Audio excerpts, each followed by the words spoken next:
your posture.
tonight?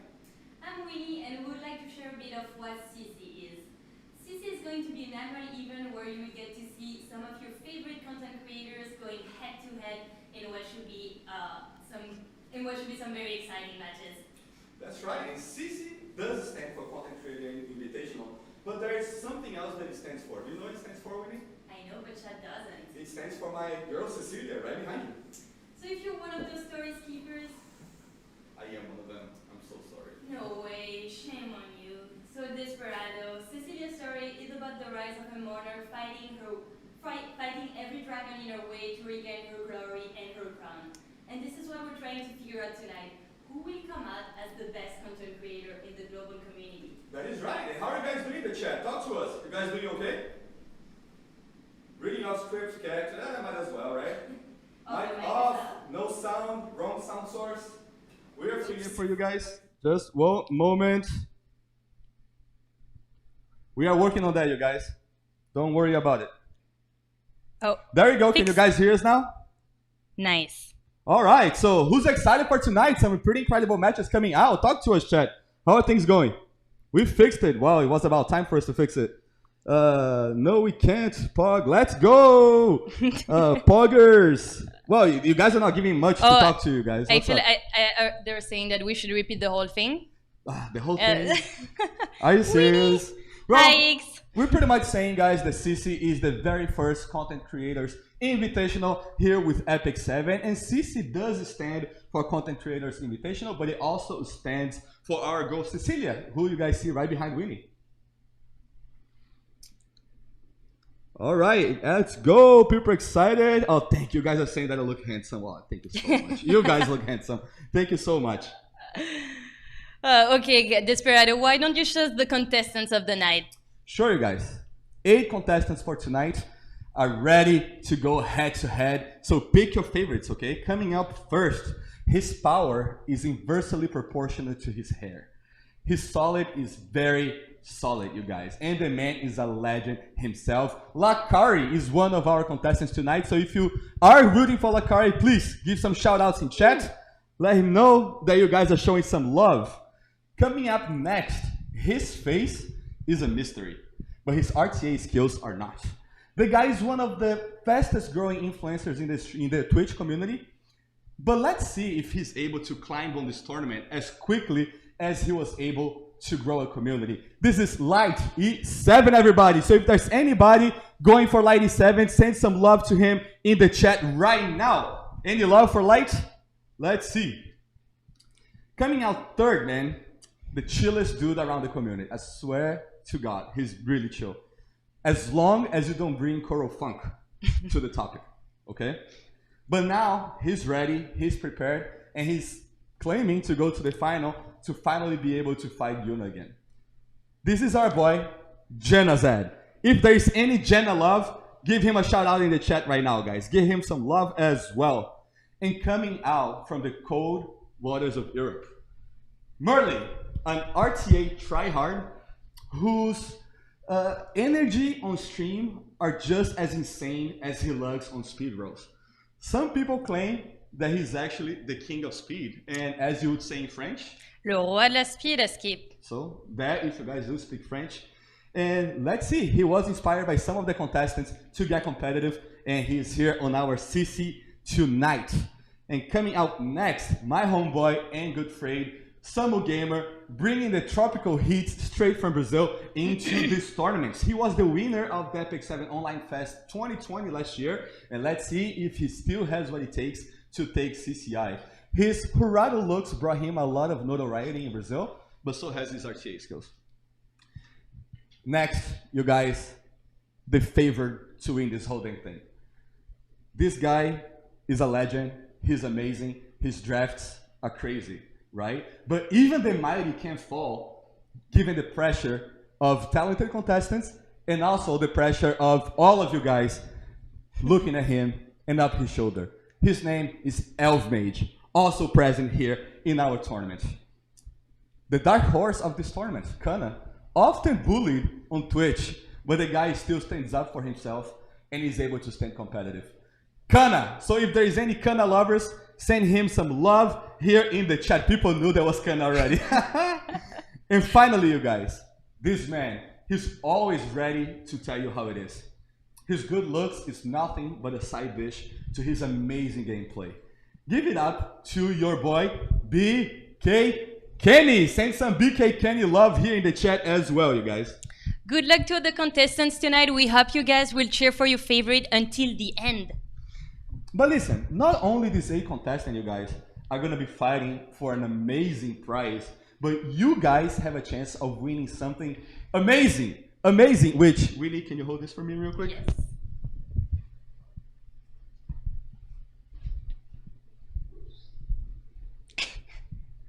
Yes. Ooh, these are so cool. An amazing RGB E7 CCI mousepad, which frankly is just a bunch of acronyms for badass Epic 7 merch. These are so cool, and 50 lucky winners will get a chance at winning them. I'm not gonna lie, I'm pretty jelly about that. Anyway, there will be 3 ways of entering the poll to be drawn as a winner, and all of them are through Twitter. If you are an old man like myself, you guys, Twitter is the one with the bird on it, okay? So go ahead, create an account if you don't have one yet, and follow us on Twitter at epic7_global. To repeat, epic7_global. Make sure to follow us on Twitter for this event, and while at it, just give us a follow on Twitch as well as sub on YouTube as well. So now let's have a look at these 3 Twitter events we have for you today. So the first one is a prediction event. You'll be able to make predictions of the entire bracket until the end of the first match only. No cheating. To participate and hopefully become one of the 25 lucky winners to walk away with a mousepad, all you have to do is you must mention @epic7_global. You must include the hashtag E7CCI anywhere on the tweet. Include an image of the final bracket. Include your IGN, your server, and finally, you must also predict as close as possible to the final results. You can find the brackets on Facebook as well on Stove, so save it, make your predictions, write it up, and send us on Twitter. Let's see who's gonna get the closest to the real brackets. Event number 2 will revolve around hindsight following the matches, so you'll be able to comment on any of the prior matches and share your insights on how the losing competitor could have played better. If you see a message displayed during the tournament, congrats, because that means you're one of the 12 winners of the CCI mousepad. So this is how it's gonna go, you guys. After each of the matches, let us know what the losing contestant could have done better. Just make sure to use the follow hashtags that Winnie is gonna share. But again, hindsight, okay? What could they have done better to have stayed within this tournament? So to participate, you have to tag once again @epic7_global and include the hashtag #HindsightCCI anywhere on the tweet. And finally, we have a cheer squad event where you guys will be able to give words of encouragement to any of the competitors. So it would probably play in your favor to keep your answers wholesome, just saying. Same principle as the previous one. If you see your message displayed, then feel free to get rid of your old mousepad. To participate, you have to tag @epic7_global and you have to include the hashtag CheerSquadCCI anywhere. Hashtag CCI Cheer Squad. Make sure to also include the or send it to us on Twitter. And you guys, this is the time to love. Show your support to your favorites. Is it Lucari? Is it Kenny? Is it Light? Is it Samu Gamer? Is it Kana? Is it Merlin? Just send your love to your favorite one for a chance of winning the mousepads. Last but not least, I have something very special to show you guys. Oh, I know what it is. It is the amazing prize that our contestants are going to be receiving, and I have it right here. No, the trophy. Okay, I'm not too sure why they let the clumsiest person present it, but here it is, guys. Welcome the Breath of Orbis, the glorious trophy that will feature the name of today's winner. I'd like to say it's made out of blue crystals because that would sound really cool, but nope, just some good old glass. But you know what? I think this is the last piece of glassware that all of the contestants ever will try to get. So with that said, you guys, thank you for joining us. Enjoy the show. Put your hands up to the air. Show the love to your favorite contestant. Get your junk food, whatever floats your pirate anime ship, and be ready. CCI is going to be starting within a minute. Just bear with us for a second, and we'll be right back with you. Thank you. Welcome.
too?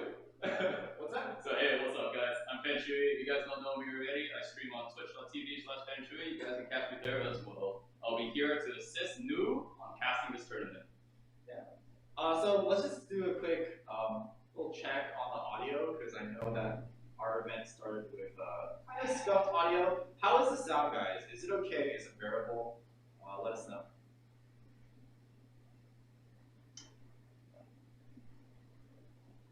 I think they want me to like start yelling.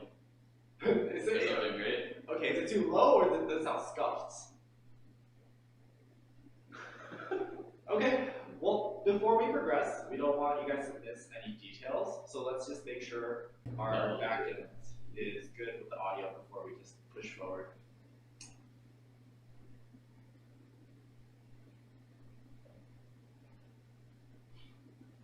Ooh. Oh. We actually have a lot of people watching from France, and I know it's like 12 a.m. for you guys, right? 12 a.m. So thanks for staying up for this.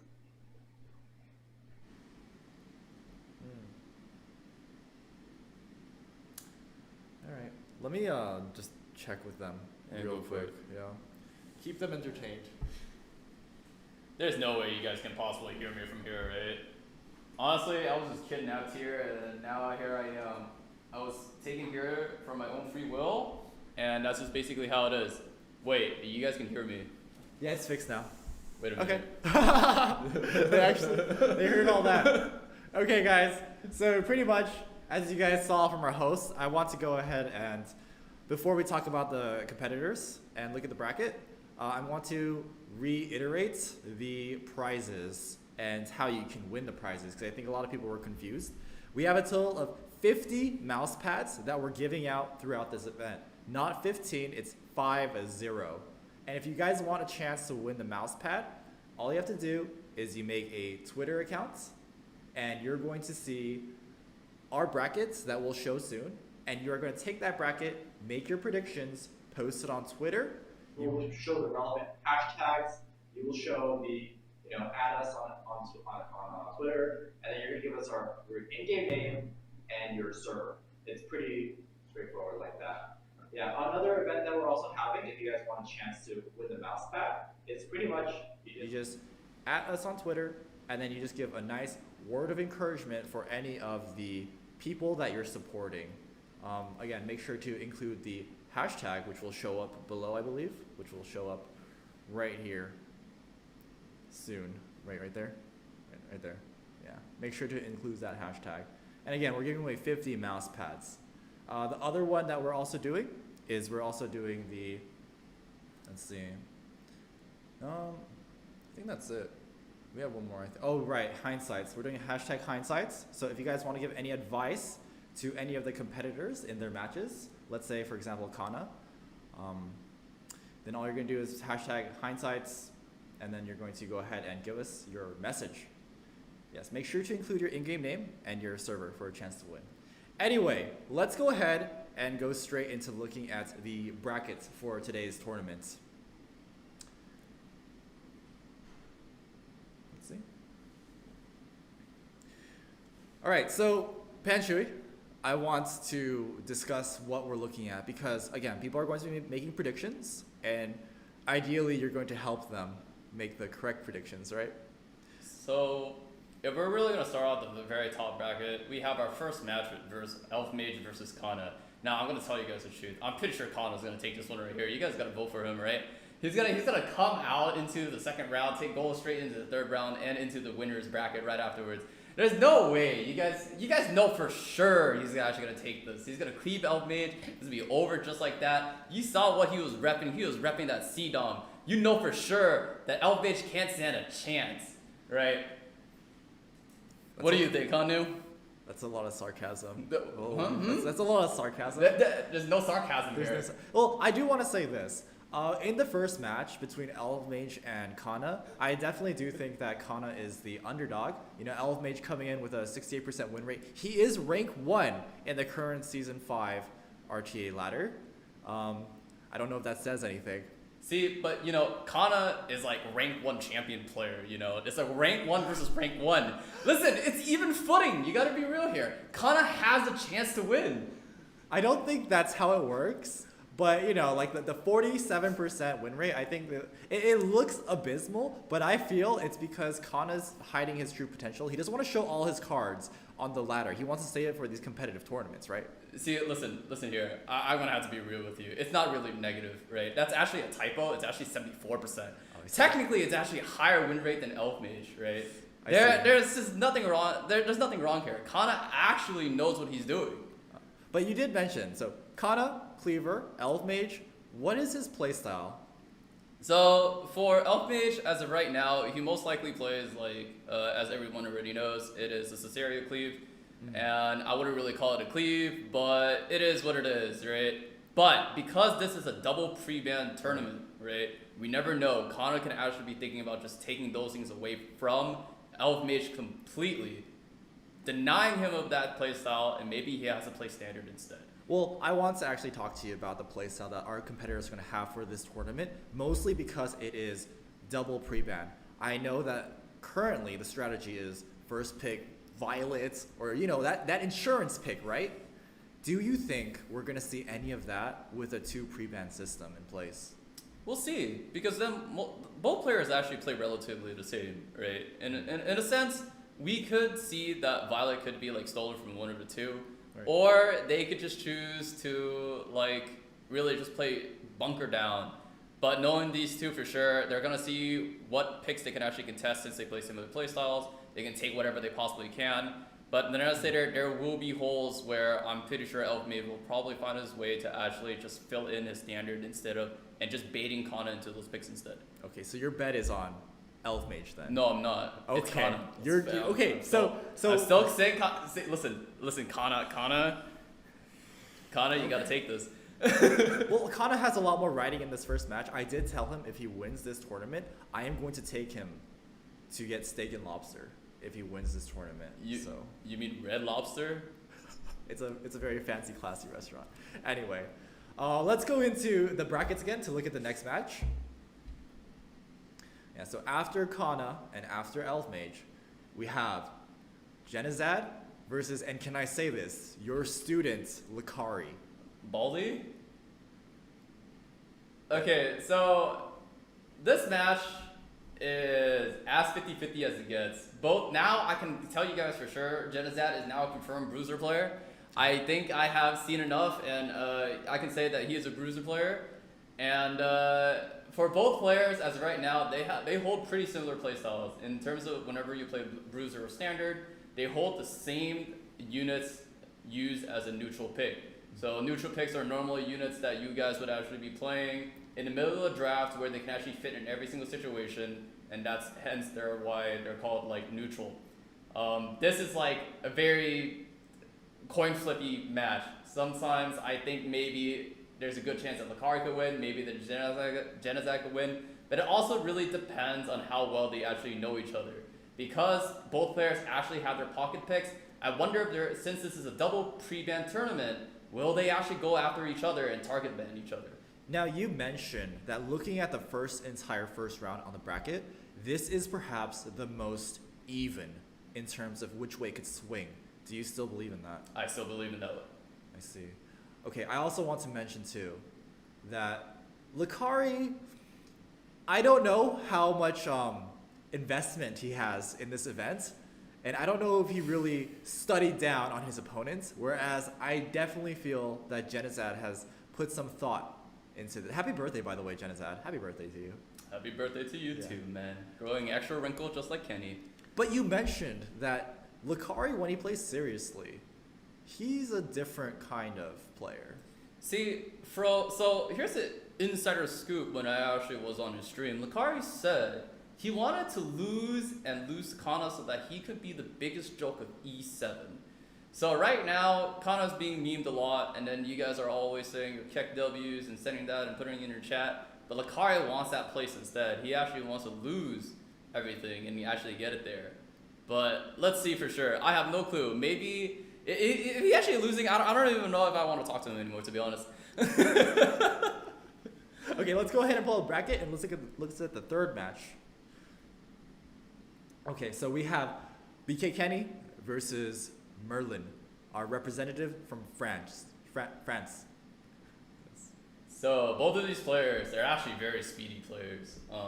One plays completely aggro, but he's very confident in his speed gear, whereas the other one is just straight up going need for speed, going like 0 to 100. It doesn't really matter. For BK Kenny here, he's quite a respectable player. You guys have seen him around, the most handsome man there is on Epic 7. That's just how it is. Just don't worry about it. I'm not trying to imply anything, but for Kenny versus Merlin, this is going to be one of those, could be speed racing matches, but that doesn't always mean that we're going to be expecting there's going to be like a turn 1 fight every single game. We can always be expecting that Kenny, since aggro playstyle is one of those styles that can actually be pivoted, we can also see him actually choose to bunker down and slow down instead versus Merlin.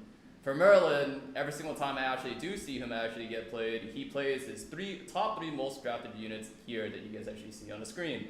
Acid, Acoli, these are his most popular picks. It could be possible that Kenny could be choosing just like Vandals outright. And in response to that, I wonder how Merlin's actually going to take it. So as a coach, I know that this is one advice you give. It's that, and correct me if I'm wrong, but you frequently say the last person to adapt is more than likely going to lose, correct? Always.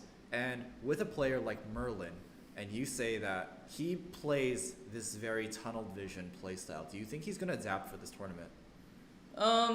It kind of depends, right? Because then this is more like, since it's going straight into a BO3, there will be time where you're probably going to figure things out very quickly. It's more like how flexible you can actually play and how fast you can actually pivot, like I said, in order for you to actually change your playstyles as soon as possible. Because what happens if Kenny starts bunkering down? Do you have a way to actually defeat his playstyle? What happens if he chooses to pick like the C-Armin pick?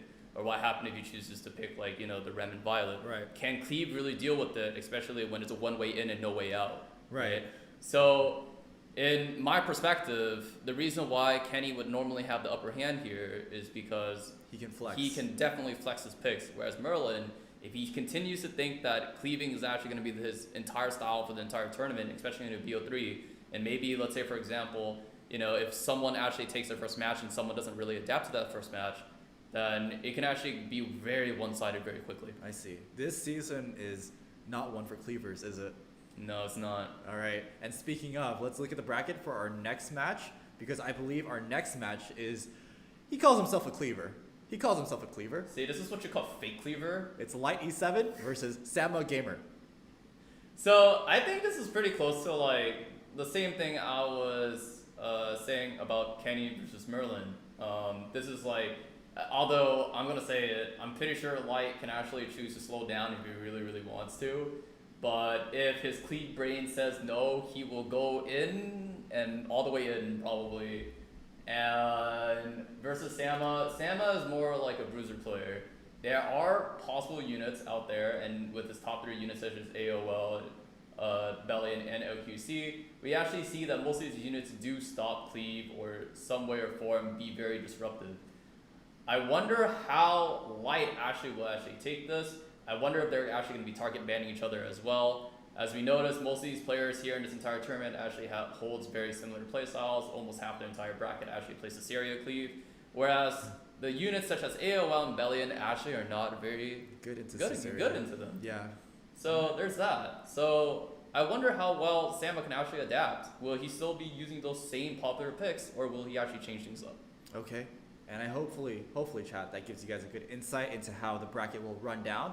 We are going to be playing, again, a best of 3. This is a double elimination. So even if the person you're rooting for does lose their first round game, they are still in the tournament and they can still potentially make it to the finals through the losers brackets.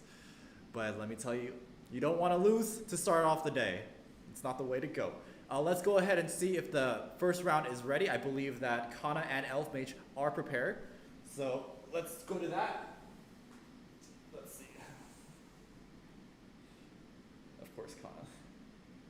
All right, let's go ahead and we're going to start our first match.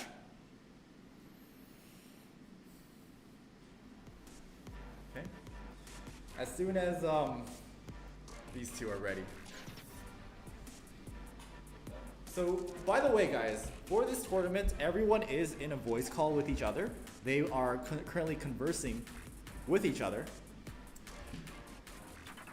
But for now, you guys get your lovely reactions in the faces. What a big difference in ranks. They're probably talking about it. Now, this is a classic tale of like David versus Goliath, right? Yeah, definitely. And I'm sure even though people meme on Kana, they actually want to see an upset. Who doesn't want to see an upset? Of course. And there's the target bans. Oof. Yeah. Wow, Elf Mage actually going for both the RNG bans. He's like, you know what? You can't take this coin flip game here. And then afterwards, Kana's taking away more of the safety net picks away from Elf Mage. But then right now, Elf Mage is actually starting out very, very strong, declaring that he's going to start playing that turn 1. It's actually going to be quite scary here. I wonder how Kana's actually going to respond. Will he actually choose to speed contest this, or will he bunker down? Do you think that Kana's only win condition in this matchup is to have these RNG coin flip heroes? Or do you think that he can actually play this neutral? It looks like he's going cleave still. Whoa. I mean, I wouldn't say Kana really needs the coin flip to really, really win. Most of the time, like I said, against like Cleaver, sometimes you can actually choose to bunker down if you really, really have to.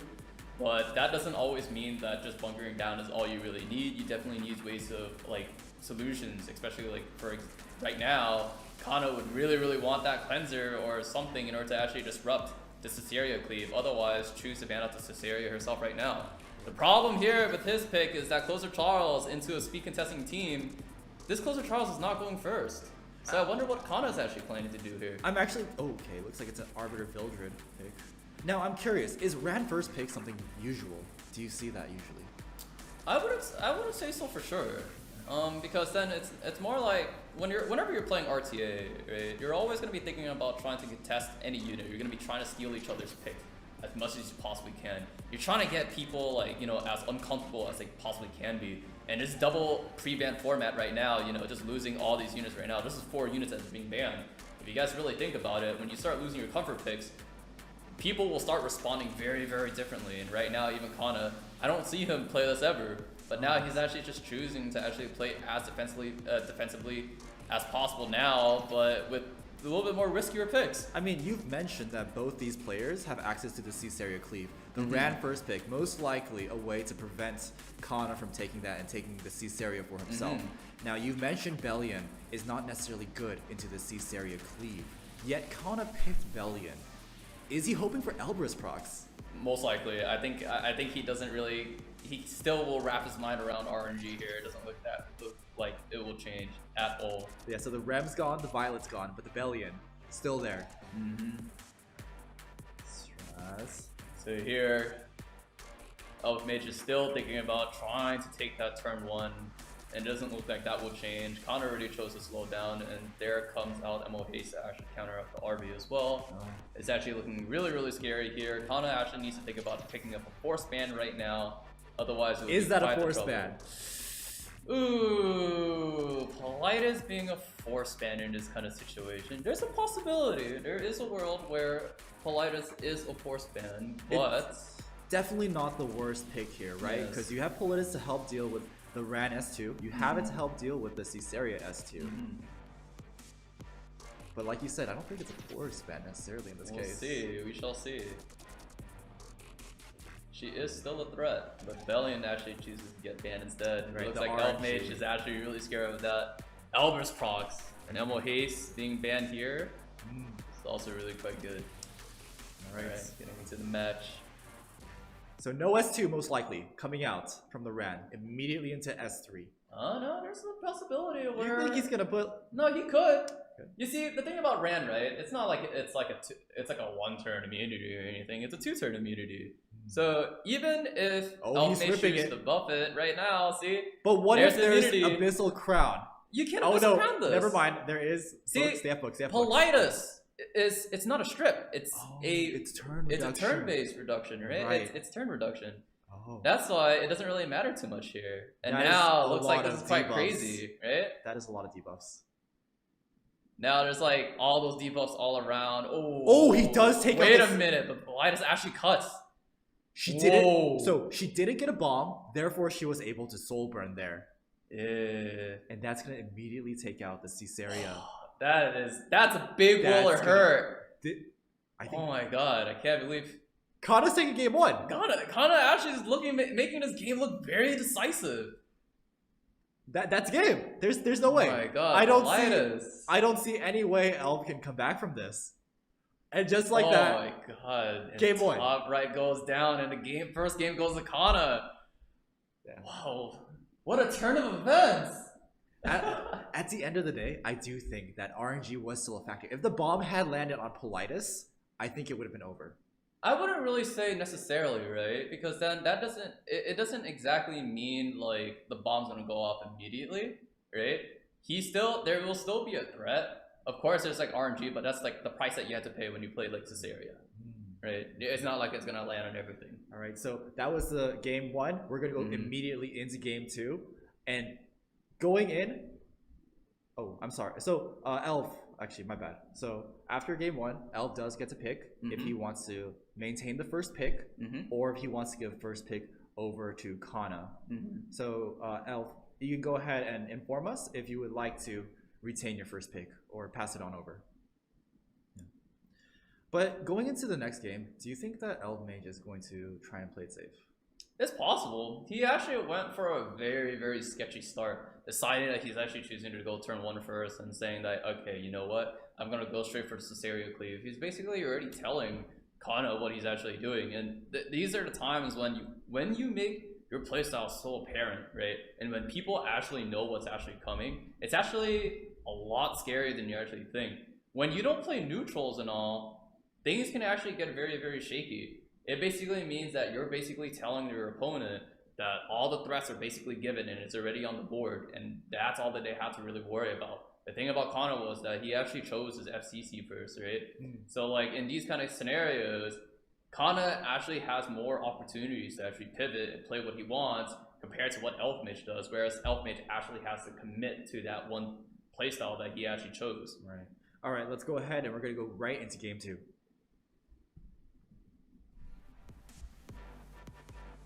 Okay. Kana on the brink of Emperor, facing off against a legend player and taking game 1. I don't think anyone expected this. See, he's definitely wanting that red lobster. I don't know what to say. God. Man. See, I told you guys that Kana was gonna actually take this. See, you weren't memeing. I wasn't memeing. I wasn't memeing. You thought I was memeing, but I wasn't memeing. I was expressing how much I believe in Kana. And for real, guys, there's no keg W's going out here for sure. I hope not. I can't quite. I don't know for sure, but come on, man. You guys gotta give him the sliver of hope, right? So Kana with his draft, don't fix what's not broken, right? It worked the first game. Is it gonna work into the second game where Elf first picks Made Chloe?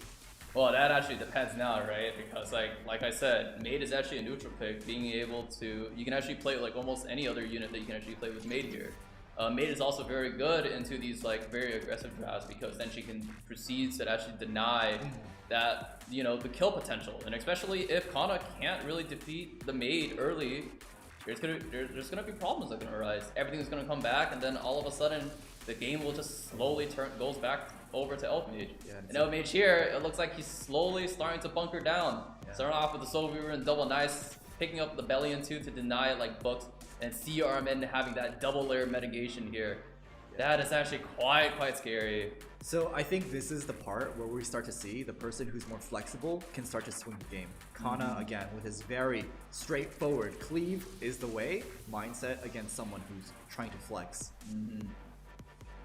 From here, Kana is still trying to commit. He chose his double damage dealers, both Strays and Walter Sherry. Strays actually choosing to one-shot the highest HP target here, which most likely will be the CRman, and Walter Sherry cleaning up the rest. He has to make damage. He has to make damage here. He has to. Who is the most ideal damage dealer to pick in this situation right now? I mean, Kana already chose like those like units per se, but right now he has to figure out ways to enable his closer Charles, right?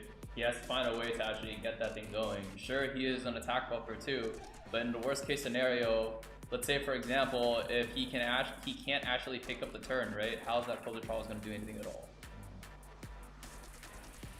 It's coming down to the wire. L with only a 20. Okay. Ooh, S10 pick. I mean, that's going to prevent them from being targeted by the Watcher Shuri. It's also, you know, the Strasson's going to be able to reach them until turn 2.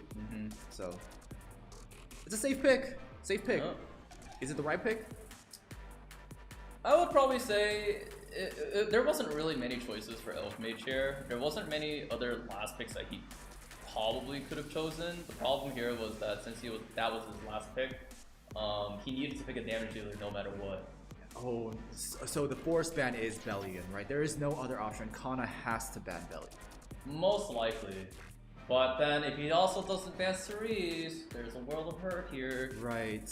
Because then that also means that he can't take advantage of any of the combat readiness gained from any of his units, because Polar Charles and Sidon is actually punished a lot here. I don't think the Sidon pick was it. I really don't. Kana actually picked himself right into like... He's struggling with the ban. Yeah. He's struggling. And yeah, there it is. Sidon's actually choosing to get banned here. Imprint? Is it enough to outspeed the Cerise though? Ooh, we shall see. We get into not the match today. Oh no, here comes but the Cerise. chance of 15% is there. Yup, it's not quite over yet. It's not quite over, and do the debuff stick?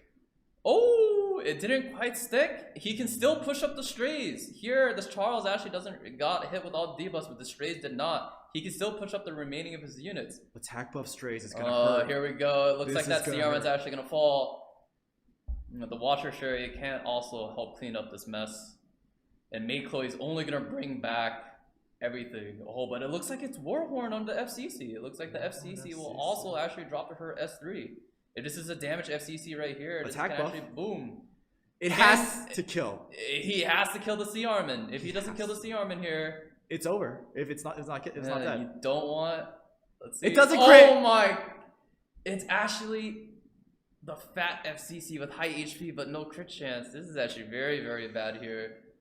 Oh no. Oh no! Here comes the dink. Here comes the fat invincibility. And as you like to say, this is the part where you just AFK. Yep, this is where Elf Mage can just AFK and choose to play it super safe. But that's not quite over yet. He still has to deal with the strays. He has to stun it right here. He has to stun it.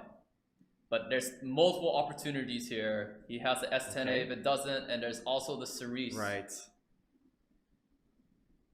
The problem here is because then there are double stealth units. Elf Mage also having Guiding Light on Cerise, and also S10A not being able to be targeted here. Kana still can't quite do anything in response, and there's only so many units that can actually touch these stealth units. Now he wants to deal with, I believe, the strays. But he does have a nice dual attack here with the strays to get rid of the skill null and to get some damage in. But the Watcher Shuri actually gets to rip his S3 here. That's a dead May Chloe. Yeah, that's a dead May Chloe. The Closer Charles will also clean that up, but that doesn't mean that it's quite over yet. The question here is, can the strays actually cut? It looks like he actually might have the ability to do so. Sasha is actually pushing up the team quite a bit, so it wasn't Warhorn FCC. This provoke is going to make a difference. This provoke is not going to make a difference. God! It got resisted. And the dual attack! Oh my! Wait a minute. No attack buff though. No attack buff. Wait a minute. But this is a strip here. There's a strip here. He has the souls. He has the souls. Oh, but wait a minute. Is it quite over yet? This is where Elf Mage actually needs to get rid of every single threat here. That's the poison is enough. He doesn't have to worry about the Watcher Shuri. Yeah. Okay. Just playing it safe. Playing it safe. Kills it. Plays it safe. It's not quite over yet. But here's the problem. If that Cerise goes into Guiding Light, she doesn't. Oh, she didn't. This one shot. It was quite on cooldown. Little tap right here. Not quite. Not quite. It's not over yet. It's definitely not over yet. Does this hit? It does. It does hit the Charles, preventing him from getting that combo readiness. Oh, but wait. No. What? But he could have provoked the S10A! Preventing the soul burn. Yes. Oh, no. That was a misplay. So when there are 2 units in stealth, that basically means that Kana could have chosen a different target. He could have also attacked the S10A in this case. He actually chose to do the worst misplay possible, thinking that he couldn't hit S10A, but he chose to tap the Cerise instead. Oh no, I think that could have cost him the game. Okay, second game. Oh, Going no. over to Elf Mage, but it was close. That It was really, very really close. close. Okay. All right. Ooh. I definitely think that if Kana had targeted the S10A, landed the provoke, prevented the soul burn, he could have had a really good chance in taking. There was a good chance. There was a good chance where the Charles actually maybe had a sliver of a chance to actually take down the S10A, even though it was going to be like that. Yeah. We take any opportunity to actually do that, but necessarily because then he didn't do that. He let the game get secured. Is that? Would you say that? So you mentioned, like we talked about this during rehearsals, but a long time ago, Epic 7 used to be very focused on drafts, but now it looks like gameplay decision makes a very important role in determining the outcome, and I guess that was a good example. Yeah. So before, in the previous seasons, we basically had like a lot of aggro play. We had like a lot of cleave play where everyone, all they really had to press was S3. But currently in this meta, it's a little bit more than just your S3, right? There are a lot of times when you don't even have to use like, you know, spam and let the game go into auto. You can actually just wait and actually choose and decide where the game can actually go. You can choose to like maybe not use your S3 on certain units, or maybe just use and just wait to use your skill next time when certain things get down. And because of these previous like new changes, and now that we have like coin flip drafts, right, we have to be very, very cautious about these things. Right. So we're actually ready for our next game. So let's go ahead and we are going to wrap this up. The person who wins this gets Red Lobster. Gets no. Kana has to make it and win the finals if he wants that prize. But he's looking. It's looking not as hopeless as I thought. Okay. Game 3. Let's go.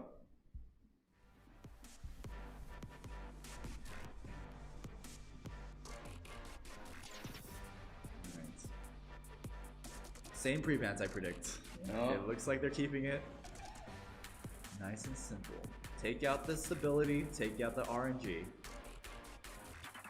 Or they're deciding, they're thinking. Yeah, they're really thinking they're on this right now. They're talking to each other. Oh, they're talking to each other. They're talking to each other. They're trying to like, it's like, okay, you know what? I think Elf Mage is actually coaching Kana in the background right now. He's coaching him. I'm pretty sure that's the reason why Kana is actually taking one game. Oh, the A-Ravi goes through. Oh, he takes the A-Ravi. Oh, wow. Okay. Noticing that he takes the first pick, Yes, he takes away the A-Ravi as well. That's okay. how Elf Mage decides to actually take away the FCC.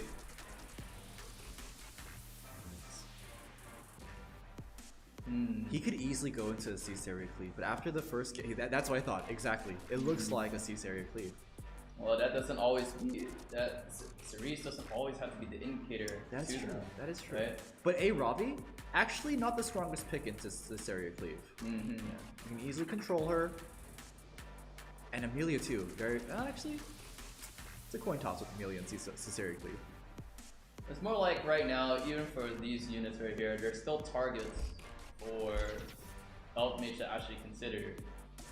Because then, let's say for example, if these bombs don't land on the right units, Kana can still take this. Right, and does he want to risk it?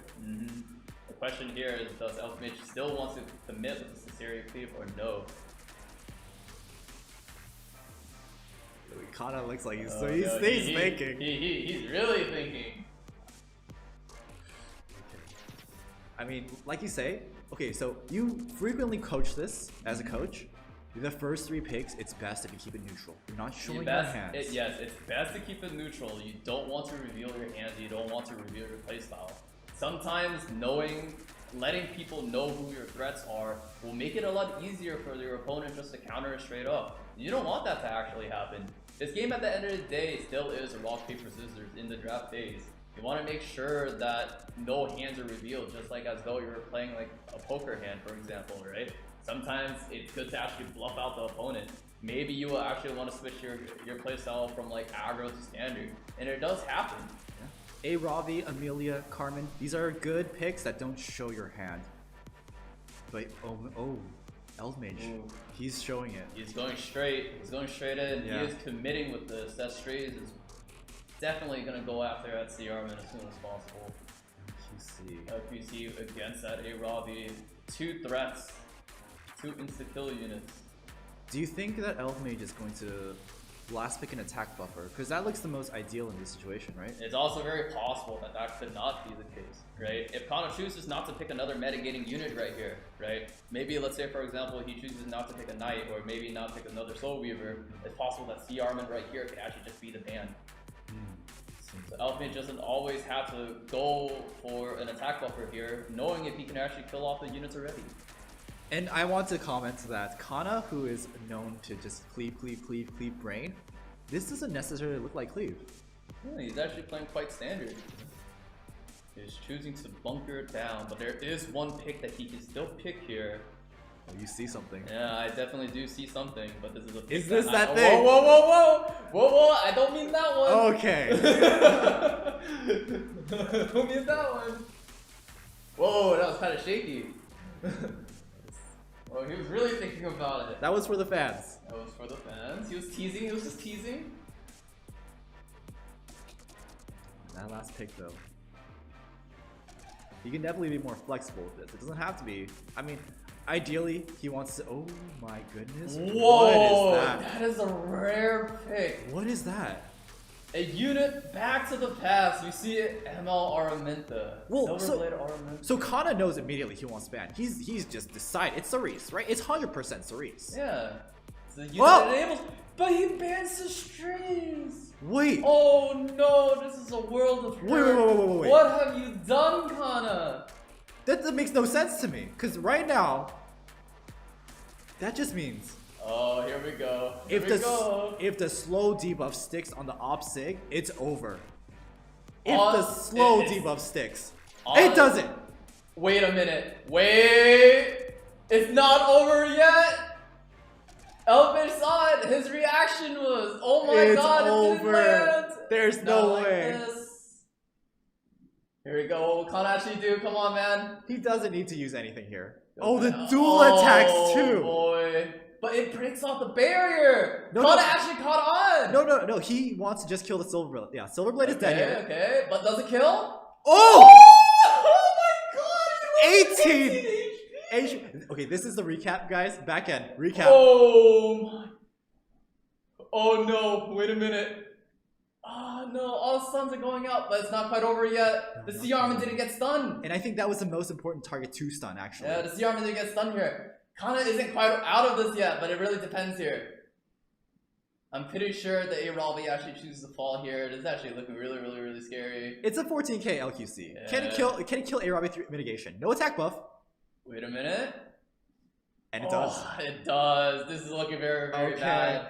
Oh my goodness. He's gonna choose to dink up here. Kana. Oh no.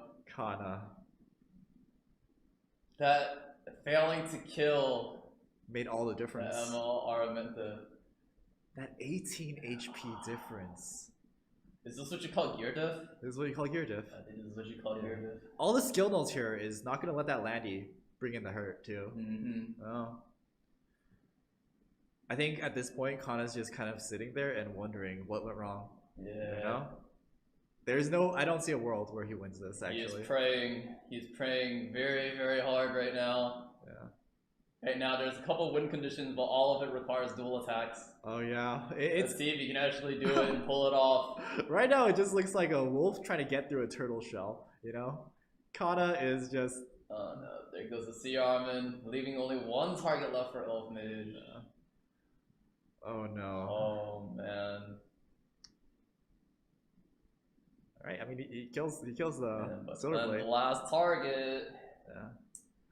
I think this was both a gear diff and also a ban decision. Yeah, this is definitely a miss, man. This could have gone a lot better for Kana if he just banned Cerise. And there you have it, folks. Round one of the CCI Invitational goes to Elf Mage as he takes the game 2-1 against Kana. Unexpected or expected? Honestly, this was unexpected, knowing that Kana actually made it this far and even put a lot of pressure on Elf Mage. I was wow, actually, what a shocker, huh? Yeah, I was actually pretty surprised he took a game off, and not just take a game off, but it looked like he actually had a chance in all of the games.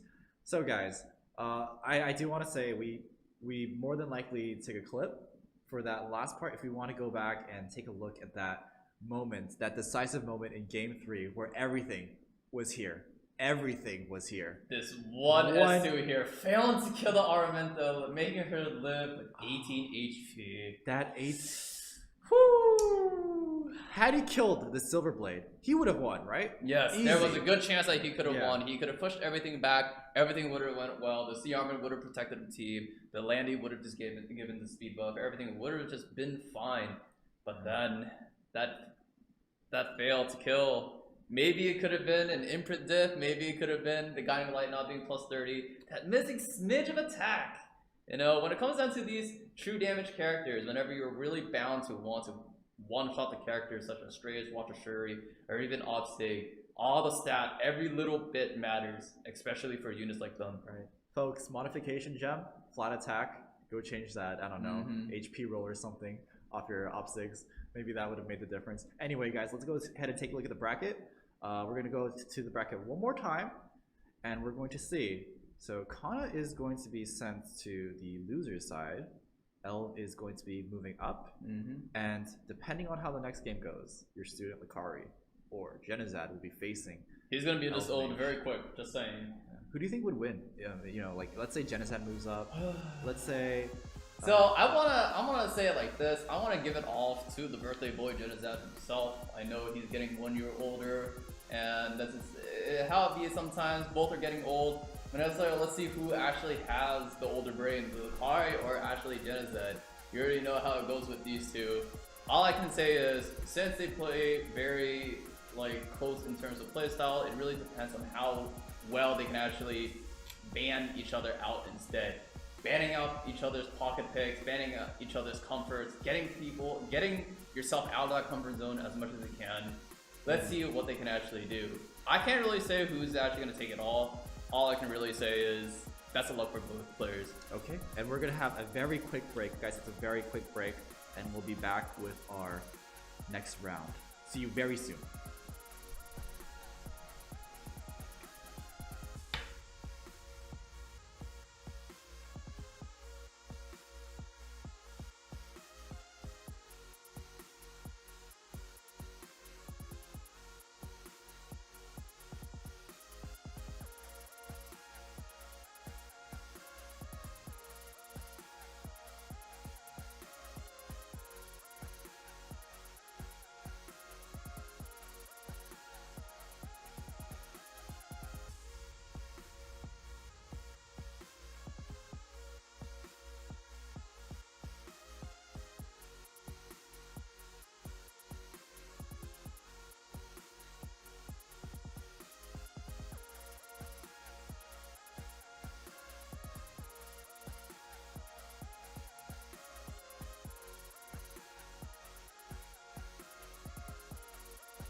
right, hello, welcome back, guys. So before we get into the next match, let me go ahead and reiterate the events on Twitter. So again, hashtag hindsights CCI. If you guys want to give advice to the match you just saw, maybe give Contestant advice. You know, those misplays that kind of hurt him. Maybe, you know, tell him to roll that little flat attack onto his offstage, something like that. Any word of advice for Kana?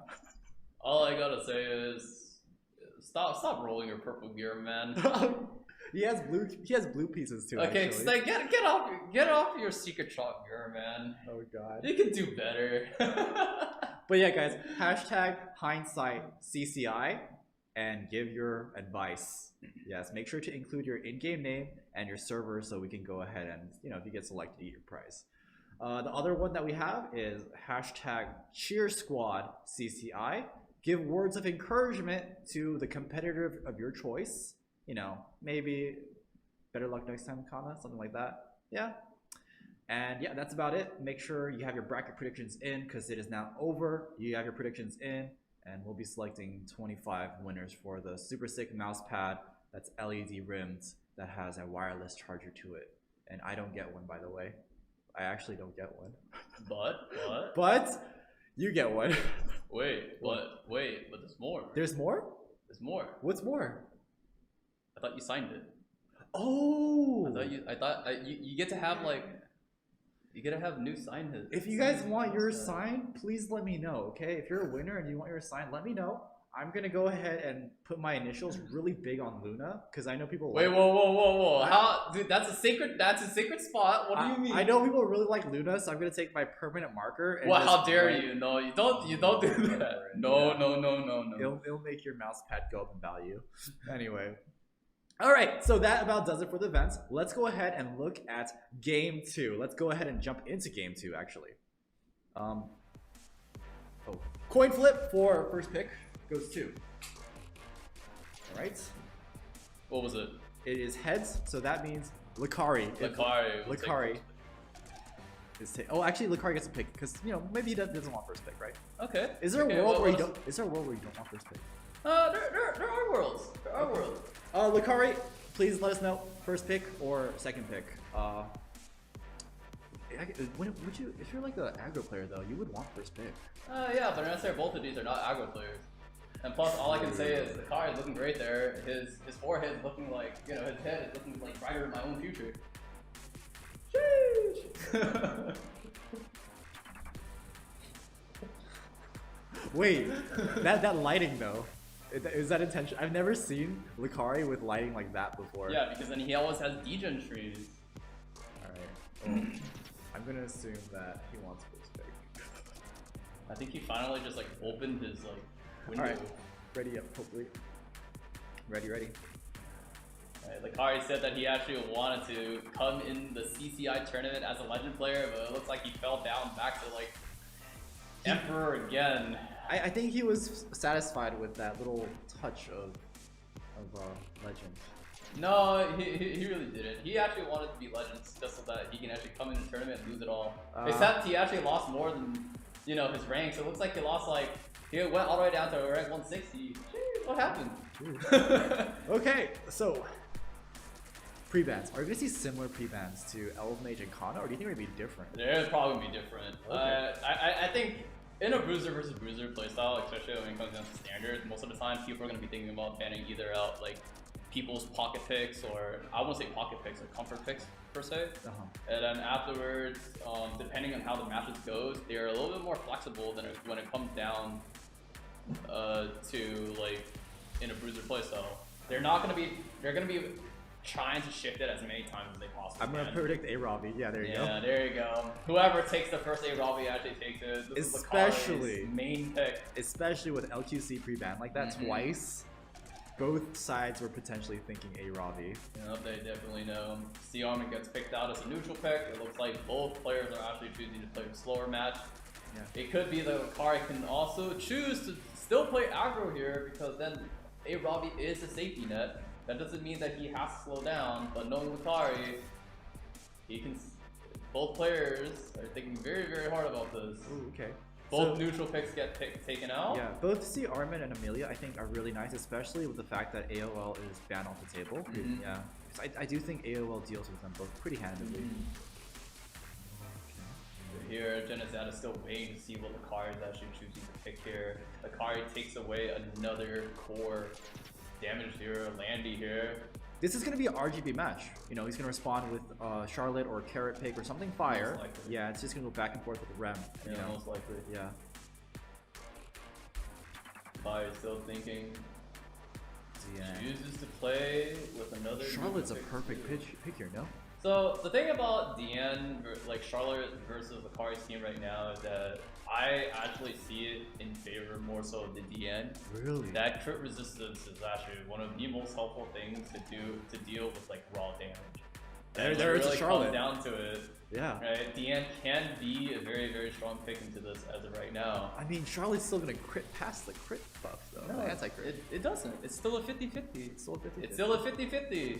It just really depends here, right? Does Genesat have the birthday luck or not? Maybe I just have awful RNG, but it's just always crits past crit buff. Anti-crit just doesn't exist, okay? Yeah. Genesat still thinking. He chooses to pick up another. What is this? Is he trying to copy my playstyle? It looks like it. He actually chose to pick up the Roel as well. Emilio Roel CR-man. That does look like your... But this is looking like mine. A little bit too much like mine. Have you been coaching Genesat lately? No, I have not. Now, as predicted, it is an RGB match. You know, we see the Ram, and we're more than likely going to see the Violet last pick coming from Genesat, correct? We can see here, but the thing is, Violet is not a very strong pick into Landy A Ravi. It's actually a sketchy pick here. So depending on what Genesat has to go, Genesat still has to pick a damage dealer, and he is still thinking about it, especially when he picked up Ruel. Yeah, I do think Violet though is the only. Our crowd's actually pretty decent. Yeah, too. so it's not Crow, it's Crow. Crow. It's Crow. Okay. Okay. Lucari calls it Crow. Oh, okay. Whoa, Okay. Is that a disrespect? No, I'm sure it was it was not intentional. Genesat's a great guy. Happy birthday, Genesat. S10 is Oh, quite a S10. good pick here. S10 is the other option, right? Yeah, Good S10 into is a very good A-Ravi. pick here. Good into Into A-Ravi. A-Ravi, good into Rem, Good into crowd. good into Crowd. There's actually quite a bit here. It can also be saying what Genesat is banning right now. It could be reflecting that the Landy is banned here. Yeah, no way the Charlotte's getting banned because Charlotte just helps crowd, helps the the Ram. Yeah. It's not Charlotte's thing. Thinking very, very hard about this. The CR-man actually gets banned. Looks like Lucari is actually choosing to try to go for the kill. Okay. Getting rid of Genesat's mitigation here. This is actually looking really, really scary from time to time. What happens if that Landy has the ability to actually deal enough damage? We shall see. Alright, going into first match, Genesat starting off with 2 souls, Amelia going in first. The thing is, in this kind of position, does he really, really want to push up any unit? I don't think you want. Okay, so Chooses to push up the Charlotte here. Pushing up the Charlotte here actually doesn't really pressure Lucari as much. It actually helps Lucari a lot more because this is only damaging the crowd. It's actually really, really scary here.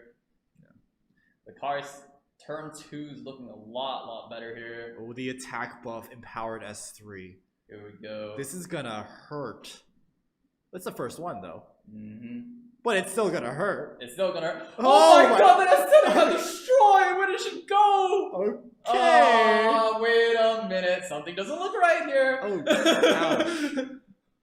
Whoa. Oh, yeah. That is not looking very good for Genesat. That's okay. Everything is just falling apart for Oh him. god. And A-Ravi still has her S3, and she has 2 stacks now on her S3 with 2 Yeah, deaths. Genesat being the squishy, he really depended on that C-Armin pick. He was assuming that C-Armin could have just stayed through, but looking at this now, Genesat is so squishy that he's actually just getting blown over. Okay, so Kana gets memed. Lucari, I know, also gets memed. But this looks so... He looks so good right now. Yeah, he looks this is very confident. Yeah. There's not many targets for this S10A to actually go anywhere. So I'm not exactly sure why the S10A was actually picked up again here. It's gonna stun. It is. But... Is that really gonna do much for the match? I wouldn't say that it's gonna be too crazy. Here comes another counterattack coming off Oh the Landy. ML Landy doing her thing best, hitting a fire unit. Wait, is that a guiding light counter Landy? Yeah, it looks like it. That's a guiding light counter Landy. Yeah, but you see, there's still AoE on Genizad's side. That doesn't mean that it's quite over yet. Provokes a Charlotte. That's actually quite a big provoke here. Preventing that S3. Okay. She's do that again. Oh my god, counter again! Oh my ML Landy doing her thing, getting her full stack again. Her SD is about to Everything's rip. dead! Everything is just dead! Oh my god. No survivors.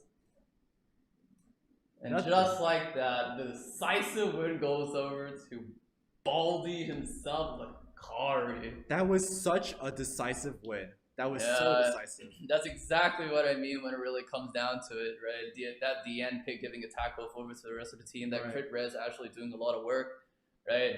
But necessarily also with the fact that Amelia couldn't even do much in this entire fight, nor neither did the S10. The fact that now that Lucari actually has that extra piece of information, knowing that Genizad is that squishy, knowing that he can actually just rip and land the S3 and just blow him up just like that, that's a big deal. That can also basically mean that right now, Genizad might actually have to think about another mitigating unit. Otherwise, if his C-Armament gets banned again, or knowing if Lucari actually chooses to ban off the C-Armament depending on how dependent Genizad is on it, it could be a big world of hurt. Now, the draft for Genizad initially started looking like yours, but that last pick, I mean, it looked really good, right? It looked like it was an answer to the Aravi, kind of. It looked like it was okay into the crowd. What went wrong there? Like, it looked okay. I think the bans didn't go as expected, per se. In this kind of situation where it ended up being like a 50-50 ban, sure, he picked, like, Genizad picked out like 2 threats, right? But you also have to think about, like, what your team is actually built around. Your team, no matter what, is always built around your threats, right? Making sure that they actually work, right? Making sure the Charlotte can actually do what she can do. Best Gale win, you know, spin a win. Not one Gale win today. Things, right? There was no Gale win. There's no Gale win today. We haven't seen it yet. And like, you know, here we actually saw that, you know, when there are threats on the field, right? When you actually see all these things, you definitely do see that, you know, when there's a threat on the field, people can easily just play against it around. I have word that our match is ready, prepped for the next one. Let's go. Game 2 for round 2. Okay. So Genizad does have first pick going into game 2. Will we stay same or different? Lucari is looking quite composed here. Both players are not even trying to talk to each other. They're just thinking about their prevent. So they're not even saying anything. Genizad has a newly built Aravi, and because Lucari was first picked that last game, he was able to secure that pick. I'm wondering if they're going to leave Aravi off the pre-ban, and Genizad's going to take her going into this game. Yeah. We'll see. I think, it's the same. So the pre-ban. I see it right now. Aravi first pick going to Genizad more than likely. We'll see. Will he actually choose to take away the Aravi? And indeed he does. Lanny gets picked up by Lucari again, another neutral DPS. So, here comes up Amelia as well, contesting that neutral pick. As an avid Aravi user myself, I think right here Genizad has to flex into a very aggressive style.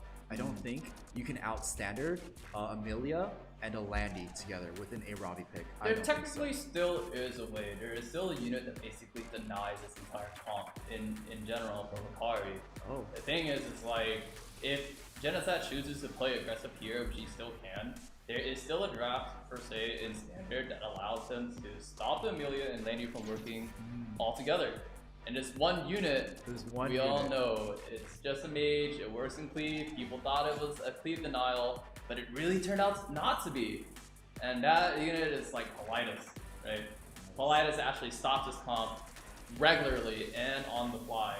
The question is, does he actually know that that is a unit that he can actually pick, or not?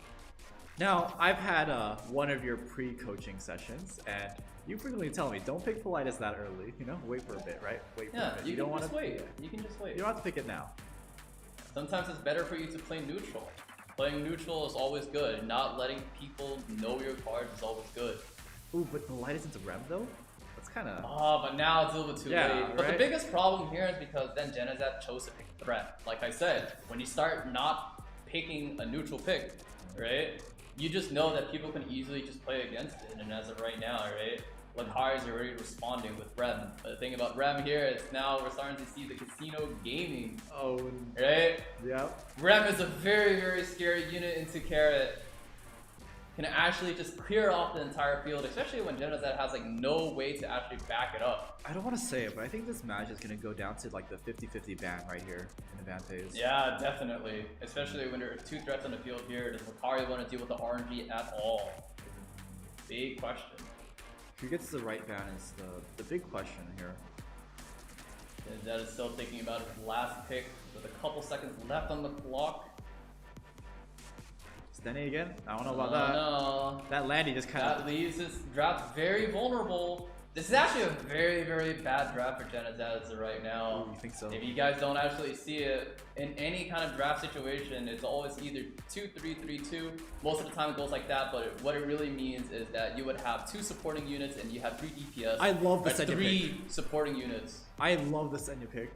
3 supporting units and 2 DPS. The thing is here, Genocide decides to actually go all in with no protection. Okay, but it's actually very, very scary.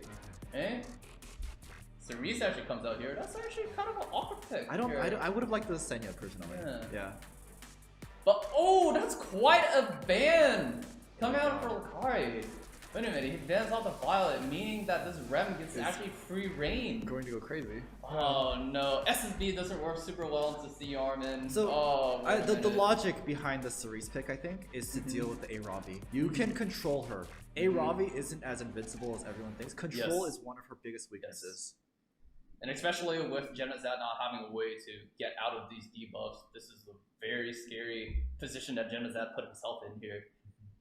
Meaning that all the debuffs from the Cerise and all the debuffs of every other unit would actually cling on. Yeah. Lucari chooses to push up the C armor, which is actually good here, right? He's going straight for the AFK gaming. Yep. Here he declared it. He pushes up the C armor, knowing that Genocide is actually going first here. How many times does Rem counter? No boy, here we go. Let's count. Let's see it. There's a 20% chance with that passive. It has not procced yet. I mean, he's gonna hold it, right? He's gonna hold that S3. He's still waiting. The Cerise is about to get her S2 going. The turn is about to... Lucari chooses to wait. Okay. Seaside Bologna, not as scary when you have immunity and invincibility. You know, the Carmen really helps against that pick. Genocide is like fearing for his life right now. Do you see the fear in his eyes? He's smiling. He's smiling, yeah. He's smiling, but he knows. He definitely knows what's coming. The blinds are gonna hurt. They're gonna stick. Yeah. Sure, there's Crimson Seed. Sure, there's a Carrot's passive, but the blinds are gonna stick. And let's see how much damage Rem does. Doesn't do too much. No. With all the mitigations sitting around for Genocide because of the FCC. Holding it. But it's not quite over yet. Resist. He's really just holding that S3. He's trying to find that time to use the S3 for Carrot. It's really hard. It's hard because then here's the problem, right? It's a fire unit versus 3 ice units. Yeah, in this kind of position, the Carrot doesn't really do anything here. Yeah, you're blinded too, so there's 0 chance of ever hitting. Yeah. Okay. Rem is sleeping though. I mean, these are all single target attacks so far, but still, Rem is lying dormant. What's she waiting for? She is waiting to actually just steal it all. Right now, it's still just giving Genocide the small chance that he still has left. Trying to cling on to dear life. Yeah. But that Rem is coming. Okay. The Rem Death Break is on. That is the Death Break. Yep. There is Crimson Seed on the Aravi though. She will take 1 hit of a Death Broken attack, but it will get seeded after. Soul burn here. Not enough. A dual attack with Aravi would be amazing. Okay. Oh! The dual attack actually did come out, but then now Rem is awake. Rem is awake. Yeah. Oh, she's awake now.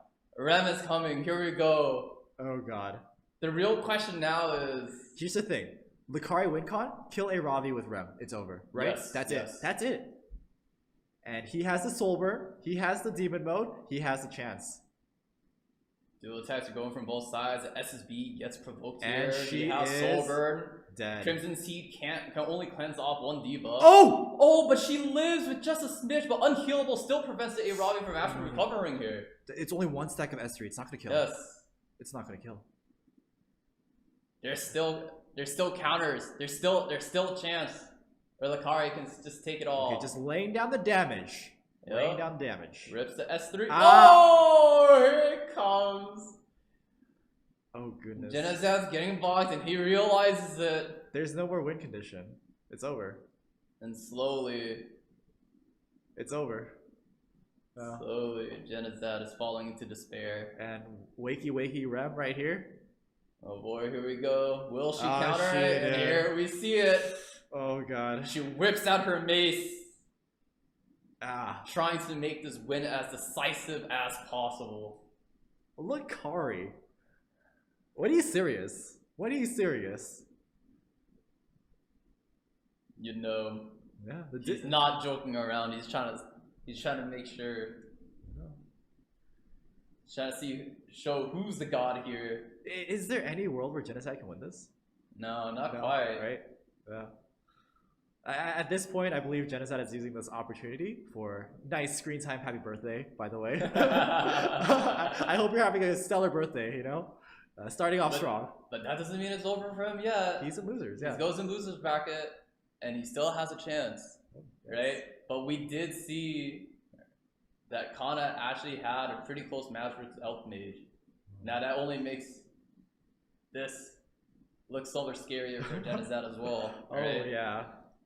I mean, we were saying, honestly, like, going into this match looked like it could be the most even, but to be honest, this was very decisive. Yeah, this was very one-sided. Lucari actually taking both games.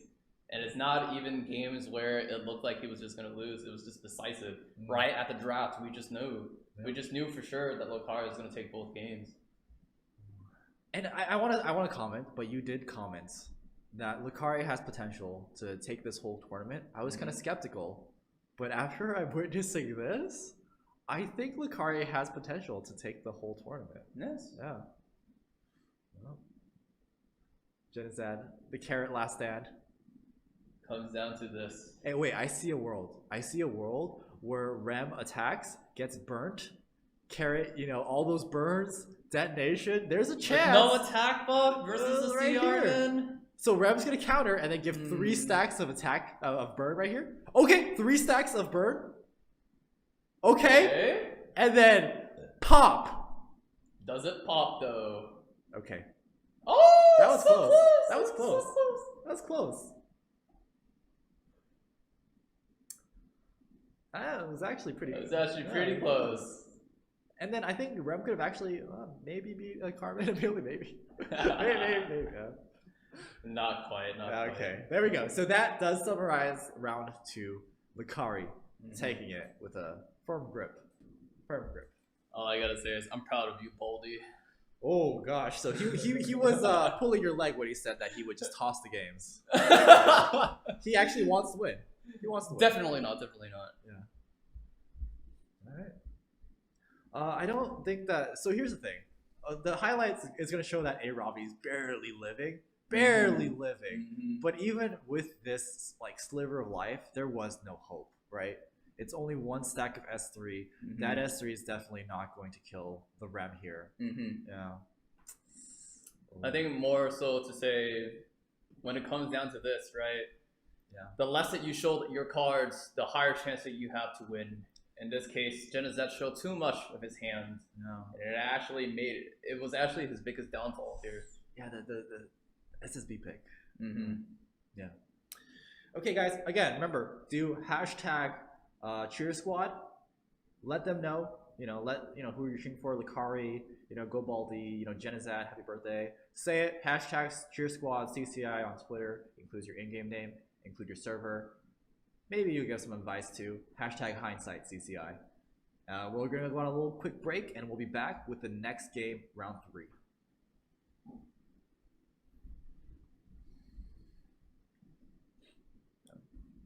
Yeah.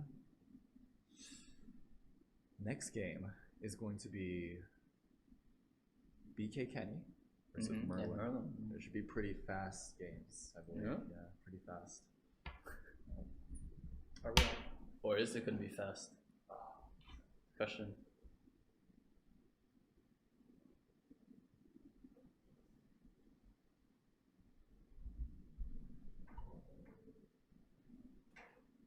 Are we still on the stream? Yeah, we're still streaming. Okay, sorry guys. Our backend says to keep the show rolling a little bit longer. He says, reminder about the cheer events in hindsight. Oh yes, yes. That's your job? Yeah, so again, hashtag cheer squad CCI. Include your in-game name, include your server. Hashtag hindsight CCI. Include your in-game name, include your server. No. Any word of advice for either, I mean, well, for Genizad, I feel like Lucari.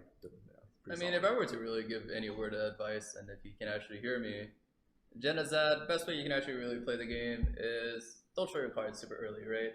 Make sure that you actually have your neutral picks out. Make sure that you can play as slow as possible. You don't really have to play it very fast. You don't have to show your cards. You don't have to play your carrot. Sometimes it's just better for you just play the Soul Weavers and then just wait until to see what your opponent decides to do. And once your opponent decides to do something, that's when you can actually trap them in their drafts. Because that basically means at that point, they don't really have that much units to draft anymore. Right. I think Lucari kind of baited out the showing hand by picking that first pick Landy.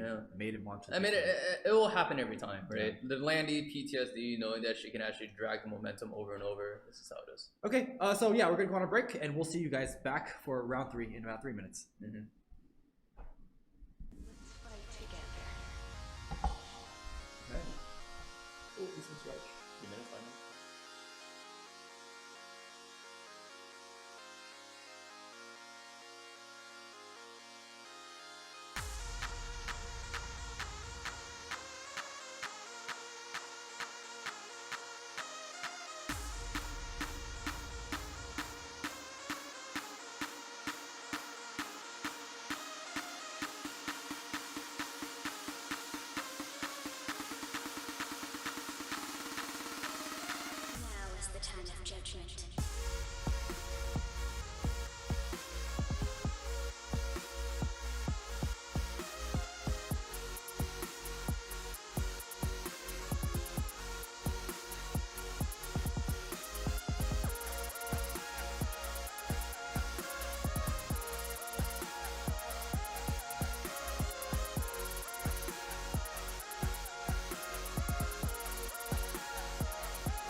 All right, guys, welcome back. We are back. Oh, let me bring up the chat for us. Just so we see you guys too. Keep them occupied while I bring it up real quick. Yeah, we're trying to like also talk to you, Chad. We want to make sure that you don't feel so left out. You know, I'm paying attention to you. You know, it's like these. He won't. I will. I promise. I promise. My eyesight is very poor, so looking at chat from this far is kind of a strain. Anyway, guys, we're actually gonna go. We kept you guys waiting. Let's go ahead and jump straight into round 3. I believe our contestants are ready. First pick is going to Merlin. He did win the coin toss. So again, Merlin, representative of France, versus DK Kenny. Okay. Now Kenny did push really hard into Legend. Oh. It looks like this time he's actually not drunk. And he's actually quite sober and actually really awake. I'd hope he's not. Noticing him, he actually is looking really healthy. The previous night, not so long ago, I actually saw this man actually almost break down into tears and drinking like almost an entire bottle of like Amsterdam and taking too many swigs. I was actually worried for him. But hopefully, he's actually looking kind of good here. I'm not gonna lie. Oh. Is FG Merlin going to speed? Like go speed without his ACID? That's the question. Wow. Yeah, it's pre-banned. These are quite targeted picks here. Yeah. These are targeted bans for Kenny's side, whereas FG Merlin, these are pretty standard bans for most players. Right. He chooses to play neutral at the beginning, taking out the SCC first pick. FCC has always been that staple first pick. Just shows nothing and enables a lot for your draft. Actually, I wouldn't say enables, defensive, right? Yeah. In most defensive capabilities, what she can actually offer still allows you to play very aggressive. She is an enabler for like F10A picks. Right. Then also, as we see here, Kenny proceeds to go straight into the Violet pick, denying that F10A being picked up immediately. No Bellion, so S10A is safe to take. Yes. Yeah. And I would say that FCC is very similar to how current cleavers are picking Violet, right? Because it's like that safety net, you know? Your cleave didn't do everything turn 1, you still have something. You still have some firepower. He goes with a Sinji pick. Wow, that's not a pick that I actually see very often anymore. So before, I used to also play Sinji quite a bit. And what's so great about her is that when she gets her immortality, it prevents any kind of revival effect to actually be in play. So anything such coming from RV, things coming out of like Make Chloe, revives just don't happen anymore. But that doesn't also mean that she's also prone to like a lot of weaknesses. Right. When it really comes down to this basically declares that Merlin is trying to take that turn 1. And if for some reason he can't take that turn 1, especially when seeing here, Kenny chooses to contest that turn 1 with Golden Charles, it immediately follows up with a counter pick against this Sinji. Yeah. That Politis is a very scary unit here.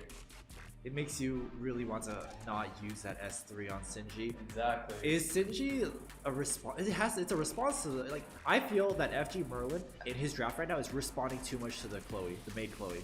I think it's responding to that, but also he could also be thinking about like an attack buff, right? Because then there are a lot of ways where you can be thinking about your attack buff here.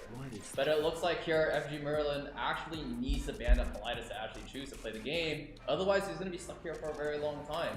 Kenny actually has a little bit more flexible ban here. He could choose to ban out even the Cerise or either one of the DPSs to actually see what can be played here, knowing that his Politis is probably going to be banned. This does come down like that has to be a damaging ran. That has to be a damaging ran. Yeah. We'll see. Okay. Oh wow, the Politis actually did not get banned here. You know why? Because if Cerise does land the restrict on Politis, she's only gonna get her. I mean, still, it looks kind of bad, to be honest. It looks kind of bad, but we shall see here. Yeah. It depends on whether Kenny actually runs. Outspeed. Whoa! But then Wait a Closer Charles second. actually just outspeeds everything. Huh? Wow. How fast is this Closer Charles? Oh, here comes Closer Charles. That's abnormal.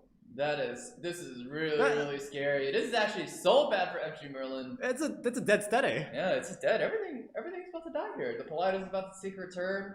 S3 is about to come out. S10A falls. And if that Shinji chooses to rip her S3 here, she's also... Wait, what is the Politis on? I see no souls. Oh, no, I saw soul burn. Yeah, My there bad. was a soul burn. There was a Yeah, soul burn yeah. on Closer Charles for extra damage. Oh, God. But from here, it does not look very good. If the Cerise also misses here on that Violet, and he counters the CR push coming from his S1. It hits Violet. Oh, but he hit. So the CR push does not happen. Neither does the counter. But the question here, does FG Merlin want to rip the S3 or no? That Landy's gonna get lapped, and she's gonna get clapped. Yes. That Violet is actually quite fast here. Technically, he can just choose to S3 right here. He doesn't need to hold it.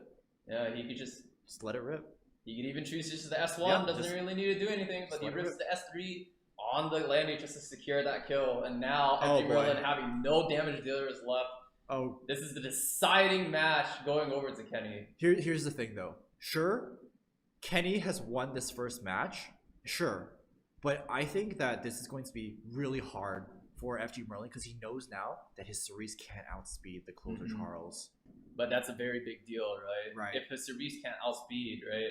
There's two elements to this, right? Yeah, you see the Either Closer A, Charles. this could have been speed RNG. We don't really that's know, true, right? that's true. But Later, does he still want to run into another speed RNG match, especially in a BO3 when he's already one match down? He's down It's one. very, very risky. Yeah. Okay. Right?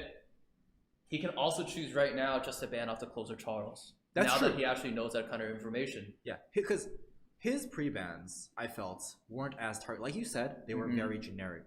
Yes, And now they I were think- targeted specifically against units that would be really strong against that playstyle. Okay, we're ready for our next match in the best of 3. Let's go right into it.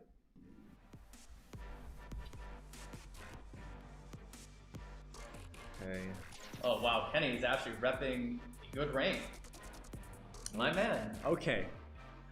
I'm noticing this theme with our co-commentator Pan Shui. You know, he's noticing all of these various suggestive, I suppose, things. Suggestive? No, I know you. Don't play innocent. I'm not implying anything. Okay, you're right. He does take out the Closer Charles. Yeah, he does take out the Closer Charles now that he knows. But the A Robbie's now free and does get picked up by Kenny. A Robbie here once again being picked up. We actually see a lot of times that wow, he straight is- into the stereo draft. Yeah, no, there's no doubts in his mind that this is what he wants to play. But that doesn't mean that FG Merlin will not contest this. I actually should have seen the C-Series draft coming, especially now that Kenny has chosen to pre-ban the maid Chloe. Yeah. They're planning to outspeed each other. We see a speed imprint also coming out for FG Merlin. Yeah, I mean his ace is on the field, so we're seeing him. Classic FG Merlin. Is he fast enough? I'm pretty sure he's gonna play his other signature pick here. it most likely probably will be a Coley. Oh, is he fast enough though? Will he pick up his favorite units here? Will he showcase them? I mean, Here. Kenny is known for having his like 290 something speed Tomoka, but he ungeared that. So all that crazy speed gear. Must be on a On- Charles. yeah. It might be on a Charles. Yeah. Good to see Rand here. Sincerely going full. Oh, he's He's thinking really hard, Yeah, but he chooses not to do it because then he saw the Bellion. yeah. Knowing that the Bellion pick here, he chose not to pick his equally because then it only is going to deny the souls. It's a- Especially if he's assuming Yeah. It's a that he race. doesn't want to ban the Bellion pick. Yeah, this is gonna be a race. There's a good possibility right now that the Acid is probably banned, and that's what Kenny probably chose here. Yeah, he's so decisive in his draft Yeah. right now. Like he picked this, he banned this, he knows. He knows. The Acid is the only thing that's contested. Oh! But he chose not to ban it and decides How- to be so confident How certain in is his he? speed. How certain is he that he's gonna outspeed? Wow. Kenny just knows.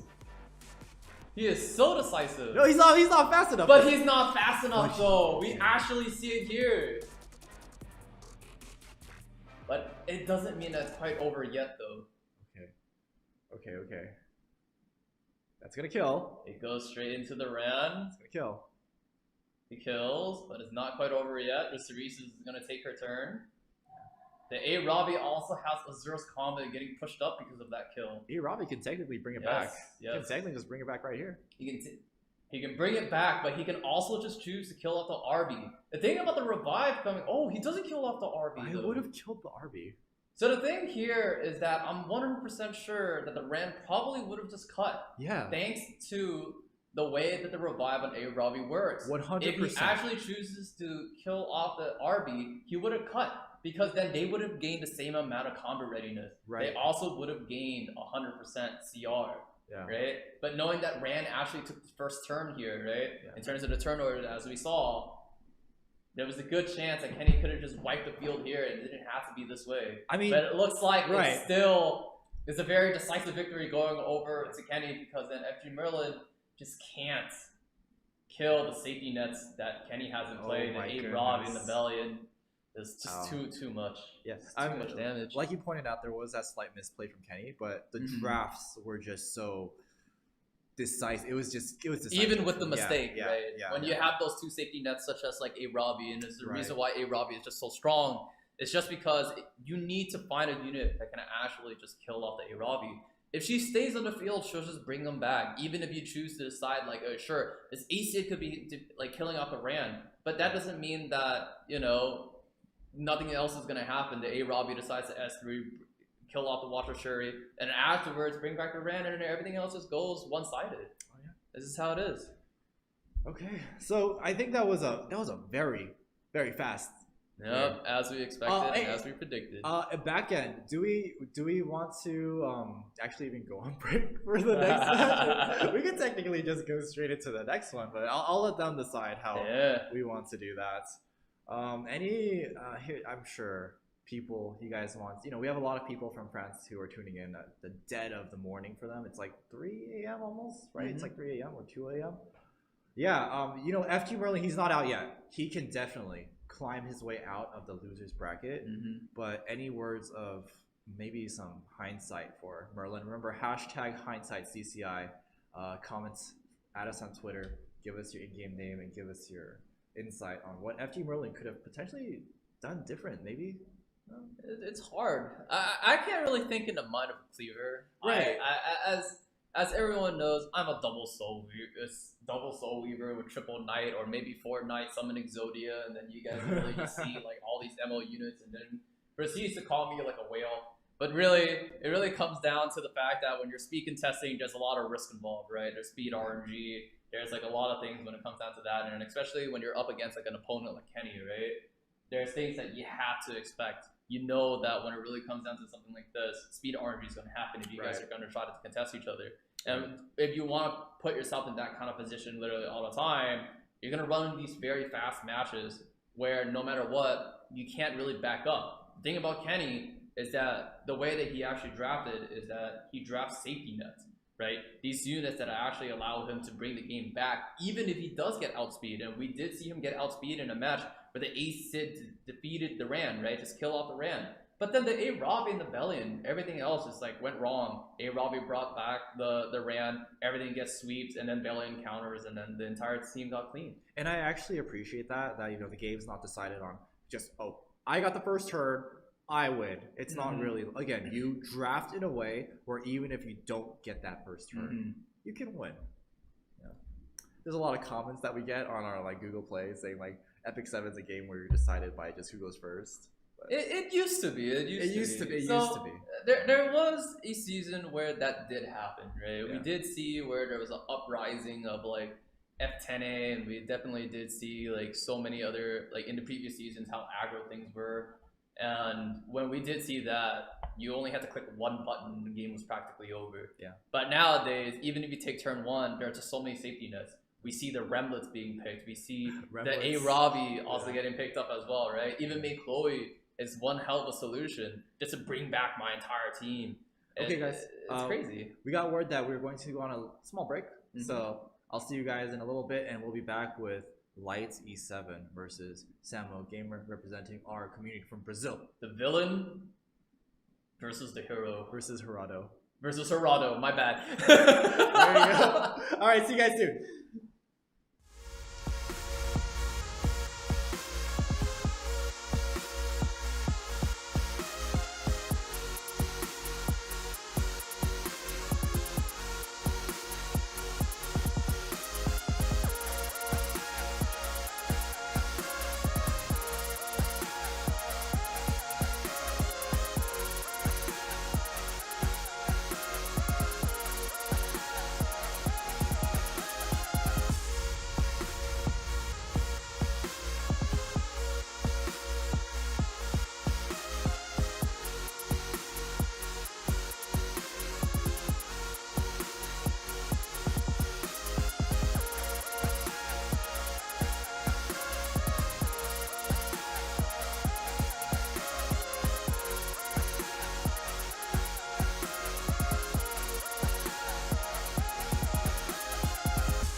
We're about to head into our next match versus Gerardo and the villain himself, Light_E7. Both actually has one hell of a playstyle. Samu repping his bruisers, whereas Light saying and self-proclaiming that he's still a cleaver, but not quite, right? We already know that he's quite the Remlet picker himself, and I wonder how things are going to go. Will Light actually choose to play very, very 50-50 coin flip? Or Literally. Will he not? Yeah, so I've actually had the honor of fighting Samu a couple times actually, and he's been trying out interesting things like first pick Bellion and stuff like that. Normally that could be very punished, but against someone like Light, who I don't know actually. Do you think I think he'll flex. He'll flex really hard. He has that possibility. I think I can't compare Light to Connor. The thing is, like I said, right? Compared to like normal ladder, in normal ladder, you could just target ban one unit, but that doesn't mean that is the end all be all. In a double pre-ban situation, there's so many units that actually gets eliminated in the game itself that the moment when you lose two of the units that you are normally very comfy with, eventually things just go down, and it's just very, very bad when this actually happens. people actually have to think a lot more about the drafts, especially when you lose your comfort picks. You guys can really just imagine what happens. Let's say, for example, if Samu really just loses the things that he's been practicing with a lot, right? And if Samu loses like his Balian or maybe the units that he plays a lot, it becomes very bad. So going into this tournament, I always felt that Light has a very small pool of heroes he uses, and you could easily kind of pre-ban him out. But we'll see. We'll see what adjustments are made. Yeah. Maybe they'll surprise us with something. Anyway, guys, let's go ahead and go into game 1 of the final round of the first brackets. Yeah, the first brackets. Let's go. Okay. The battle begins.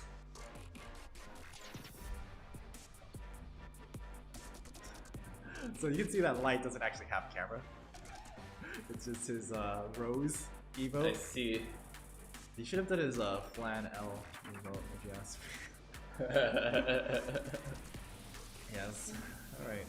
Taking some time with the prevents. And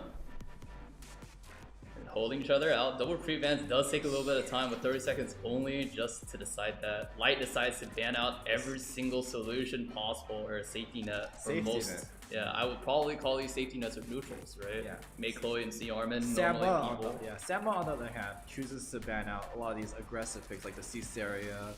Okay, there's another safety net right there though. There's a safety net again. Yeah. Safety nets are always what we call neutral picks. These are the things that people would try to contest as soon as possible. They just want it. As we see, we have a little bit of technical difficulties where our screen is frozen, but the screen is frozen. The match is still ongoing though. I will try to commentate it as much as I can. Robbie's first pick from Samu's side, and then afterwards see FCC and Cerise being picked over to Light side. From here, we're still waiting to actually see what both players are actually picking. Knowing that Light is actually still picking very neutral, that doesn't always mean that he's actually choosing to play Cleave, but knowing that Cerise is there, it could mean that Light can change over to his aggressive draft, or this could be a counter to the standard draft from Samu's side. Samu picks up the Elena as a deterrent and a cleanser, most likely with the doctor's bag, to make sure that the debuffs don't stick, but it's only just one debuff though. I mean, here's the thing, right? Samu can take reassurance that it's not a Caesarea Cleave even though the Cerise is picked up, right? The Caesarea is banned. What is the Cerise? The Cerise pick is just an answer for the Robbie at this point, right? And we now see the Violet pick up. It looks like Samu might actually just try to steal as much as he possibly can. We're gonna see it. So Lanny gets picked up here. It's a good neutral pick, especially when Samu, all he has are single target units right now. Depending on this pick that Light does, I think I know a perfect pick for Samu. Depending on this last pick right here that Light does. I think he can trap himself right here if he doesn't pick right. I see. He's thinking. Light is still thinking. Oh, but he pops off with a neutral pick. He picks off a Soul Weaver here, still waiting to see what else Samu's gonna do. It's actually a very smart thing for Light to actually do. He's playing so safe. This is a very, very safe draft. But the thing is, yeah. this draft actually cycles very quickly, right? With the Cerise and Lanny in the end here. The number of times that this team can actually cycle is actually very, very scary, especially for Samu. He still does not have a solution for the Lanny yet, and Light does not want to pick his threat. Yeah, I mean, It's not quite over yet. Samu can also take reassurance though that last pick that Light has to pick has to be a threat, right? It has to be a damage dealer. What damage dealer could Light be thinking right now? I don't think that enough is showing. Well, he has to wait because that's showing. right now, right? Yeah. Samu still has 2 picks, but right now Samu's in trouble. He already picked 2 threats. He already picked 2 characters that basically says like this is the team that I want to run with. But looking at his top 3 picks versus Lights looks like he has a more dominant draft. Oh, He chooses to pick the Chosette as 1 layer of mitigation, and he picks AOL as another cleanser. But here's a bad thing: it's a single target versus stealth units. oh my. Oh no. No, I know you really like Light's draft here, but I actually do see a world where Samu can actually win this. But the only time that actually wins is if the AOL stands, but it doesn't look like it gets stands here. Exactly, that is the one pick that Light will actually have to go for. Is the only threat. I mean, his team. it made the most sense to ban AOL there. Yeah, it made the most sense. And now from here, the real question is, can Samu actually outlast this? And will the guiding light proc from the Landy. It really depends from here. The thing is, there's actually not a lot of ways for Samu to actually knock out the stealth. It's actually looking very scary here. The only other AoE that he really has is the Elena S3, but it's not like he can do enough damage versus the FCC. Yeah, you just can't punch through. How are you ever gonna reach the Landy or even the Cerise? It looks very scary here. Even if the Violet does dodge every single time, it really just goes to show Light actually needs to be very unlucky here. Very unlucky. In order to lose this fight. Oh.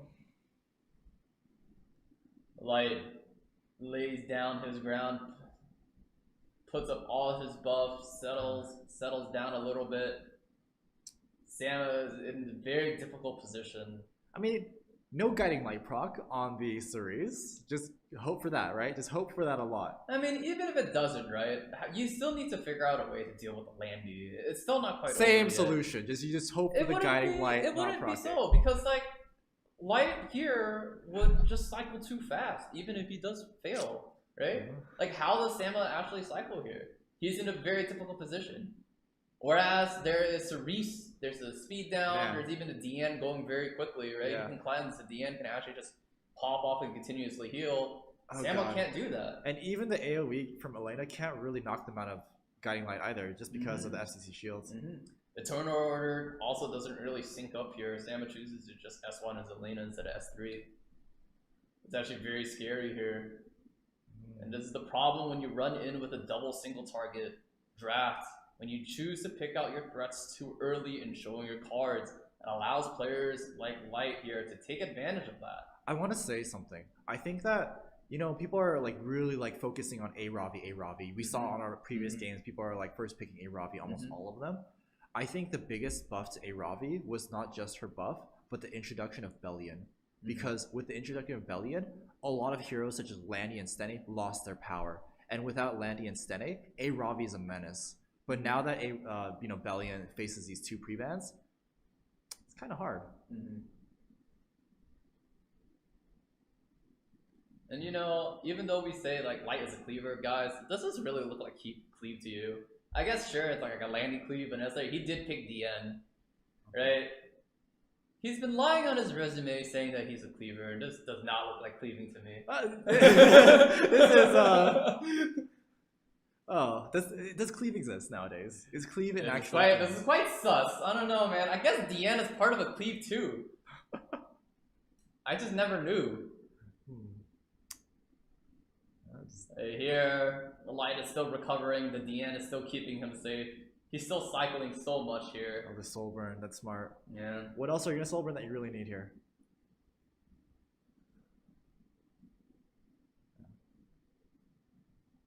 At the end of the day, if it's AoE, it is indeed a cleave. And now Samu is still thinking really hard about this. Yeah, he needs to use this time to think about the next draft, the next round. What can I do from stopping this situation from happening? Listen. Okay. We can there's still a chance. There's still an opportunity. That's All that true. needs to happen is a Violet just goes 1v4 and goes nuts. This Landy misses every single hit, and it's just basically done game. And that honestly happens more often than it should. Yeah. Like you see Violets. Okay, well he's just getting hit now, but that. He got hit, but that basically means he doesn't take any turns. That's true. He's Not slow. bad. He's slow. Restrict and slow here. He has no way to cleanse it because he already ate his apple. He has his S3. His only target left is really to go into the DN, but he chooses to go for the FCC instead. Okay. It's actually really bad here. Oh! Oh my Oh! god! Emma Landy doing things! Yeah, it's over. It's over. Ow! And just like that. Truly something. I felt that. Truly something only a villain can achieve. Yep, I felt that from a mile away. Oh goodness. Oh my god. Hit on the Violet. He's gonna soul burn because he's a villain. Oh well, wait, that was a very chivalrous thing to do. I was gonna go soul burn S3. Okay. Just like that. Light takes the first round. Ah, that was very decisive. Yeah. Very decisive. And this is like, once again, we run into that same mistake all over again, where players are actually just drafting too early. They're drafting your threats a little bit too early, and when you do things like this, right? It was. It becomes very problematic, especially here, right? Double stealth units into single targets. It's a big problem. It was Violet third pick, right? It was yeah, third pick Violet. I see. It's just too much of a problem. Like, it wasn't the fact that, you know, Cerise was a very big deal. It was more like, you know, Cerise was just there just to see if Light can actually choose to play. Right. If he chooses to play very fast or very slow. But the thing is here, we actually saw Cerise not being a very aggressive unit, but it can also just be like a unit that can actually be very pivotable. Like, you can actually just change your draft completely. And in this case, Light just changed his draft completely, just utilizing the Cerise against the standard, which is just really, really good. And then right afterwards, he just cycles like crazy with the dual attacks. Yeah, I remember, I think everyone has been saying Guiding Light Cerise, you know? Back then it was like Convile Cerise, nowadays it's just Guiding Light Cerise. Making sure that she stays safe as much as possible, make sure those dual attacks goes off. It's actually really, really crazy. Right. Oh boy.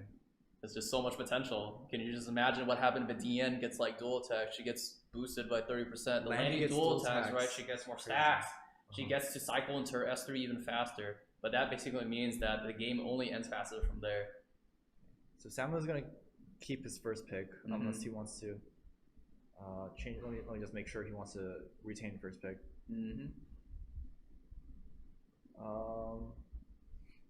So going into this match now, knowing that Light can still play standard, will Samu still choose to ban the same units? Or will he actually start target banning different units instead? Samu has a very wide hero pool though. He does not have to play that same draft.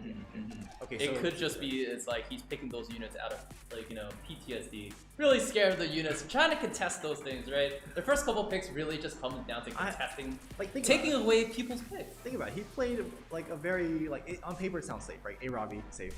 Violet sounds safe, but it was very quick. Let's go ahead and go into our next game, guys. This is the next game. Okay. Samu takes first pick this time. Yeah, he wants Will to his keep it. pre-ban still remain the same? Just remember, in a double pre-ban situation, when you're changing your bans this frequent, it's going to be very, very shaky. You're not going to be sitting in a very comfortable position. It's not going to be as easy as you think. When it really comes down to it, you're going to be losing your playstyle, especially when you really think about it. People are not going to be in their comforts anymore. And here we see Cerise and Strays getting banned, so his bans does change. But this is a very dramatic change, too. Because technically, Cerise, Seaside Ice Area, one or the other, right? It's interchangeable. But I think Cerise is definitely the more flexible of the two that you can pre-ban out. Question here is, does Light still want to run into his area draft? It is now set as available, but he lost his Cerise. Right, you have the Ran option. I have watched his streams and he doesn't seem to like Ran too much though. Ran all in all is still a really pretty good unit. Right? I think we get to see the villain draft. Okay, there it is. Here comes the villain draft. The pick into with the Violet and straight into the Ran.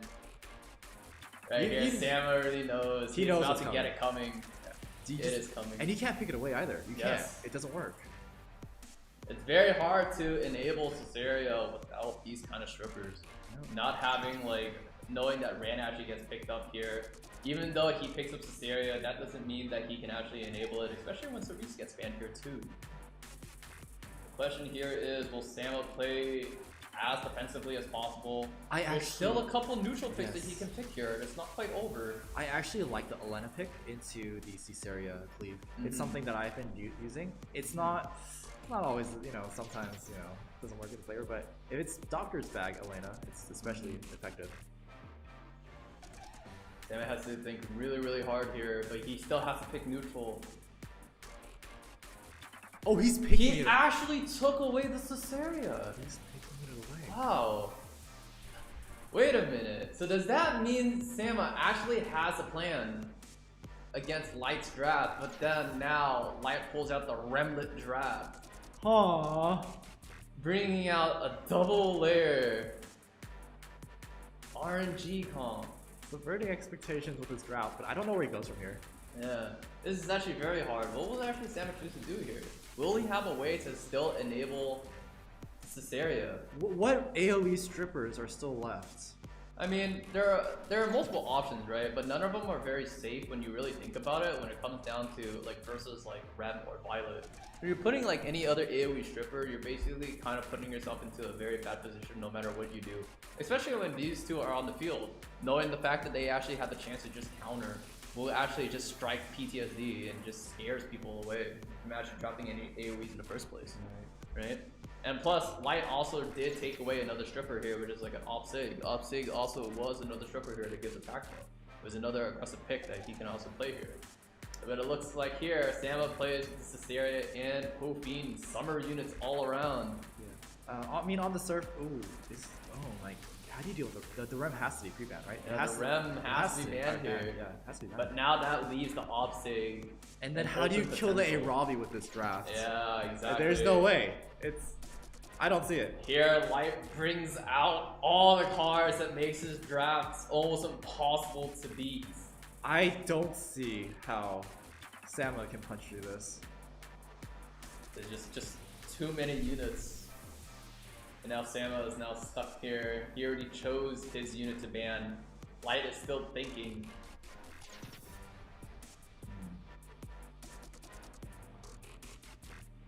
Rem gets banned, has to ban and the Rem. Caesarea gets banned as well.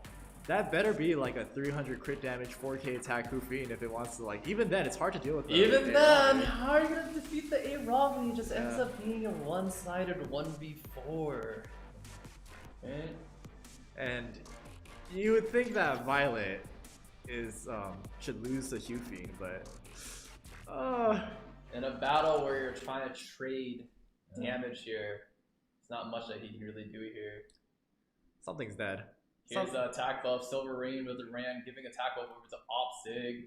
It's just gone. Op Sig snipes off a unit already.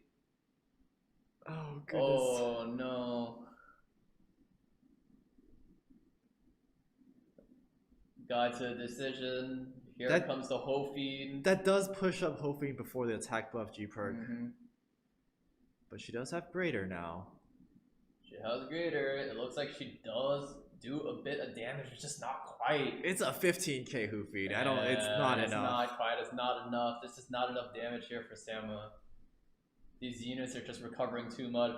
Lifesteal coming off from the Violet, and also the passive from Arabi's S2. I mean, he can lose his Opsig, he can lose his Ram, but they did their job. They're done. Yeah, but they could just always come back. Oh, that's true. Just The come thing back. is, they can always come back. Yeah.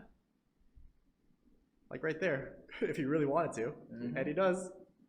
And it's gone. He's just gonna rip the S3. He doesn't care, and my God, it actually killed off the FCC, bringing back the Op Sig. And from here, the last unit left remaining. The only other threat. Greater attack buff is gonna hit the Violet. Will it hit? Oh, it does. It does hit. But it's kinda. Just doesn't do enough. Hmm. Ozzy falls. That GP hitting really, really hard. Misses, thankfully. 70% chance to miss. Yep, but can't miss anymore because her evasion only sticks around if her HP is actually full. So she's now down to just 20% evasion and not the full 70%. Hit again? Nope. No hit. Nope. But Violet hits. Oh, but Violet does hit though. Because life is fair. Yes. Violet is fair. Yes. I love Violet. Do you? You side with the villain? Oh god. This is a soul. Oh. Ouch. That's a lot of healing. Yep. Comes down to this. And add insult to injury with The that dual insult attack. to injury, the dual attack coming from Light E7 himself. He just gotta put the salt on the wound. Alright. Well. But this does not mean that Samu is out of the tournament yet. He has a chance to reflect on how he drafted in the winner side, in the loser side, and he can crawl out of there potentially meet Light again if Light makes it, further. Maybe he drops out later. We'll see. Okay. It is a double elimination tournament after all. They just go down to the losers bracket, giving them still a second life, their second win. Yeah. They won't drop out yet. Down in the losers bracket over there, we see Kana, Genizad, Merlin, and Samu Gamer. They can still have their chance to actually swing it back and still take it all. I want to say, looking at the bracket, the outcome for round 1 predicted. It was all relatively, how we expected it to go. Yes. There were almost upsets. Like the Kana Elf Mage one was the one that was. I was impressed. He really wanted his red lobster. I'm not gonna lie. Here. I never had it myself, but he really wanted it. Kana, I'll lower the bar for you. You don't have to win the tournament. Just make it out of semifinals losers. I'll get you the red lobster. See, instead of New giving Genizad the cake, he'll give you the cake instead. How about that? Oh yeah, I should be giving something to Genizad too. It's his birthday. Okay. But yeah, so I believe that's the wrap for the winner's side of round 1. We will be going to the loser's side of round 1 after this, and then we'll be going back to the winner's side round 2, then to the loser's side round 2. But before we get into that, guys, I just want to do one more reminder. Make sure to go onto Twitter if you want a chance at winning a mouse pad. I'll show it on live stream again in a bit, but it's again hashtag Cheer Squad CCI with your message, in-game name, and your server. And the other one is hashtag Hindsight CCI, in-game name, server. Give a message. What could Samu Gamer have done better? That's a question for you as I get the mouse pad. Well, in this match, right, especially when it really comes down to it, like in a double pre-ban situation for Samu, it was really shaky for him. He didn't even know. He was scared of so many things coming out from Light's side, and you just know it, right? Light playing standard all of a sudden is like, wow, that's rare, right? And then all of a sudden he goes back into just playing his normal cleave again. And then when you actually see it, when Light can actually be this flexible, you can only put people on their toes the entire time. And right here, Samu is trying to pre-ban every single possible thing. But the thing is, when you pre-ban this many units, right, when you're changing your bans over and over, it only causes more trouble for you. I actually want to take back what I said, where I felt like Light feels, you could have a little bit easier time pre-banning him, because when he streams, he's very kind of, I'm going to cleave, but clearly he shows the flexibility of his capabilities in today's first round. Anyway, guys, I want to show you guys the mouse pad that you guys can win. Again, we're giving away 50 of these. Mouse pad, the lighting doesn't do it justice, but this is a very big mouse pad. You can see the scale, but remember, New will sign it somewhere. I will sign the Luna. Don't sign the Luna. Don't you dare. Don't do that. This is the mouse pad. Don't sign the Luna. Just let me know if you want it signed. Actually, I'll be nice and I'll just sign them all. Shouldn't you be signing more because then he cosplayed more? Ah! What? What do you mean ah? I'll sign more. What do you mean ah? Anyway, guys. All right. Are we ready to take that break for the next one, or should we keep the ball rolling a little bit longer? Let me know. You can still do all of that. Yeah. Look at the trophy, guys. Yeah. Look at this trophy. Stop. I know you. I know you. Okay. Okay. Oh. Give me a second. Oh, yeah. I need to know what that means. So going on from here, really, if we guys were to look at the brackets, I wonder where you guys can actually take it. You know, so guys, I'm just gonna stare at the trophy. Don't worry. I was told that we're going to go on a 20-minute intermission. Okay. So yeah, 20-minute break. We finished round 1. We'll be back after 20 minutes to complete the loser side of round 1, and then go back to the winner side. See you guys soon.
approaching ruin.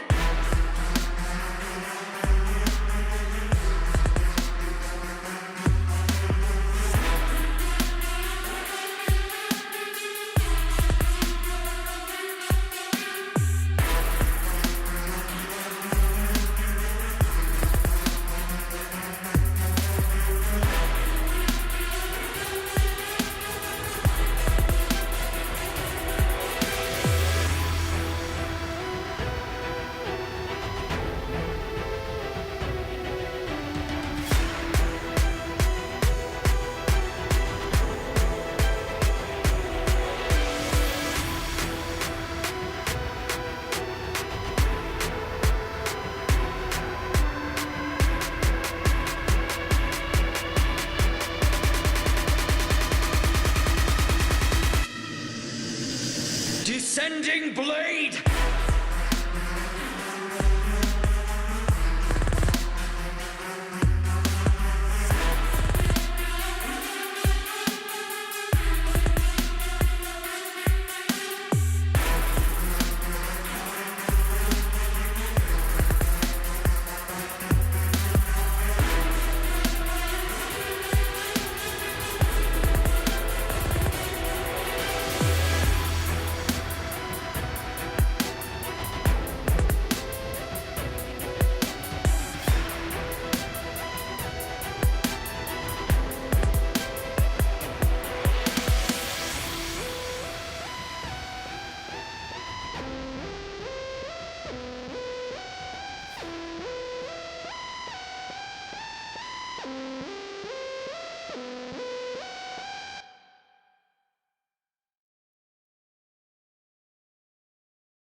my sword.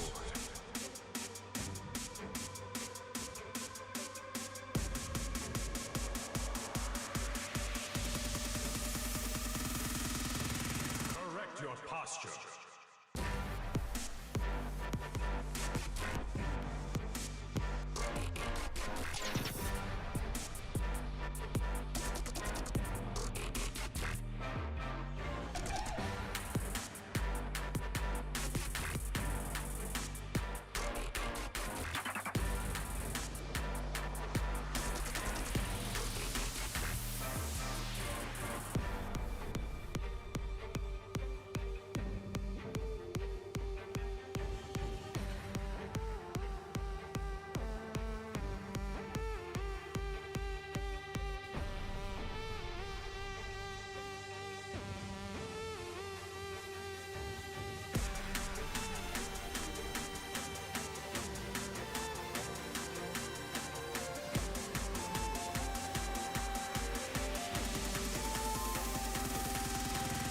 I'll show you how it's done.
guys, we're going back to our tournament where we actually go into the lower bracket, or rather, losers bracket, and then we play from there. What do you have to say?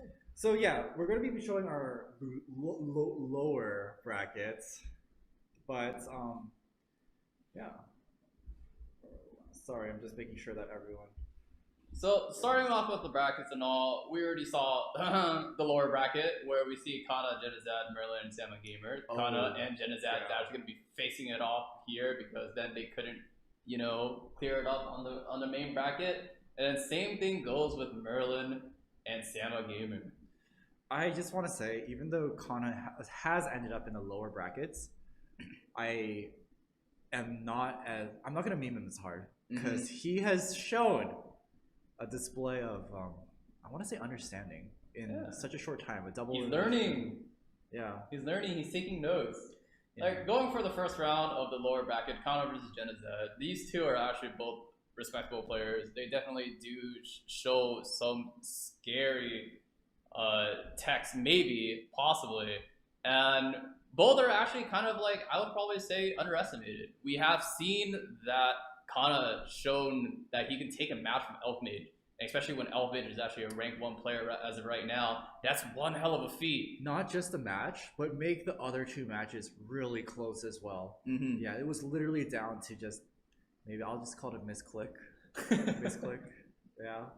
And then sure, but that doesn't mean that he is to be underestimated. Genizad here, even though he is the birthday boy, that doesn't mean that Kana's going to give the game for him for free. At least that's what I hope. Oh no, right? so Kana has stake in this tournament. Figurative and literal stake on this tournament. So I don't think he'll be giving up to Genizad just because it's birthday. Oh. Yeah. But does Genizad even need that pity though from Kana? Of Kana, of all people. Why are you going to say it like that? Okay, from Kana. Why are you gonna say it like that though, man? We gave him so much respect, and then we all of a sudden just stepped on his foot again. I'm sorry. It just comes back, it just keeps coming back. Okay, but I believe our contestants are ready. Genizad does want first pick, so he will get first pick. Let's go ahead and enter the first round of losers bracket. Lower brackets. Lower bracket, yes. Okay. Genizad versus Kana. Let's go. Bruiser versus aggro. Whenever we're ready. Whenever we're ready. Oh, they're not ready. They're not ready. So even talking about more of our contenders, these are 2 play styles that differ each other. Genizad showing off that he's actually a bruiser player, and then Kana saying that he's straight aggro, and he will still commit to the aggro regardless of what the case is. So we even saw here he will still choose to speed contest no matter what. But the question is, Genizad used to be in that kind of play style as well. The thing is, will Genizad also choose to take the flip on the switch, or will he not? Alright. Give me a second. Looks like we have a little bit of technical difficulties, and that's just how it is. Sometimes when our matches go that fast, you guys already know how it goes, right? Sometimes there's unexpected 5% RNG. It's like, all these things really happen, and then all of a sudden, you see people actually flip the switch, and they get really, really nervous. We saw that in a lot of these matches where double pre-bans were actually a thing. People were so actually shaky, they didn't even know what to do. Most of the time, they actually took the full 60 seconds just to decide what they actually want to pick. Yeah. And when it really comes down to that, when people suddenly lost their comfort, they kind of just boom inside. I just want to give a reminder to people too. If you guys could go ahead and follow us on YouTube, subscribe by me. Please follow the Twitter. Yeah, just follow our various channels, and the more we get the support, the more we can pull off these cool events for you guys. Yeah, and hopefully you guys are enjoying this event. We've had various tournaments in the past, but if you guys like the single day kind of formats, let us know. Anyway, everyone's ready. The match is ready. Let's go ahead and enter the first match of the lower bracket. Genizad versus Kana. Let's go. Let's go. Oh man. Suddenly things got kind of dark for Kana. Maybe his light bulb actually got turned off. That's actually kind of bad. Wait a minute. They both look pretty happy for me. Now the light is actually turned off for Genizad, whereas it's looking very dark for Kana. I'm actually a little bit scared for him here. Especially when, light bulb kind of burned. Right, so this is their last stand, right? Because if they lose here, they're out of the tournament. There's a lot on the line in this match. but that doesn't mean that it's actually just one match. This is a BO3 match, correct? Correct. Yep, so they still have chances. Even though they lose one match, they can still take it back. Genizad opting to ban out that Caesarea cleave. And then Kana choosing to ban it out to all the safety nets possible. Genocide going straight into a rare pick that we don't see very often. I think this might be the first time that we see AOL in this tournament. Yeah, and it's crazy because people have often said that this is the most single-handed, most oppressive hero in Epic 7. But this is the first time, I mean, she has been pre-banned a lot, but this is the first time we're seeing her first pick when she's not pre-banned. Here immediately Kana's already having like a lot of trouble. He already lost like two of his units already, and he's already struggling with his first 2 picks. Oh yeah, that AOL pick, I think it stopped all his momentum. All of a sudden, this is exactly what I mean, right? Looking at his cam already, his light bulb is already turned off, it's already burnt. Maybe he's regretting that Ruel pre-ban and wanted that AOL pre-ban. Yeah. It's not looking very good. He's staring a lot. He has 8 seconds left on the clock. He's already being pressured on his picks. I don't like and it. Already he already picked 2 damage dealers, saying nothing more but saying, hey look, I'm gonna try to kill you, but there's an AOL right there. What are you gonna do when there's an AOL right there? Still very, very scary. So when you go into a very aggressive draft like this, the option is typically bulk up more. Right? Yeah. Or honestly, you still have to play like as many safety nets as possible, right? Sometimes even if you could just pick like a character here like Rem in order to actually be a huge deterrence over the Genocide. There could have been like a numerous amount of other units that Kana could have picked here instead of the RB and the S10A, because then RB and S10A isn't really great into AOL. Yeah, right? and Rem just really deals with RB. You know, she really takes advantage of the second life with her S2 passive with the demon mode. And now that Genocide knows how aggressive Kana is going, especially when he already picked double damage dealers, Genocide opts to go with a Rem pick and the C Armament pick. Mitigation, and also just another denial to AoE. Just hunger down. Yep. I don't know if Kana can punch through this. Yeah, this is kind of scary. He's thinking really hard about the AOL. I'm pretty sure everybody would too. How do you deal with AOL? So the thing is, I don't have a lot of experience with AOL because they're just basically permabanned in my book, right? But I do play her a lot against her in arena, and I know everyone knows that they see her in arena. And the thing is, the best way to really deal with AOL, at least personally, is that you always play Lilius. Lilius, very aggro grass. Robbie is one of those great units to play versus AOL as well. The problem is, Robbie's banned. Kana just banned his unit. Yes. Right? Like, he probably didn't really think through too much about his pre-ban. And now he's actually struggling in his draft. And this is exactly what double pre-ban does to you. It makes you kind of lose a side of your brain where you kind of just like one side's turned off, one side flips on. But instead of one side flips off, it's like one side stays cleave and one side just goes like, bro. So here's the thing. He does pick up the Lilius, as you said, for the AOL. But in my mind, Lilius is twice the chance for Rem to go crazy. You know, it's a single target attack, sure. But it's 1 and 2, you know? And both times it can proc that S2. That doesn't mean it's quite over yet, though. Looks like here, Genocide off to run. More mitigation, I suppose?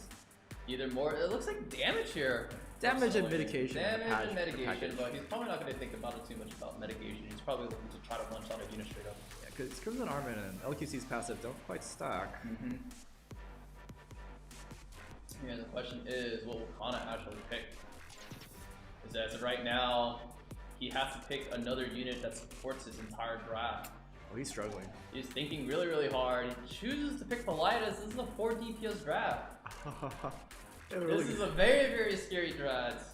Remember, running a 4 DPS draft basically means that people can just ban out the one unit that enables everything. Here's the thing, the Rem looks so scary into Kana's draft, but he has Violet, so I don't know if he wants to ban the Rem because he has Violet picked. Yeah, but then the same question lies down to Kana. It's like, can he really break through all of this? Yeah. Like, all these units basically are still pretty naturally tanky, right? Especially with the C-Arm in there. And seeing this, Kana actually ban out the C-Arm.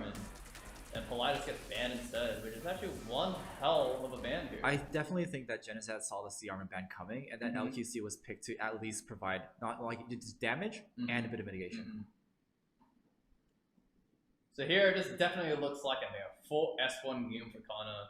He's actually gonna get like silenced here by the Angelica, and even if not, it's probably best that he doesn't rip anything. Yeah. Oh. This is a game of how woke Rem is. Yup. And is Kana she? still thinking about it. He okay. chooses the S1. That is the right call. Using the S3 here, putting up the skill nullifier is not Oh, very good. oh my That's goodness. a lot of damage actually Wait a coming second. out right now. I think that Rem's dead. Yeah. It's dead.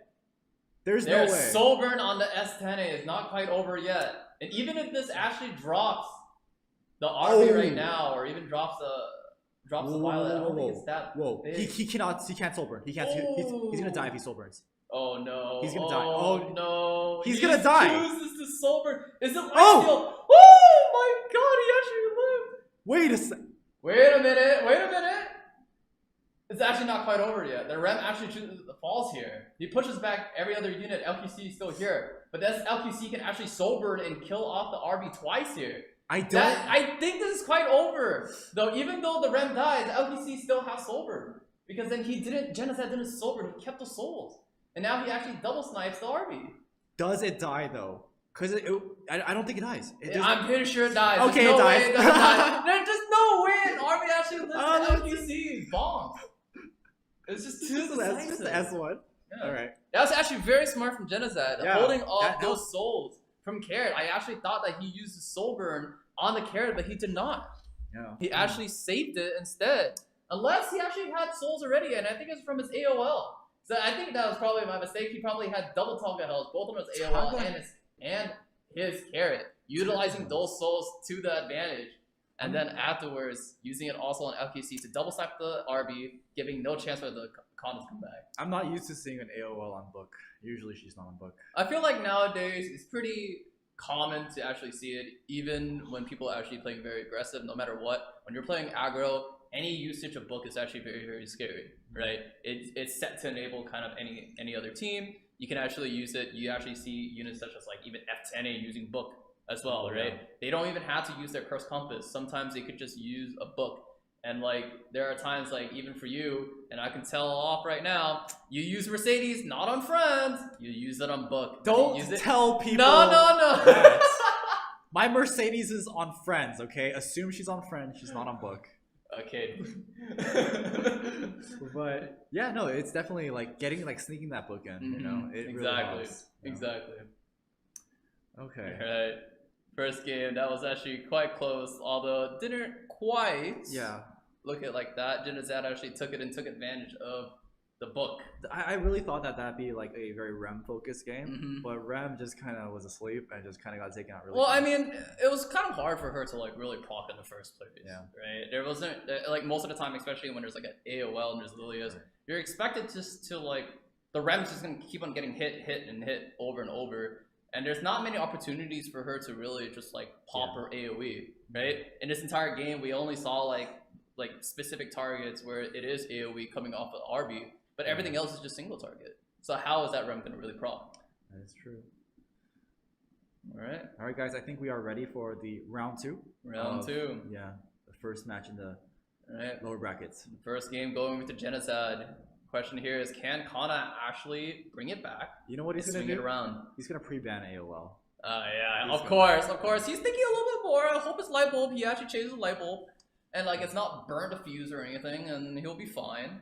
Yeah. And then afterwards, maybe we've been complimenting him quite a bit. Yeah. I hope he doesn't let me down. And that's basically it. Well, on the plus side, I save money if Kana drops here. Yeah, I won't have to buy him steak and lobster. You what? You don't have to buy him?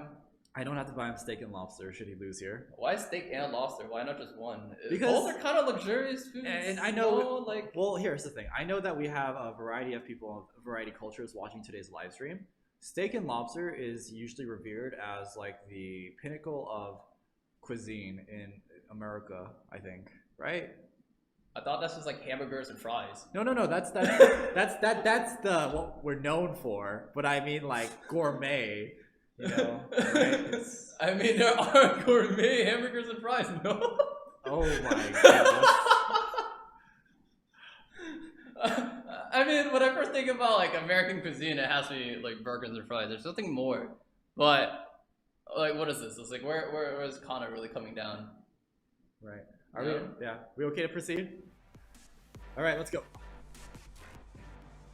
Into Oh boy. round 2. Match. Match 2. 2. Here we go. Match point for Genozad and a comeback story for Connor. Let's see what they can both do. Will Genozad actually clean up Connor and sweep him up and show where he actually belongs? Yeah, he needs to take revenge against Lucari because that was not. I don't believe that it should be more even in my mind. Yeah. Let's see. Pre-bans are still being thought out. No, okay, he has first pick. Oh, but he takes first pick this time. And now he just bans out all the damage dealers, but he didn't take AOL, he took A Robbie. Because he doesn't have to worry about but with A Robbie, this is still a really good unit. Yes. Into AOL. Does Janison still want AOL now? Exactly. Especially now that there's another one of his DPS that AOL would normally be good with, like LQC here, is banned. Yeah. It's actually a very big pickup here for Kana with LQC being banned. That basically means Janazad has less of a solution. Especially when LQC is a very strong unit against a Robbie. This was such a strategic pre-ban knowing that he has first pick. You know? He took out the LQC and he took out the Len because both are just really strong picks into a Robbie. And especially when you are playing like this, there's not a lot of damage dealers left for Janazad to pick. With both Landy and the LQC being pre-banned, this is a very tight draft for Genocide. There's not a lot of units, and he's currently just playing the neutral draft, and this is actually good. The more that Genocide wastes and more that Kana shows his cards, the more trouble that Kana will be. The question is, will Kana choose to actually play as aggressive as he wants to, or will he just let Genocide pick his units? Oh, he's thinking really hard. Yeah, he's thinking hard here. For someone who throughout this tournament has stuck to a very hard set style, he is thinking. Okay. No, not showing anything. FCC, he's still waiting. Oh, but he decides to go straight into the F10A though. I know it's showing your hand right here. I know it's showing your cards. But I do think that F10 is actually a pretty good pick. Yeah, but this looks like a good position for Genozad to actually play the one thing, the villain draft. Right? You guys already know it. And it's a very good double pick here for Genozad if he actually chooses to choose it right now. Will Genozad choose to take the villain draft? He's thinking really, really hard about it as of right now. Maybe he's deciding to talk about it over with Kana. And maybe Kana is currently trying to convince Genozad off it as of right now. But listen, this is his birthday. Oh, God. And he actually did it. He took the villain draft. He took the Remlet draft. Oh, no. Kana is looking kind of shaky here. No. Here we go. Oh no. While Kana's still playing cards. Better Violet. There's not oh, wait a minute. What is that? This is not a Kana draft. What is that? That is not a Kana draft. As we see here, we see Rylets. The other Violet. And then we see DN also getting picked up as well. So against Kana's draft is actually technically still not as bad into Jenna's draft, especially when it's all single target. The thing is, there is still a force ban for Kana, and he still needs to consider about it like quite a bit if he wants to win this. There's one unit that Genozad's definitely not gonna ban, most likely because then I think it's either. So from Genozad's side, I most likely think that his F10A is not going to get banned. It could be that one of the damage dealers or DN could get banned instead. Yeah. For Kana, it definitely looks like a Violet has to be a force ban, otherwise it's trouble. I don't think so. I actually don't think so. This isn't very good. I think he banned correctly in this case. Because you take those chances against Violet, whereas against S10A, you don't have a chance in reaching her. And you can't punch There this. is a chance though. Is there? The thing is like when you have F10A, right? You can still control this match. It's not quite over, right? Like if Kana still take the opportunity to try to actually beat down Genezadas right now, there's more of an opportunity. But now that there's actually Violet and the Violet can actually still swing, it's actually still very scary. My question is this: is F10A Kana's hero or is it Genezad's hero in this match? Because she's about to enable. Oh, she did it. Never mind. Take that back. No. No Rem procs. No. And how many death breaks? Just double silence instead. This is not looking very good. But this doesn't mean that it's quite over yet. A Ravi can still be a menace here. Because then right now, there's no more AoEs in line for that Rem to actually proc. The only thing that's really left for her is the counter set. The 30%. That's all that's left. That is true. I actually like Kana's. Like, again, I really like that ban. And I think Kana has a good chance in this. Yep. He just has to play Gamble now against the Violet. Yep. But even with a gamble, a Ravi is still a very safe unit, especially when it comes down to having DN and FCC as well. There's mitigation, there's attack buff, there's a lot of layers here for the A Ravi to still live, even if she does get countered a couple times. Yeah. Right? So this looks very, very safe for Kana right now. And he also has a soul burn, if you actually don't spot it. He has a soul burn and he has target health from the F10A. He can actually utilize that soul burn from the F10A to actually snipe off the Rem as of right now. You could literally kill that Rem when he can actually choose to actually snipe it off right now. And with Amelia silenced, that's really nice. Yeah, that silence coming off from F10A was actually a big clutch here. It's dead. The question is... Wait. Oh, he no, chooses to rip SD? No, this is fine though. No. Here. But he doesn't Here, kill. let me tell you something. A Ravi 0 stack S3, significantly less damage than Soulburn S1. That was a Soulburn S1 moment. I think this just goes to show. But it's not quite over. That doesn't mean that he can't kill it. There's still multiple units that are still taking a turn. That's true. It didn't counter, right? so it didn't life steal. Oh, the dual attack. Oh my god, that's kind of dirty. What a birthday present. What a birthday present over to Genezad. Happy birthday, Genezad. Happy birthday. Oh my god. Kana popping out the surprise. Okay. So the Amelia can actually take turns now. Here we go. With no other unit to actually push up, Genezad will just continue to push up this Violet. But even though the Violet is actually trying to hit the F10A, the F10A basically done her job already. There's really nothing left. Well, the worst case scenario, right, is F10A gets to do her job again. Yeah. But even then, I wouldn't probably say it's the best kind of situation. Right now, Kana is just slowly whittling down Genezad, slowly trying to kill everything as much as possible. He chooses Soulburn. I don't know Amelia about for some reason, that. I think he could have easily just held it and waited for the attack.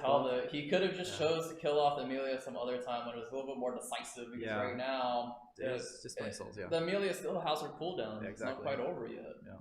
I think, you know, this type of draft is not a common draft. I think he's learning how to play in a tournament. Yeah. But here, we actually saw Genezad had Magaraha's Tome. This basically means all... Oh my goodness! Oh my god, it's so dirty. I guess one dual attack just wasn't enough this game, and it just has to be two. No, he needs more. Give him another one. He probably needs another one right here. No provokes. No provokes, still no nothing. The Amelia still has it. But from here, because there's Magaraha's Tome, that basically means this Amelia can't recover her HP. No raw, no healing artifact means that the Amelia will be bound to fall at some point. He chooses to Soul Burn the Sea Arm here to try to push her up. Just trying to stall as much as he possibly can. So Violet will get to this. I mean, he chooses to go for the DN. It's not gonna kill. It's not gonna kill. The DN is just too tanky. I like this Kana. Yeah. This is a new Kana. This is a new Kana. Yeah. He's making swinging it back. He's making clumsy plays here and there, but honestly though, at the end of the day, this comes down to Violet gamble. It really does. Violet gamble. Yeah. Right. But the thing is, it's like this is the speed A Ravi. This is cycling really, really quickly. Yeah. Right. In a matchup like this where it's all single target and the APOC Ravi is just not getting hit, right? She's just outspeeding this thing like crazy. She's just cycling so much. There's just so much injury, so much damage going out. Yeah, and the moment when that CRM falls, the last stack on A-Robbie just goes. So that's why like even though the S3 didn't do a lot of damage, right? It still generated a lot of souls for him. Right. It still helped him. He took any opportunity to do it, right? He saved his soul burn to use it in a different unit, which is honestly fine here. And there's that age-old debate of like, oh, counter A-Ravi or speed A-Ravi, which one's better? I just think it's always circumstantial, right? Always. So I guess one best way to say it, whenever we're really using something like a speed A-Ravi, right? In a game like this, where she's not getting hit, right? When you're playing against like a lot of single targets and you know that you're not getting hit, your speed A-Ravi is definitely going to be so much more flexible than a counter A-Ravi. The thing about counter A-Ravi is that you're still losing stat, but for an effect that probably will never proc if she doesn't get hit. So when it really comes down to like a 1v4 circumstance and when you are in a losing draft, it's best that you save the counter then, but not when you're actually trying to first pick her instead. When you're trying to first pick A-Ravi and you're trying to contest that pick, he needs to take a skill null here. He needs to take a skill null. There you go. Yeah. Yep. Another soul burn is actually here. Kana actually chooses to I would not have done that. This is quite... Yeah, the Carmen is useless at this point. Yeah, it's quite a scary move here. I don't know if that was the right play. That only gave the Violet attack buff, giving him a second opportunity to just snipe off a unit. And this time it's with... Okay. Woo! Woo! Wait a minute. Hold on. No. Hold up. Genizaz goes straight to A-Ravi. The question is, does it get... Oh! Okay, well, this doesn't look very good anymore. Yep. So, all the things that went wrong... When you're supposed to play very patient, and you're supposed to take your time... Just hold your skills. Yep. You don't have to rush it. Yeah. Kinda decides to rip every single thing, and he just blew it. Yeah. He just blew it. He gave the Violet an opportunity to snipe off the A-Ravi. Yeah. Like, I honestly think he should have waited for the attack buff of DN, right? Yeah, just like another safety net, right? Just to make sure that everything was fine. He had soul burn, he had everything. Yeah. The game, all it wanted to do was just wait. Right? Oh, Kana. But now that he just gives an opportunity to snipe off the only DPS that Kana actually has right now, there's almost no chance that he actually wins this. Double ice units versus Earth right now, it looks like this is like the best time for a Violet just to pop off. I will say, there is a chance he wins this, and this is how. Frenzy? Dual attacks? That's all he needs, just Frenzy and dual attacks. But wait. How did that F10 hit the Violet? I don't think she did. No, she did with the S2. That was kind of weird. Alright. Anti-crit did not go. Okay, there's no chance. Frenzy 7 is just too strong. Even if it doesn't crit. The Violet is looking a little bit too much. And just like that, Kana's just doing his game. I don't know. Alright. Kana? Good. I feel bad. Yeah. What can I say? Hey, when you come here on the 28th, I'll get you that steak and lobster, but not because you're a victor, but because you're a loser. No, it's also because then you're paying for it. You're paying for it. You're paying for it this time. Loser pays for it. What do you mean? Like look at that. Kana had such a nice start with those dual attacks, you know. He just everything was going so well. It was like, dual attack on the Red, dual attack on Amelia, giving him all the great birthday present, and all of a sudden, you know what? It was a fake surprise. Turns out a throw was what was the greatest gift for Genocide. Right. And I say this and I'll repeat it again, but it's not always just the draft. Nowadays in Epic 7, there is, again, a lot more mechanical in-game decisions revolving, Especially when things such as, the Rem having counters in her kit and including the counter set. There's units that you actually don't want to hit. Right. All in all, right? Very scary units. Units that can actually just overturn a match into a 1v4. When it really comes down to it, these things, knowing these, like, numbers and all, They will actually decide whether you want to hit it or you want to take the risk. Do you want to take a 20% or do you want to take a 30%? And these small numbers actually decide whether you want to actually be hitting them or not. Right. They're in-game decisions. They're in-game decisions that you actually have to take. And especially in a slow match like in Kana's case, right? Kana could have taken it, but unless there are in-game decisions like that, actually blew his cover. And when a winning game suddenly turns to a losing game, I do want to say can't though, really do anything. I think in this tournament, Kana has definitely, he's feeling out this other playstyle that's not just cleave. We saw, and I think that's where experience comes in, making these decisions and stuff like that. It's a new ground for Kana and this bruiser. Like it's again not a Kana draft, so learning experience. Yeah, but his drafts all in all are pretty well. They're pretty well done, right? When he actually does get into the groove and he does play his standard, it does show that he does know what he needs to draft. But then when you get inside his game and he gets in his mind, one side of his brain is off while one side is on. One can draft and one can't really play the game, and they don't know what to do, and they can't make the right in-game decisions.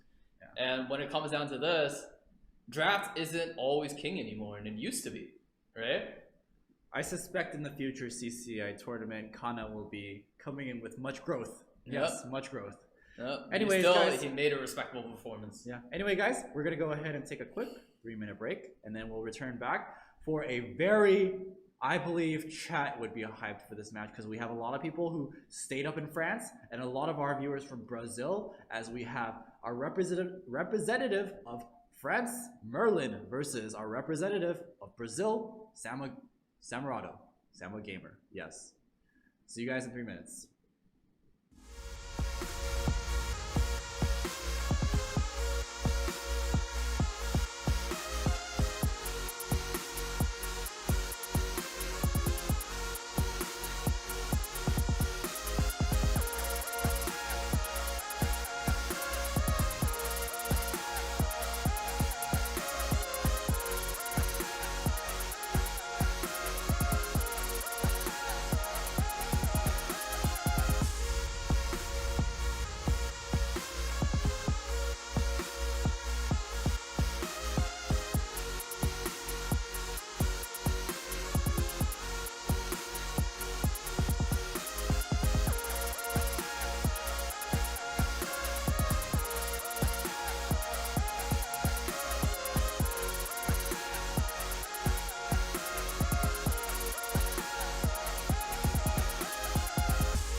We are back. Welcome back, everyone, and our very anticipated match as France collides with Brazil. This is one hell of a match. Both players actually struggled their way, but they're both repping two of the units.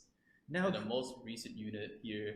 Oh, they're both repping They're both Ran. repping Ran. Yeah. You guys don't quite see it yet. Yeah, you'll see it. But actually, you guys will see it really, really soon. Yeah. Let me just make sure they have their decisions on first pick. So yeah, talking about the two players once again, Merlin repping France. He is a cleaver playing that turn one playstyle. He's very well known for his 8 Coley and Ace, trying to speed race people literally all the time. He comes in always wanting to set up his turn one cleave as soon as possible. And then we see Sam over here repping his bruiser. He's repping Brazil. Playing Bruiser playstyle, but I say we did see a very shaky match during his time versus Light, where he struggled to think about the double pre-ban. Once again, we see people struggle with a double pre-ban. These two players in particular actually didn't know to pre-ban most of the time.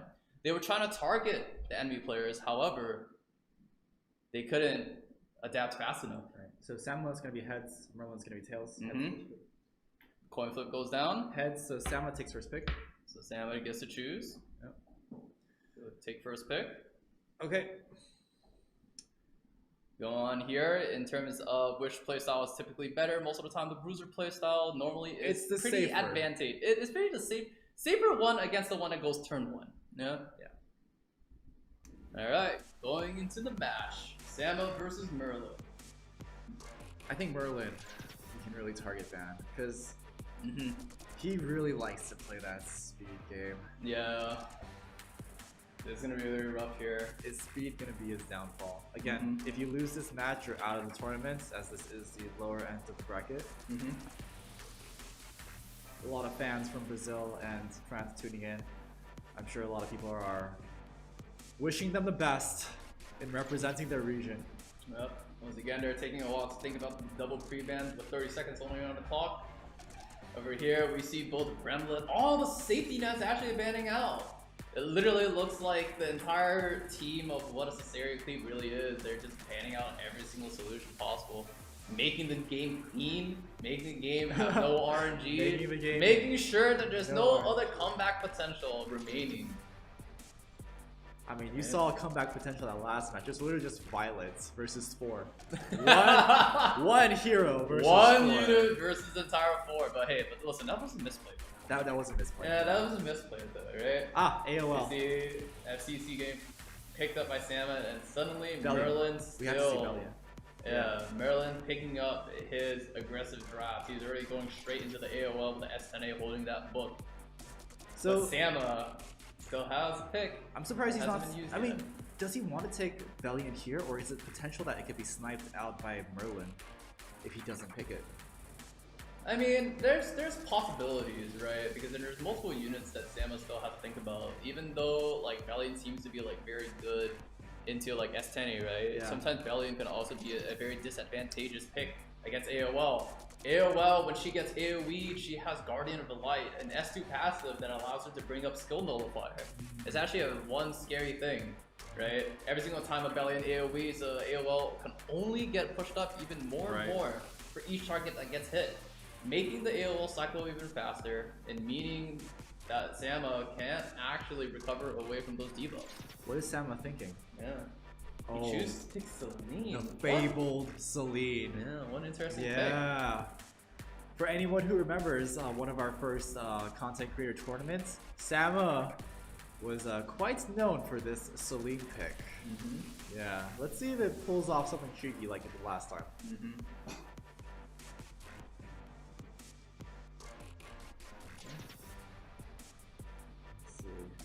Yeah, I think Merlin's kind of confused here. Yeah, Merlin's a little bit confused here. He's actually thinking really hard about this. Lilius and Celine, both of these are very scary picks here. Lilius is actually quite a pick into AOL, which is quite a solution here.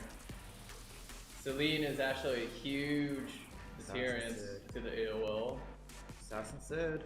Do you think an Assassin Sid Soldier in S3 can take out a Celine It's possible. through that mitigation? Through the mitigation, it's possible. It really depends, right? What happens if this is like an Alexis basket? Right? If it's an Alexis basket, I said though. That's a lot you're betting on, There's a though. good chance, you know. You take that 40% chance, and you can just wing it. It is the first of best You of can 3. wing it, and you can swing it. It is the first of best of Right. 3.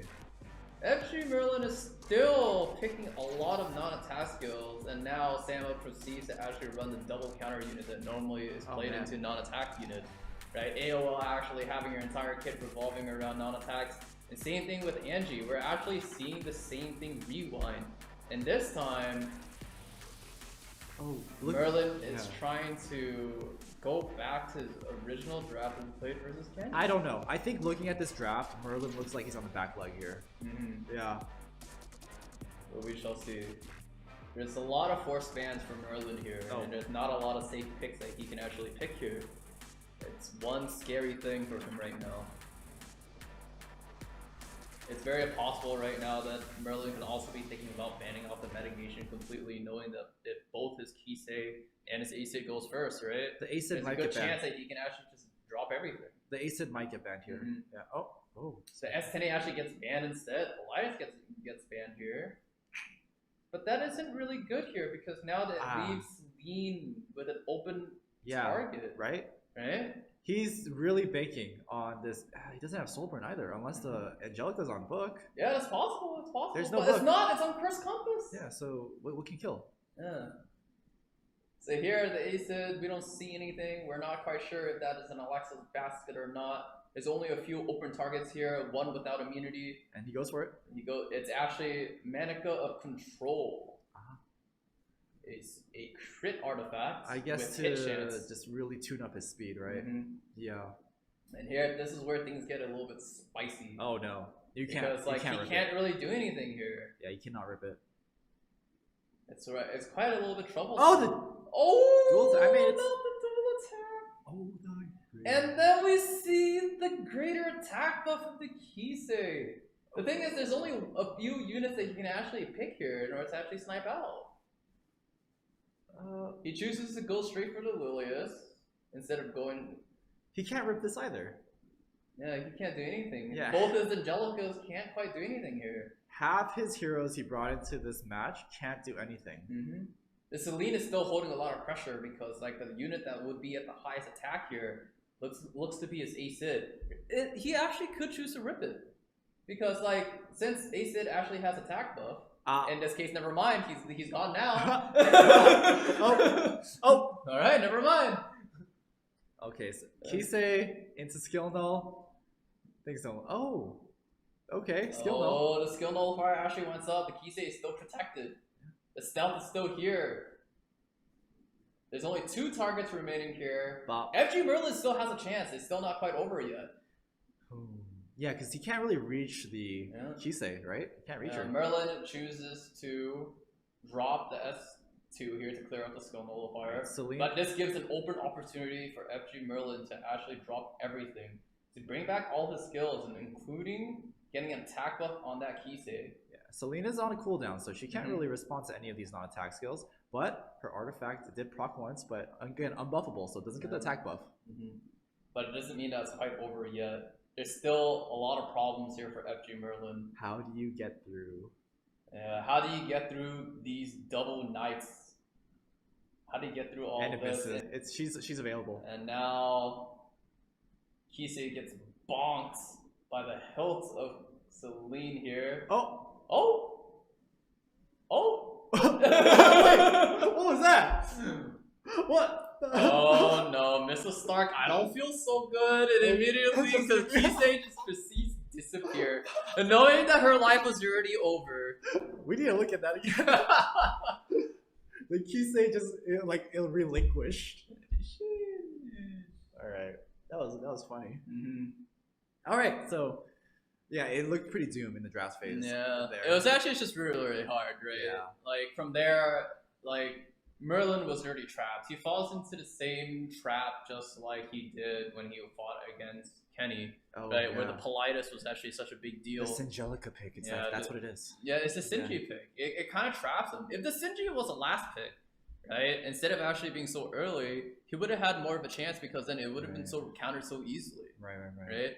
It basically means that, okay, here we wouldn't have to see that the Politis would come out so early, and it could have came out a lot later. And you know, you say this a lot, but the first 3 picks, it's ideal if you don't pick something that can be responded to so heavily. Exactly, right? exactly. And then when you actually have drafts like this where people can easily just counter one unit straight off the bat, it's just very, very bad. And some units just have a more recognizable weakness. And when it really comes down to that, and when these weaknesses are just that apparent, people will go for it, right?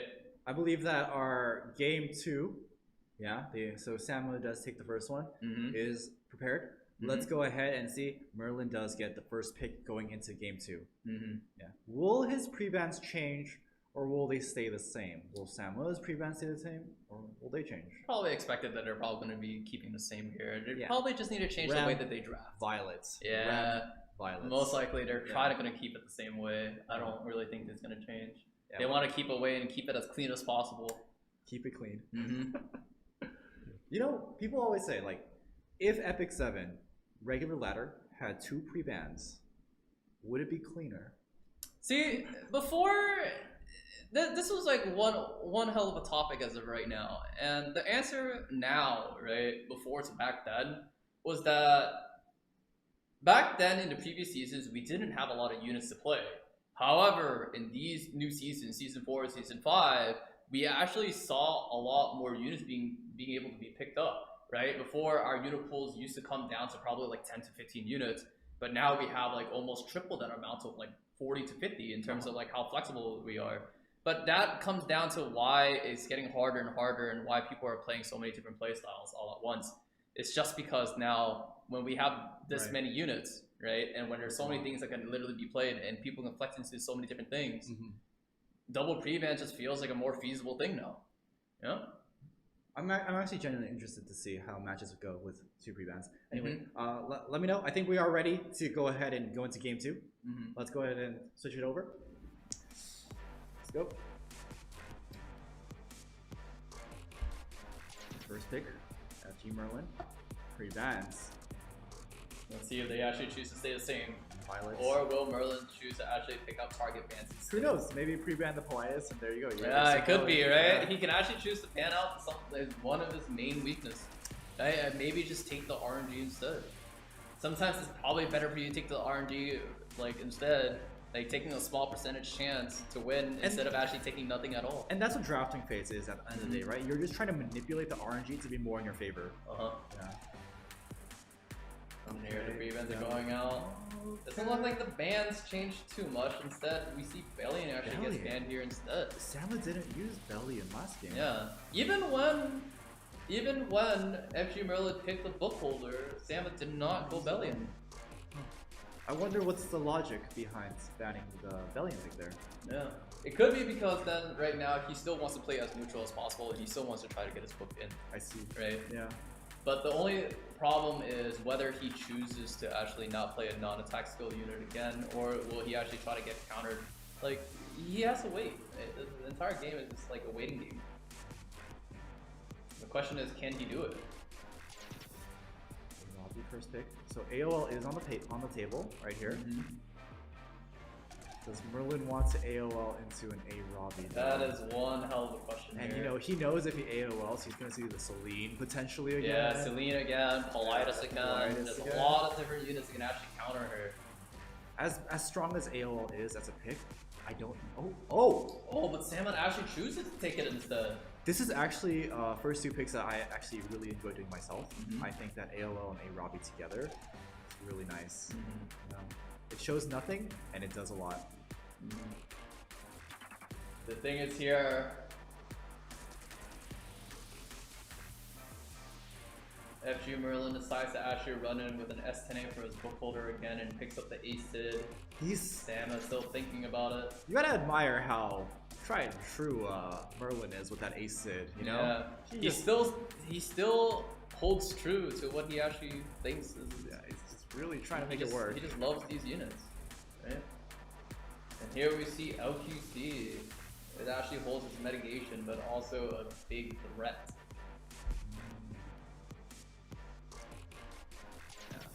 LQC, I suppose that's an answer to that Ace Sid right there, you know? Even if you're gonna miss him through the miss buff, you'll still more than likely kill him.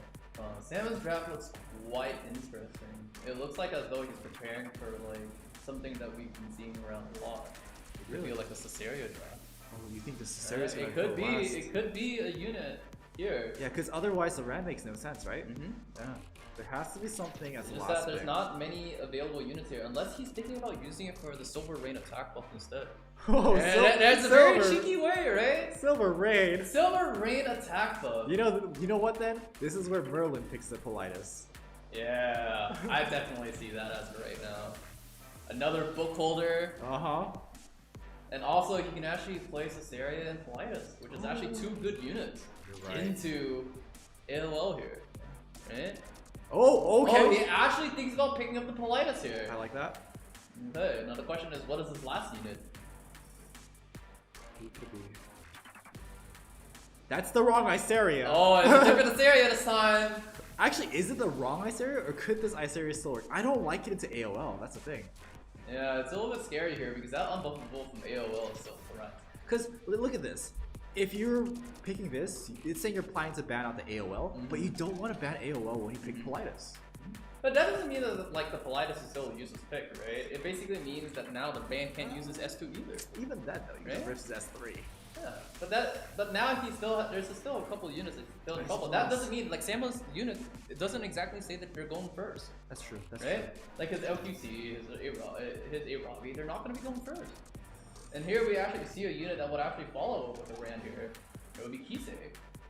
Merlin already chose his pre-ban. He knows. He already knows what he actually wants to ban out here. Most likely it might be AOL. Could be a chance that it's AOL. Oh, it actually isn't AOL. He actually chooses to ban out the A-Robbie. What a pick. What a ban. Okay. A-Sig gets banned here. Okay. Oh, this actually looks a little bit scary for Merlin. It does. It Yeah, does. there's like there's a lot of answers right now, especially when there's a Kisei here on board. That Politis could actually be sniped off as of right now. Right? He can actually choose to just rip the S3 here. Rip the S3 here and actually just pop the Politis. How does Merlin win this? He chooses not to. He rips the S2 instead. Doesn't do too much yet. The question is, can the Politis actually cut? It's a little bit still very, very scary. If she does, that'd be so huge. You get that Yeah. blind on the LQC, that unbuffable. It's sort of Summer Twilight. This is a damage ran. No, it's not. Okay, right here. But the Politis actually does cut though, however. If these debuffs actually land and connect, it can actually be a world of hurt here. The AOL can no longer cleanse. The S2 already proc due to the Politis S2 here. Oh! The stun actually went off! Okay. Now, does this blind land on the Kisei? Yeah, the question here is, does everything actually connect? Oh, it does! does! Okay. Oh boy, but it's not quite over yet though. Yeah, see, this Braceria's is not gonna get a chance. The series is not going to get a chance, but still, because in the soul burn here, from the Politis, she actually had a chance to recover here. Yeah, that soul burn was really nice. There's still more damage. There's so much damage coming out. Reset? Oh, it's not quite over yet. Miss. He goes for the Briar Wish, but doesn't quite connect. But here comes the S3 from the FCC. This looks good. Merlin's Yeah, this looking looks really, really good for Merlin. Yeah. Politis actually shown here to be quite a threat. Even though this Briar Witch here is silenced and all, she still is Dual quite attack scary. not needed. And it was not needed here. Yeah. Okay, That there we LPC go. was gone. Merlin taking it back. Game 2, Yeah. 1-1. It's quite a decisive match, dude. He's actually looking quite happy there, cheering on for France and taking the second match here, going 1-1 with Samu Gamer. That's how you do it. You take the Yeah. Politis. You take the Yeah, Politis. you take that Politis. He knows his weakness now, adapting quite quickly. And that's actually quite a good match. Yeah, Braceria, honestly, not needed. Politis single-handedly carried this game. Yeah, it was just another damage dealer here Yeah. for him. Yeah. But sometimes That's all he needs is another damage dealer, and that's perfectly fine, right? oh goodness. Wow. What a match going on. We saw how threatening Politis can be, and this time we actually saw how scary she can be when you see like a non-attack skill. We saw that having a book with that Politis allowed her to actually rip that S2 twice, which is actually really, really Yeah. scary, right? So much damage. It prevented so much from happening. It procced, it allowed the AOL to burn all her cooldowns, Get that ripped blind. everything, right? Yeah. Skill null didn't really do too much, doing even damage, right? There was like a lot of damage also coming out. I mean, it was unfortunate that the Kisei couldn't, dodge the Yeah. That was unfortunate, but Mhm. even then, It's one of those things it's like you kind of just have to take it, right? And I think all in all, we did see how strong Politis is. I think the biggest mistake for Samu in that game Mhm. was using Rand's S2. I actually would not have used it. Yeah, most likely. Because then if he actually didn't choose to use the Ren S2, Yeah, right? he would have been fine. The Kisei would Kills have the like the Politis. Kisei would have just sniped Yeah. the Politis. Yeah. And then there wouldn't be any problem, and Kisei would have just cycled just fine. Yep. This entire game was literally decided on the fact that he actually ripped his S2, probably wanting to Silver Rain or something, but it wasn't Silver Rain. It was Summer. Yeah, it was the Sword of Summer Twilight. Yeah. Right? To take away some souls Mhm. wasn't enough. Anyway, guys, that was 1-1. FG Merlin has won. Samu Gamer has won. This is the fight for their life to stay alive in this bracket. Mhm. For if they don't, they will be dropping out of this tournament. And yes, they have a whole region on their backs with France and Brazil. Right. There's quite a lot weighing on them as of right now. Okay, And we see that Merlin can still bring the game back and still not disappoint. let's go. Going to match 3. Will the pre-ban still remain the same is the question. It looks like Samu actually repeated the same double pre-ban, but will Merlin actually change? He has been flipping his pre-ban quite a bit. He adapted, and let's see if he can maintain this momentum. Yeah.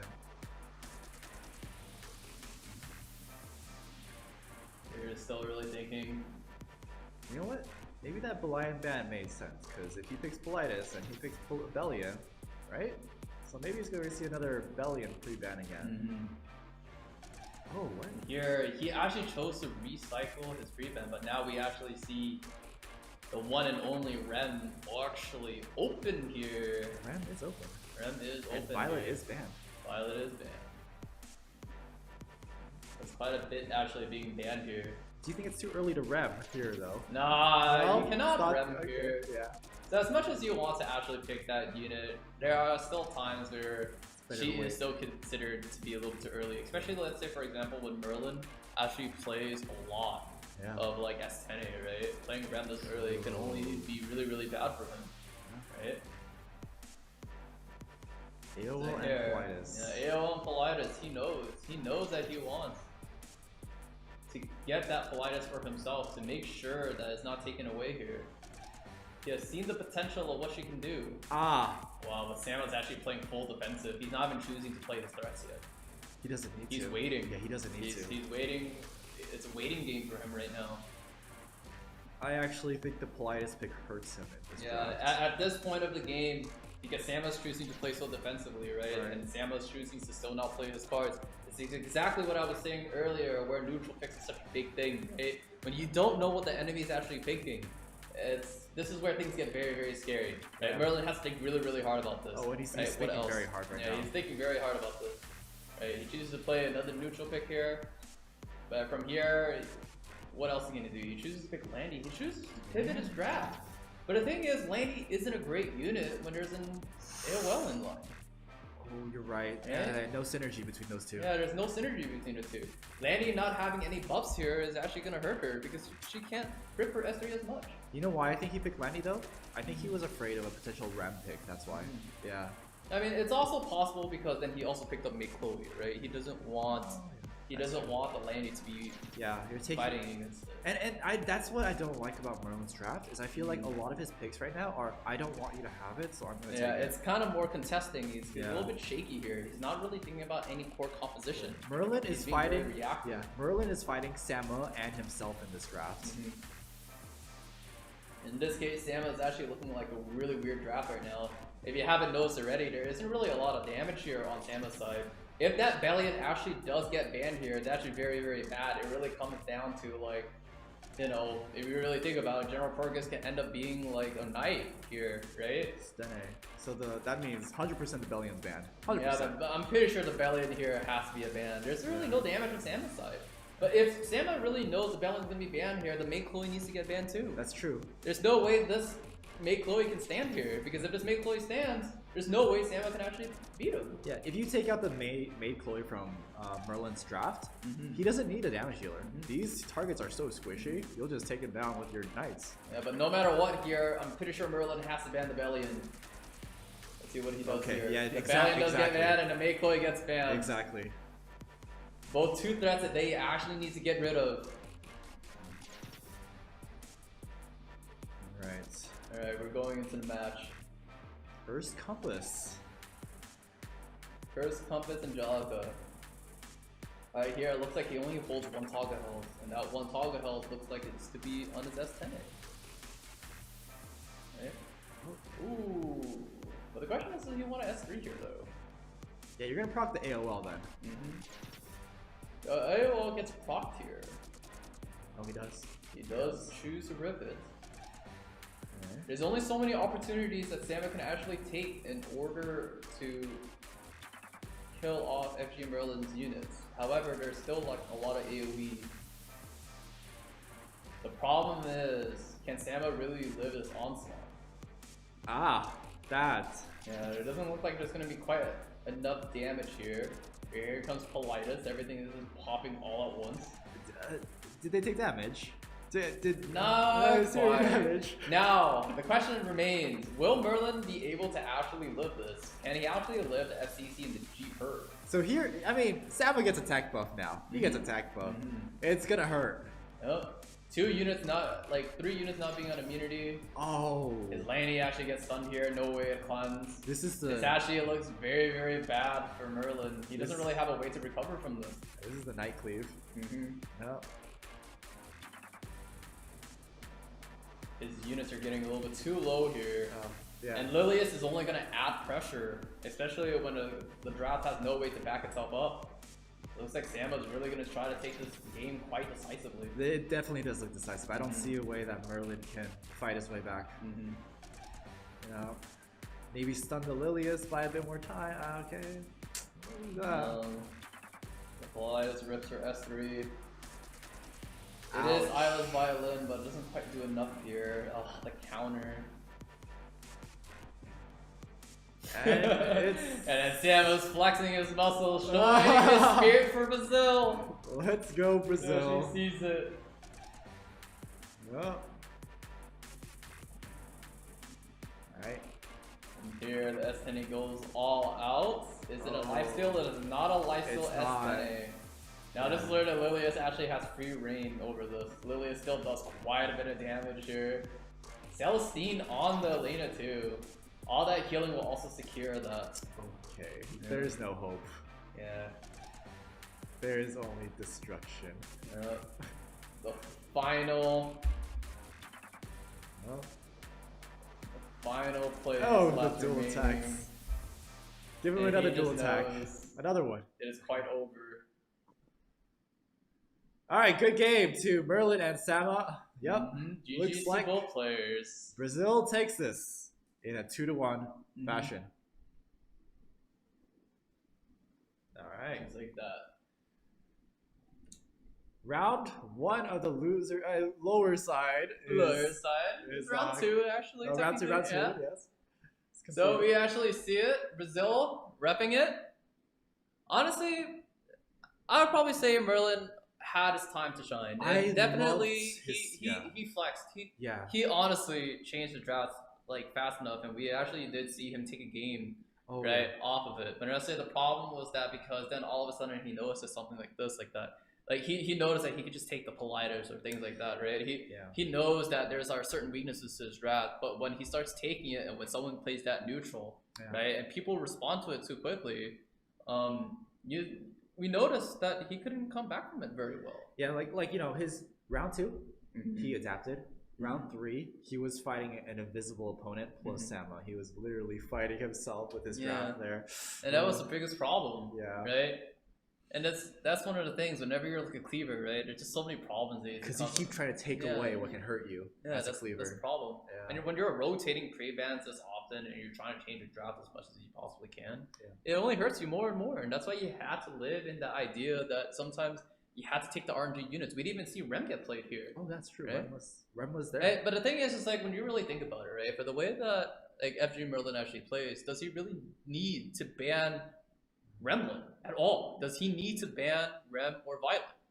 Right? No, I don't think so. No. Like he plays S10A, he plays a lot of single target. There's almost less of a reason why he actually needs to ban these units in the first place. Yeah. All right, guys. Remember hashtag hindsight CCI. Give your insight into the match. Make sure to include your in-game name and also your server. Hashtag cheer squad. I know we have a lot of people from Brazil watching. Y'all want to cheer on Samu, right? Go on Twitter, #CheerSquadCCI. Give us your in-game name and also your server for a chance to win a sick mouse pad. All right. That new will also sign on. I will also sign on it. And if you want to, I will sign on it too. Why not? Oh, I will. Wow. I wouldn't mind. what a trait! Hey, what a treat. Except, guys, I will sign where it is not too important. Okay, you Not guys too don't need it. Like, I could be in the corner if you really wanted me to. Just like I shove you guys in my closet. It's just how it is. Okay. Right? All right. So let's go. We're gonna go on a little quick break, and then we'll be back with the next matches in the losers side brackets. Yes. Stay tuned.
Hello, welcome back from our quick break.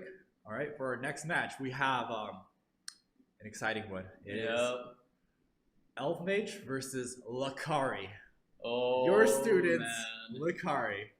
This one, I can't really say much more. This one is one hell of a match to actually face off, definitely for Lucari. It's not like he actually hasn't played against like a lot of these high level players before. He definitely has tried to compete with them many times, and we did put him into a gauntlet before where he faced off with many legend players himself. I remember that. Right? And it was actually quite that, and he actually showed himself to actually be quite the player. The thing is here, this isn't just any legend player. This is a rank 1 player, which is this is quite a bit, right? This is a little bit scary for Lucari himself. I want to say though, after witnessing Elf Mage's first game with Kana, my confidence in Elf Mage has dropped a bit because I did see him waver a bit in his drafting phase, and even the results were pretty close. And it's Kana, who's a great player. And you could probably say that even though this is like normal standard ladder where it is just one pre-ban, you can definitely say the double pre-ban is definitely taking into effect into a lot of people's drafts right now. Right. You can definitely see that things are actually shaking up a lot where most players can't play what they normally play, and you actually see people are actually just getting rid. They just can't do what they want to do. Yeah, it's a different Right? game. It's a different game with 2 pre-bans. And you guys already see it by example, double pre-bans. This is what you guys want. This is what you want, right? This is what you guys want. And I think double pre-bans will affect the higher player, like the higher you go, where it becomes more condensed in player pool. That's where it affects the most, you know? Yeah. Yeah, because everyone starts to like know each other's like strongest picks and what they like exactly. to play. Anyway, guys, let's not delay any further. Let's go ahead and see the round 1, how it goes between Elf Mage and Lucari. It's actually going to be quite an interesting match itself. 2, this is like one aggro player. Unless I'm And told. then there is a very standard player. I would Very like to standard say. player. I want to say that too. Yeah. Although Lucari, I feel like whenever he actually does play on a stream though, I feel like he actually just plays like what he actually considers himself. He does. He played questionable units. I'm not gonna lie. Like he really just plays them for his taste. It's the only way I could really put That's it. a kind of dangerous way to put it though, because if you put it like that, that means the things he picks, and I know what he picks. It's kind of yeah. Yeah, it's kind of, it can be pretty confusing, but that doesn't mean that these units are actually per se very bad into Elf Mage's playstyle though, however. Yeah. It basically, when Lucari actually played against the Caesarea playstyle before, or the aggro playstyle before, he actually has shown quite a bit. Like, he actually can use these units into them, right? It can be actually really, really scary. And Lucari has beaten these drafts before, and he's quite confident. Right? He's very confident in this kind of matchup. It's actually, it's weird to say, but Lucari just feels like he's kind of comfy, right? But the question, is what happens? What will be the prevents? What will you think the prevents would be? I don't think, because you say Lucari is very comfy against like Caesarea, I don't think he necessarily needs to ban it. I don't think he's gonna ban Caesarea. Yeah. But they both like A-Robbie, so who's gonna take her? Well, Alright, we gotta see now. First pick goes to Lucari, so. Nope, gotta see now. Lucari versus Elf Mage. They're both gonna be quite thinking here. Maybe Lucari might want to ban Caesarea because he's gonna first pick A-Robbie. And I don't think A-Robbie is necessarily the best pick into Caesarea Cleave, but we'll see. But the thing is, when you pick away a Robbie, it's taking away a safety net. It's There, always right now. taking away a safety net away from a player, right? That's why the first couple picks are always based on like taking away units. He set up a pre-ban that's perfect for A-Robbie. This is perfect for her. Yep. Yeah, take away the Caesarea, take away the LQC. A-Robbie is now free. She is free to reign supreme. Oh, there's Landy though. You go, Yeah. you go Landy. And with Belly, with Belly and pre-ban too, they're stunning. Yeah. Oh yeah. You can actually see the old aggro draft actually make a return here. Yeah. But the question is whether Elf Mage actually has some geared or not. That's true. Right? I wonder if Elf Mage almost predicted the A-Robbie first pick and preemptively pre-banned the A. Oh, there it is. Yep. He preemptively pre-banned the Bellion to set this up. And Lucari sees that and takes away the Landy. Because if you have Landy and Estene, that A-Robbie is not gonna. Cars here is just still continue to pick the contestant picks normally. But already, we already see a big weakness. Politis actually getting picked up immediately the moment we see Amelia and Landy. It's actually a very, very scary thing here because then that already left Lucari into a force ban position. He needs to ban that Politis, otherwise he can't play the game. I almost feel like Lucari was trapped into the situation though, because he needed to take that Landy. He needed to. But the Amelia though, did he need to take it there? Yes and no, but it really depends, right? Yeah. Because technically it's considered a neutral pick as well. Right. But the thing is like for him, he can actually enable the draft like quite a bit. It doesn't mean that it's quite over yet. It also denies Elf Mage his cycling as well. I see. Right? Yeah. But the problem here is that because an Elf Mage picks like Politis, Lucari is actually forced to actually deal with it immediately, whereas Elf Mage can still decide on the rest of his draft. Now, here's a problem for Elf Mage is that Mei Chloe, he picked Mei Chloe as though it's supposed to be a good unit, but the thing is, it's actually not a great unit here. The thing is, Mei Chloe into all of this, especially into a unit like Landy, it actually means a world of hurt. It only gives her more buffs. It actually just makes her cycle even more. It actually just allows her to charge it up like crazy. And it's actually going to be very, very painful here. I wonder what was the logic behind picking Mei Chloe right there. It could be because then he's thinking about having another neutral pick here, and there's just not a lot of neutral picks that you can play here. Right? Yeah. This is what double pre-ban does. It's like, you know, Siarman's ban, Bellion's ban. You know, Amelia's taken away from you, and there's like, you're at a loss at like what you can actually choose here. Yeah. Right? And it's not like I said, when you're going back to trying to play some of your comfort drafts, the Serie is banned as well, so what can you do? Lucari looks... It's starting to look a lot strong. Like in the beginning with the draft, definitely Elf Mage. But right... Oh, he chooses to go straight for the Rem pick here. Oh. That's one hell of a pick, because then it's also considered not a very good pick here still. And the reason why I consider it still not a good pick is because, like, if he's forced to ban Politis, right? It's a response to Politis. Yeah, it's a response to Politis then. Yeah. That basically means that he basically assumes right now that he's not going to think about banning her. Yeah. And if he doesn't ban her. But there's only a couple bans that you can actually pick here. It's a little bit scary. His Elf Mage's signature strays. He does ban Politis. He does ban Politis. It worked out for him. Also does get banned as well. Oh wow, okay. This can actually look really good. Yeah, no. For Lucari. It does. Right? Yeah. Free to just simply let it S2. Oh. Here, even though the strays look like it can actually just kill off the crowd as of right now, that doesn't mean everything yet. There's still the A Robbie revive. There's still so much more here. Yeah. He still can't quite actually eliminate Lucari, because then there's still ways for him to bring it back. Oh, the death buff comes up. Yeah. The death buff comes up from crowd. Yeah. It's still really, really scary. Yeah. All the buffs are actually coming out. The Landy, if she actually does pick up her second turn, it's going to be very, very scary. The S10 can actually fall very quickly here. The Strays is going to take its turn here, and most likely you're going to rip the S3 here. He has to. Yeah, he has to S3. He rips the S3 here to kill off the crowd.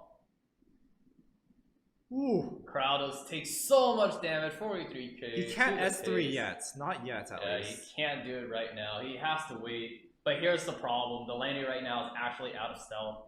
Oh no. There's actually a big problem here. And then the S10 also has attack buff. Will this defense buff be enough is the question. It's a counter guiding light Landy. So that means it has to be a little bulkier than your standard Landy, right? There's a chance. Yeah. There's a chance. But the stun is gonna hurt though. The stun's gonna hurt. Yeah, the stun here is gonna hurt. But the Amelia here actually It's cut between. Can still do it. But the question is right now, will he it's dead. It is dead. It's dead. It's dead. Yeah, no, that's looking like it's gonna take a little bit too much damage. Yep. Ouch. Oh no. Oh there no. There goes that. And again, still nothing's on the table for A Robbie's S3. Everything is still a bit out of reach, even with 2 stacks. Yeah, this looks a little bit problematic here. We actually saw how scary Strays can be here. Yeah. Especially when you don't really have a proper revive, and you don't really have a way to actually back up on this. Lucari can't actually find his way back. Oh yeah. Skill null too. Oh. Hitting the A Robbie there to push it past Amelia, actually. Yeah. It isn't quite over yet. It's not, right? It's not, because you can definitely push the A Robbie past the Strays. You can S through the Strays. But the provoke is still going to exist here, though. Ouch! Yes. That provoke. No.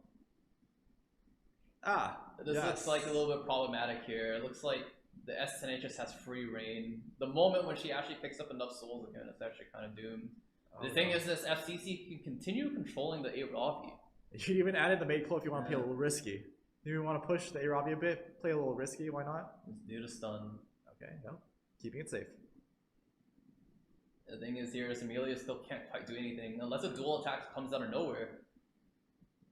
Okay. Here we're gonna see like a lot of damage come from Strays. Amelia is actually about to fall. The thing is, even if A Robbie brings someone back, it's not going to. It really won't make a difference. Kai is just laughing it out as of right now. He knows. Yeah, he knows. He knows it's quite over. Yeah. Here's Soulburn from S10A. I honestly think 2 pre-bans hurts a Robbie first pick. Yeah. Yeah, because if you pre-ban the Bellion, a Robbie first pick suddenly doesn't look good. It just looks really weird, right? Because Yeah. then it doesn't mean that people have to like instantly respond to the unit. Right. But the thing is, right now is like, can he really come back with this Robbie at all? Can he still win? I mean, if you like, he does brings not. back the Amelia, Yeah. but how does the Amelia actually take this game here for him? He gets the Soulburn and push up the A Robbie. Yeah. But the problem here now lies is like, isn't the Mid-Chloe just gonna bring everything back? Oh. Right? Yep.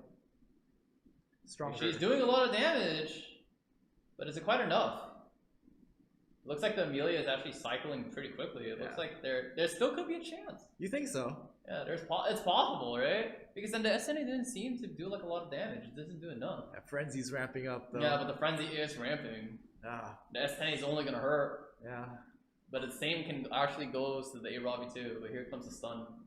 No, not the stun. Or yeah. you can just kill. No, it does not. The question here, Lucari is actually sitting on like 10 soul about right now, but it still doesn't have quite enough. It doesn't quite have quite enough. Oh, that And Mei-Chloe is actually hitting quite a bit. damage. Mei-Chloe is looking like with 11.9k HP. Oh, that S3 though. Yeah. And here we go. Attack buff Stene with how many deaths now? 3 deaths? 4 deaths? 4 deaths. It's more than enough to say that this is a little bit too much already, right? Oh yeah, Frenzy 4 as well. Yeah. It's gonna hurt. It's gonna hurt. Alright. Let's see how Lucari is actually gonna crawl out of this, but it doesn't look like he can. Definitely not. No, not with that. The Definitely bonk. not. The bonk secures the match. Yeah. First game goes over to Elf Mage. We actually saw how crazy Strays was in his entire game. Yeah. Knocking out the key point of this entire match was literally the fact that his Landy didn't live long enough. Yeah. Right? The fact that she lost her guiding light, the fact that, That was she couldn't really do it. unfortunate. It was The just guiding really, light. really, really bad. Yeah. Right? And that's the thing. When it really comes down to it, is that, let's say for example, if you ever witness a game where, you know, your Landy, you play Landy and Amelia, sometimes it isn't as amazing as you really make it appear to be. It's punishable. And the reason why is because then if Landy loses all her defensive capabilities, right, she won't have a second turn to really swing the game back around, right? Right. And especially in a game like this where the Strays knocked her out, the stealth goes down, but then the Landy also got stunned. It was just very, very painful for her, right? There's no way to do it. It was painful. It was painful, yeah. Right? So we can also say like a lot of things, right? It could have been where she could have just pushed up the A Robbie instead of the Landy. He could have just waited a couple turns, right, to give the Landy a little bit more time to breathe. And also it could have been just like, you know, if possible, if the Landy can actually just like drop one S3, or maybe if he can actually bring up some other units and more AoEs, it was possible for him to win. I don't think Lucari's out of it yet. You Yes. know that it looked decisive, kind of, but I think he's still got this. There's still more of a chance. Yeah. Right? Yeah. The game is not quite over yet. Okay. I mean, and here too, Elf Mage does get the first pick going to the. Wait, no, my bad. Lucari can get first pick because he lost. Uh-huh. Yeah. So will he change it up though? And that's the real deal here. Will Those it bans from Elf Mage were actually quite menacing for Lucari. Yeah. That's the thing. It actually enabled a new entire draft, a draft that we haven't seen in previous seasons, right? Just because Bellion is gone. Man, Bellion does so much by not even being in the game. Like she doesn't have to be played. You know. The fact is that we know that she exists. Yeah, exactly. That's right? more than the fact enough. that we know that she exists. Yeah. The fact that we know that she just eliminates souls. It's just more than enough. As long as people just know that you have Bellion, right? If you just have Bellion, it's just more than enough. It's already scary. You know, people didn't even have to do anything. Like prior to Bellion's release, I would first pick Stene every game because she's one of the best neutral picks. You know, after Bellion came out, Stene last pick only most of the time. Yeah, this is how it is sometimes. Yeah. Well, I wonder if the prevent will actually change for both players. Will they actually still stick? to whatever they have right now, or they actually change things up. Lucari is going to change things up. Yeah, Lucari definitely will try to change things up. Definitely. Yeah. It's a wonder because, like, as of right now, he thought that maybe as long as he gets A Robbie through, he can actually just take it all. But yesterday we just saw it. Yeah. Even A Robbie doesn't save you because then there's still a forgotten unit that people haven't been playing for a long time. Stene. That's Estene. Yeah. Right? Two pre-ban is going to make the game so interesting. Yeah. You know, I think two pre-ban is actually going to make it very interesting. I think it forces people not to actually play a one-trick pony draft. Yes. It's one of those things where Yeah. they can't play the same thing over and over and over. That's basically it. Okay, guys, we're going into game 2. We're going to see how it goes. 1 over to Elf Mage. 0 for Lucari. Let's see if he can bring him back in this next game. Or will he lose and be out of the tournaments? No, not quite. He still goes into the lower bracket. loser, yeah. The lower bracket. Okay, fine. Right? Why am I thinking these two He would still be there? could That's beat true. his best friend Jenazad to cheer Ah. him up for his birthday. You know, giving yes. him a second chance. Hair versus It's not no quite hair. over yet. You know? And now the ban's going out once again. This time, Make Chloe and Strays gets banned here, but that basically means the Caesarea draft is actually just wide open. It's just free. These bans are actually very good for the Caesarea draft, actually. Banning out the Make Chloe and then knowing that Valiant and C-Arm is banned too. I don't- This literally just gives like an open game for the Caesarea. He still first picks A Robbie. Yeah. Oh. But does it look like Elf Mage wants to go that route? He doesn't want to try to clean Lucari. Probably because then he knows that Lucari has answers. I would take Stene here, but I know Lucari doesn't have Stene built. Yeah, I would actually take Stene here. Who? Lucari? He doesn't have her built, does he? No, he does. He does? He does. Oh. He's actually quite proud of his Estene. Really? Yeah. But it looks like he chooses Landy over the Stene. Because I don't think there's, there people Sometimes people it used comes to take down. her. See, when it really comes down to this, right? It's comfort, right? When this is the reason why the double review events is so scary. It forces people out of this comfort zone, and it forces them to actually play very different. Otherwise, it's just kind of like boom for them, right? Even right now, it's like Elf Mage, we literally clearly see that Caesarea draft is actually a thing. However, he didn't do it. He didn't try to do it. Make Chloe's banned, Siaman's banned, all the threats that he would normally, like Elf Mage would normally ban is banned. So- however, he didn't do it. So you actually mentioned this in the past, but A Ravi can actually beat out a Landy in standard with the A Ross pick, that which Lucari just did. But he doesn't even have to worry about the Landy standard because he took the Landy as well. Yeah. Oh, and here we go. Oh, Just as I okay. said, Caesarea draft doesn't exist, and here we go. Elf Mage decides to actually just pull it out. Oh no. He pulls it out with the Cerise and the Caesarea. I don't think Lucari's first 3 picks can do anything to these picks. Yeah, this is actually really, really rough here. Yeah. Right. Cerise is actually quite a menace here, especially for Lucari, because then he didn't pick any cleanser yet. Because Right? look at Elf Mage's draft right now. The LQC pairs so well with Emilia. The Caesarea pairs so well with Cerise. You can't break both synergy. You have to only break one with your band. So you have to let one through. Which one did you let through? It was a little bit rough here. Yeah. To be honest, from the way that Lucari is actually thinking about right now, he's thinking about to let RNGs just take the wheel instead. Yeah, the red pick. Yes. He's letting it take the wheel instead. So let's see how it actually goes. The thing is here is that Elf Mage actually has to think about picking another damage dealer unless he wants the Caesarea to be the only one. Ooh, Polite is quite a pick here. But that basically means there's only one ban here for Elf Mage to really ban. And I feel like it would be a very obvious one. It's a very obvious one. It's a very obvious one. Because honestly, the other 4. Yeah, there you go. Yep. And it looks like that's exactly how it's gonna go. But this looks like not a very good position for Lucari.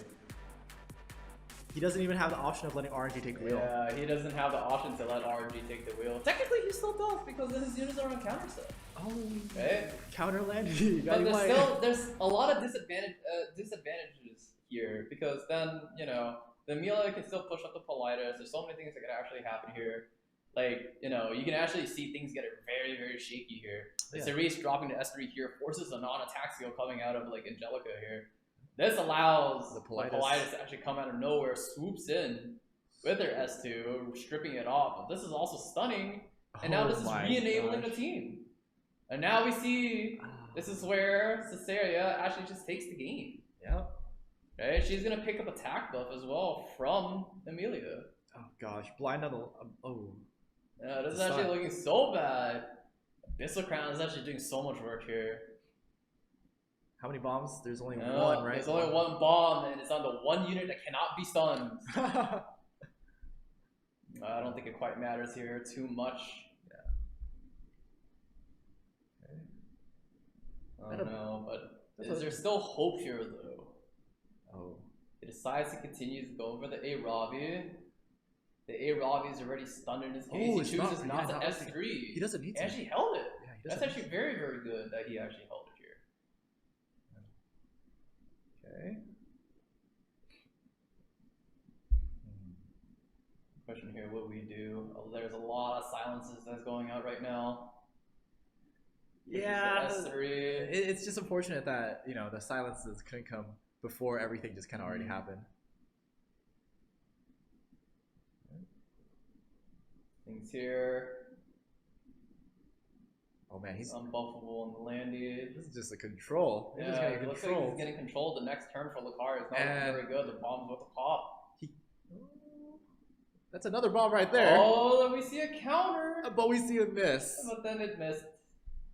But here we can also see an A-Ras defense up or dual attack.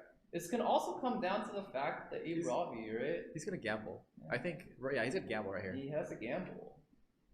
And it No, it's doesn't not really pay working. off. Yeah. Even though the dual attack looked really, really great here, the problem was that his Landy had unbuffable, which was one of the biggest problems here. Right. He couldn't get the immunity on, and if the immunity was actually just on the Landy, right, maybe this could have been different. The silence is not going to matter too much on the Caesarea. Amelia is going to cleanse that off. Mm-hmm. Yeah. And if he just makes everyone explode, does he want to let it rip here? Attack buff. Attack buff? Here comes attack buff. No, he doesn't. He actually doesn't even, he continues not to rip it. Oh! He Gets- is just slowly slow rolling Lucari. He technically doesn't need to rip it, right? Yeah. This A-Robbie is just gonna explode. Yeah, the A-Ravi is actually just gonna explode though. Oh, man. That's one way to use Caesarea. Yeah. That's one way you Just don't wait, see. just let him wait it out. Yeah. And part of the reason why Elf Mage was able to play like that is because there were no cleansers on Lucari's end. Yeah. It's just too risky. Here comes the counter attack. Completely taken over by all these debuffs. Yeah. Here comes the soul burn. Landy falls. You don't have to risk it. You don't have to hit the A-Robbie. Yeah. You don't have Yeah. to risk it. Oh, stun on A-Ras. It's a Rise of the Monarch. Rise of the Monarch is... And here comes Politis once again. Yeah, again, don't hit the A-Robbie. Oh, okay, S3. Yeah, Blind S3 is A-Robbie. fine here. Yeah, blind His her. blinding to A-Ravi is fine. He realizes this is not a Crimson Seed or a Timeless Ink or anything like that. He can proceed to actually do that and be fine. He's just cycling. Oh, my god, everything Ow. is going downhill. Oh, okay. Ooh. Yeah, no, This- this entire game was literally just a Politis showcase. I want to emphasize that not only was this a draft difference, this was also in-game decision making that was really nicely played. Mhm. Yeah. Like most of the time here, he actually waited as long as he possibly could. Oh yeah, look at that Yeah. replay right here with all those bombs popping. Oh, Ooh, that's 16.1 Ah. K. So Ouch. much damage. Ouch. Letting Lucari know who has hair. Wow. Both are Are you okay? both our bald contestants will be fighting it out in the losers brackets. So there can only be one. There can only be one. Yeah. No. All right. So again, Lucari not out of it yet. He is in the losers. And we definitely do see Elf Mage actually taking it pretty cleanly all the way up to the semifinal match. Not where he clean. awaits his opponent. Kana was his toughest opponent. Ah. Kana was his toughest So opponent. I think we can say Kana is better than Lucari. Kana's better. Kana's better than Lucari. I can't believe it. Oh wow. He actually took a game off of the Elf Mage, whereas Lucari cannot. Yeah. Yeah, nice. Okay. But yeah, this next match, I think this is it's Elf Mage is seed 1 in this tournament. I believe it was Light is seed 2 and BK Kenny is seed 3. So you have seed 2 and 3 now fighting it out to fight seed 1. Yeah. According to the seed order, Light should win this one. Maybe. Yeah. But then, not all is to be said yet. There's still, we're still gonna see his return. Even though we see Lucari made us fall here, he was in the main bracket, he wasn't in the losers bracket. Yeah. But the thing is, he gets to meet his best friend Genazad once again to cheer him up for his birthday. Maybe this time instead of blowing out the candles for himself. Yes. Send Genazad home so he can celebrate. We're keeping him hostage here. Alright. Let's go ahead and have a break. We'll see you guys, and we'll be featuring Lights versus BK Kenny. See you guys soon.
Welcome back to our next match, again featuring Light and Kenny.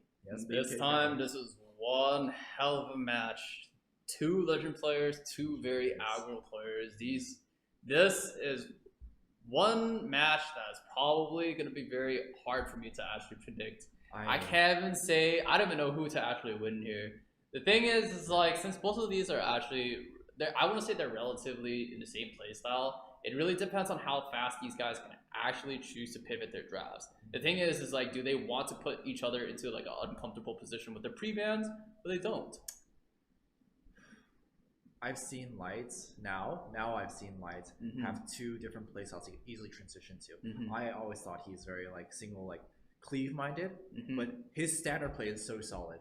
And I know Kenny can also play that. I don't feel like you can target ban these two. I don't feel like you can. Yeah, most definitely. I think this is more is going to be like they're going to try to just like ban out whatever would deny their playstyle and they just go. Okay, right? yeah. So before we get into this match, guys, I want to do one more reminder. If you guys want a chance to win this awesome mouse pad for the Content Creator Invitational, this one right here, please go ahead and go on Twitter. All you have to do is you have to make a post. You do a hashtag, let's say hashtag cheer squad CCI, and put your in-game name and put your server and just give a nice cheer to one of our contestants who are in the tournament. You know, say, oh, like go Lucari, you know, you're losers now, but I mean, but you know, maybe you can make it back. You know, something like that. Give them a nice word of encouragement. Again, hashtag cheer squad CCI. Make sure to include your in-game name. Make sure to include your server. Or you could do hashtag hindsight CCI and give them some word of advice, you know? Yeah, word of advice. Yeah. Anyway, that's your chance to, again, win this nice mouse pad that I will sign right here. Don't do it. I will sign right here, like big letters right here. Don't do it. Anyway. Anyway, yeah, that's the contest. Alright, Okay, Kenny versus Light. Light does have first pick. He did win the coin toss. And without further ado, are we ready to proceed? We are. Game 1. Let's see who takes it. Ooh. These guys actually are kind of like old friends. They actually know and they actually played this draft because then they took it off of their own teacher themselves. That's the thing here. That's true. Light is known to be like, has a lot of students, copies. No, it's not student. It's Copies. more like, the thing is, they didn't copy from each other. The thing is they took it and they learned it from someone else. That's the thing. And that person taught them this draft. Who is this person? As we all know it, we call him by AB. Oh, April Boy.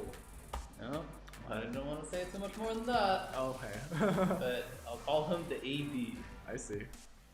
Yeah. I was watching him coach, I believe Elf Mage a couple days ago. If you haven't noticed, all these guys actually play pretty similar playstyles in some sense or some form, right? They learn from each other, they know what it is. I don't think AB's necessarily playstyle works here though, because AB likes he likes Cerise and A Ravi, but well, Cerise is pre-ban, and I think A Ravi is exploitable with the two pre-ban system. And it looks like here both of them are actually playing that one particular draft, but they play into the neutral. Kenny's still taking it really slow. Light is going back to his original version of the cleave. Yes. The Kozer Charles version of the cleave. Yeah.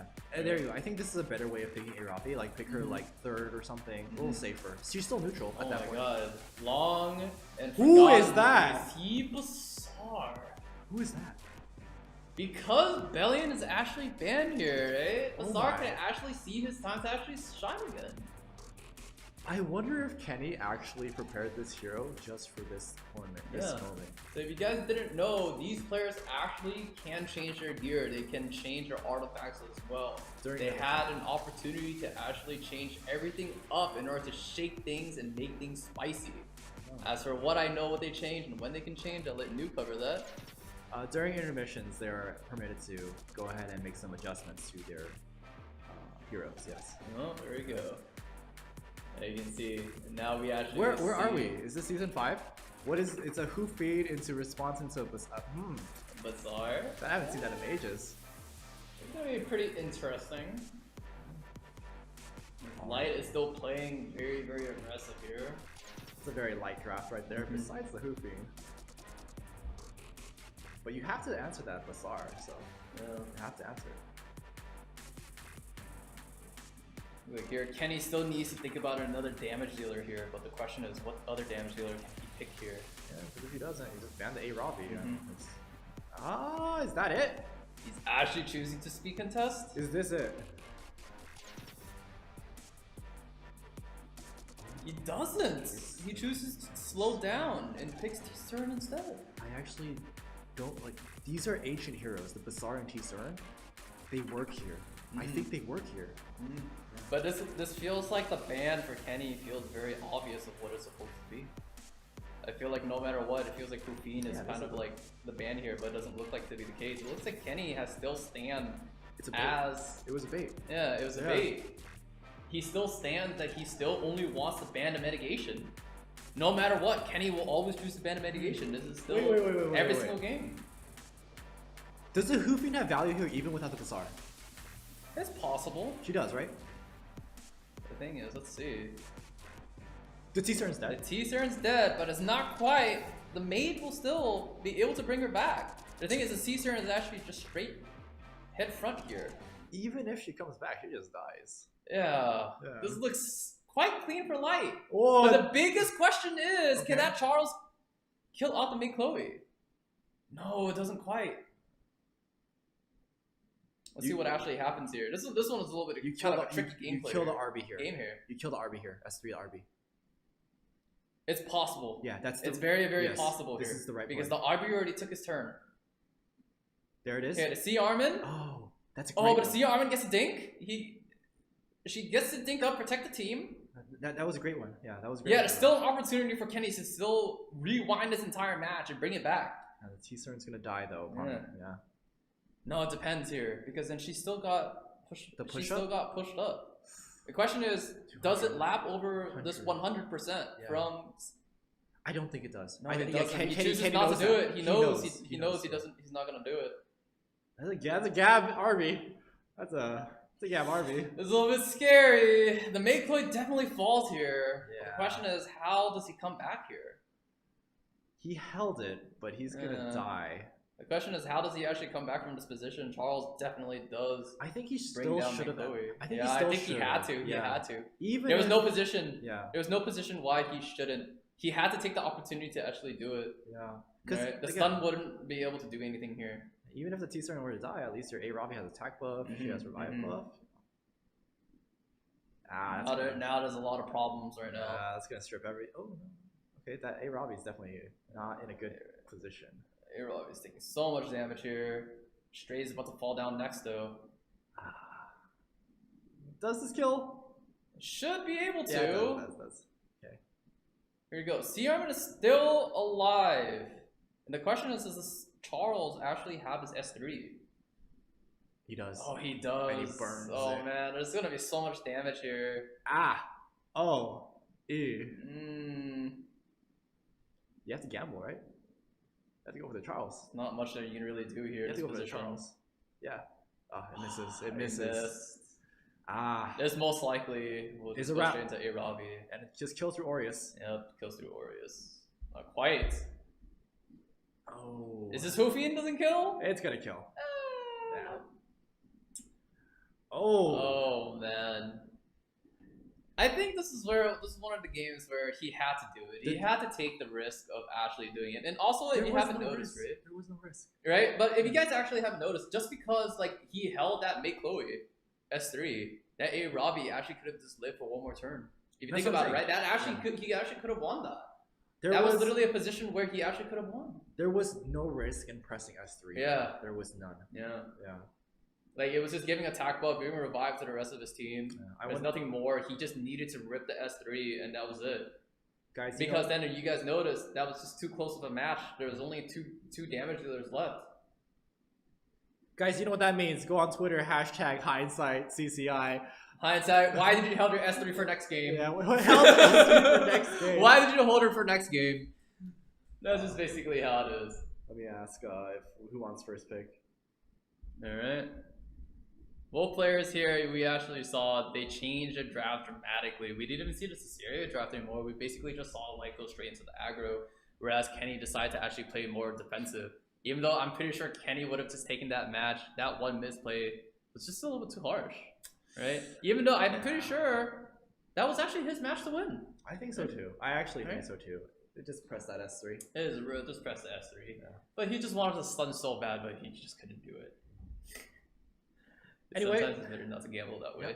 that does wrap up the first of best of First 3. match. Yeah, that means Light just needs to take one more Yeah, game to he's one send lead, Kenny- one game lead. Send Kenny to the lower bracket Huh? and move on up to fight Elf Mage. Or is Kenny gonna tie it up here? Let's go ahead and see what the results are. Take it to the next game.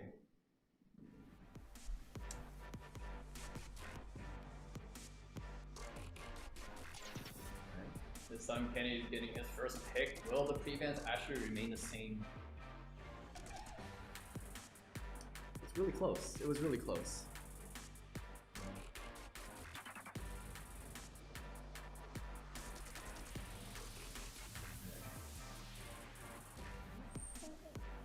Okay. Alright, this time, once again, Kenny chooses to ban out both enablers for this area draft, whereas Light chooses to ban out 2 neutral picks. 2 picks that Kenny actually picked in the previous match before this. Because I think Light knew it was too close for comfort. Yeah, so ban out these very defensive options. It wasn't even close for comfort, he just knew that Kenny actually took that match.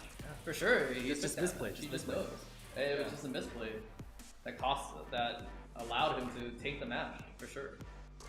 Okay, so Kenny this time actually takes away the SCC pick here.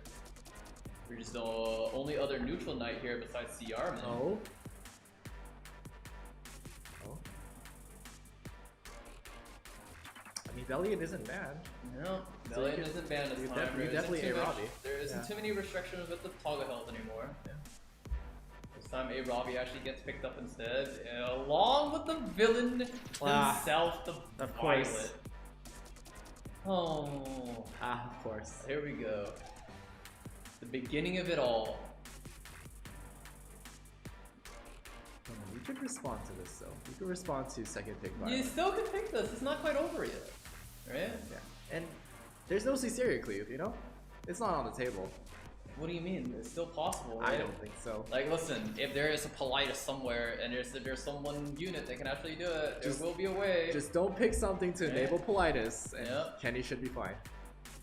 Unless you pick that. Unless you pick Okay. that, and then now you can just pick Politis. It's just a series.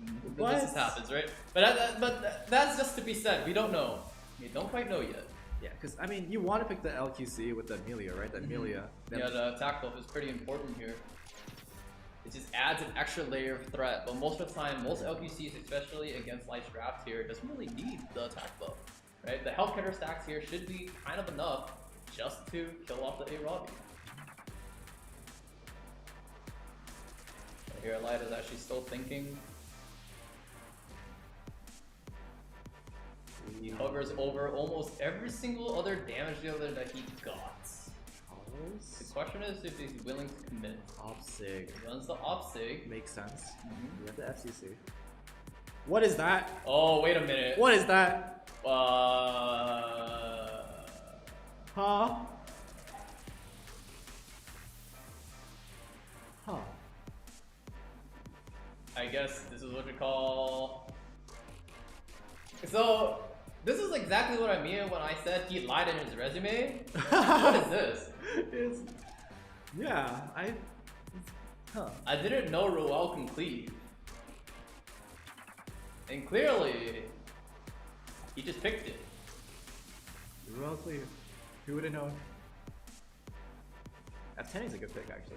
Kenny's good here, and we also see a Riley getting picked up as well.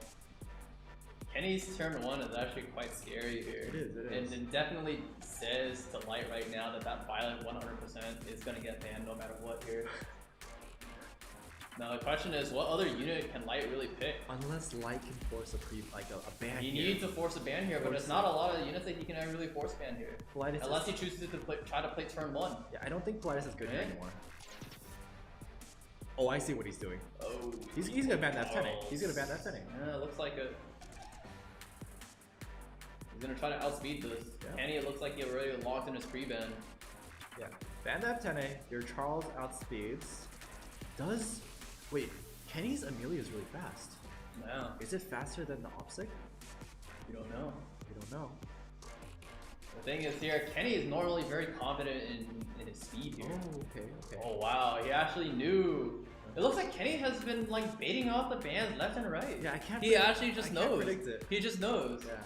It looks like Kenny is literally just like thinking literally 20 steps ahead. play Epic 8 right now.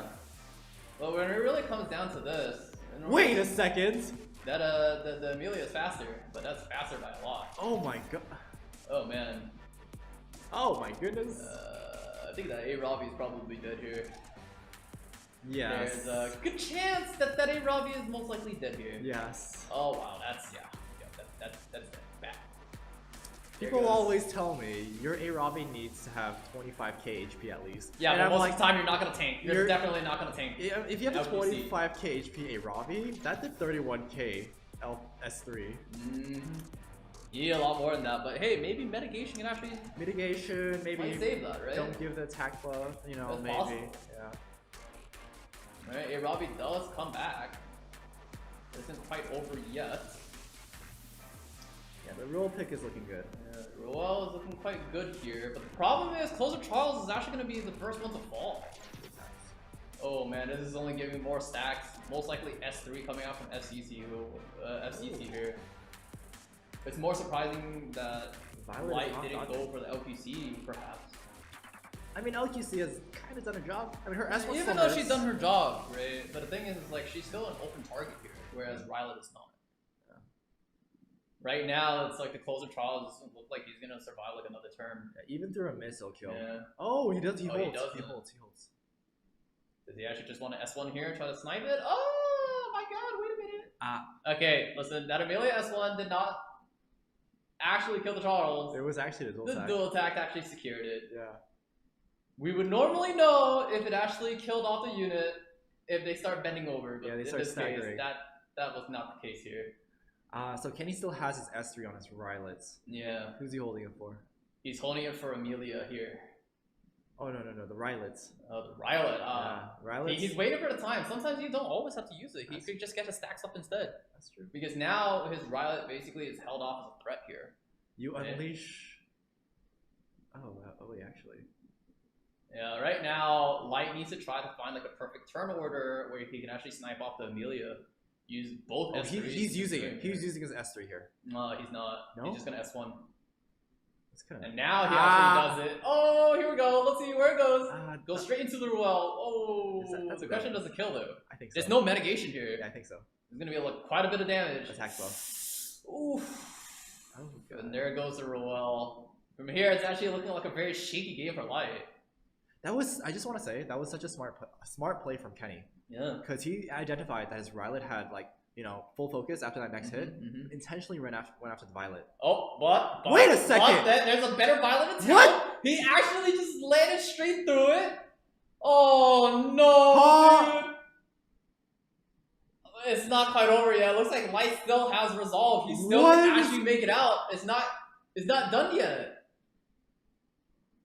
Oh, he goes for the Violet. It didn't quite connect. Kenny's like, I could do that too. Yeah, but don't worry.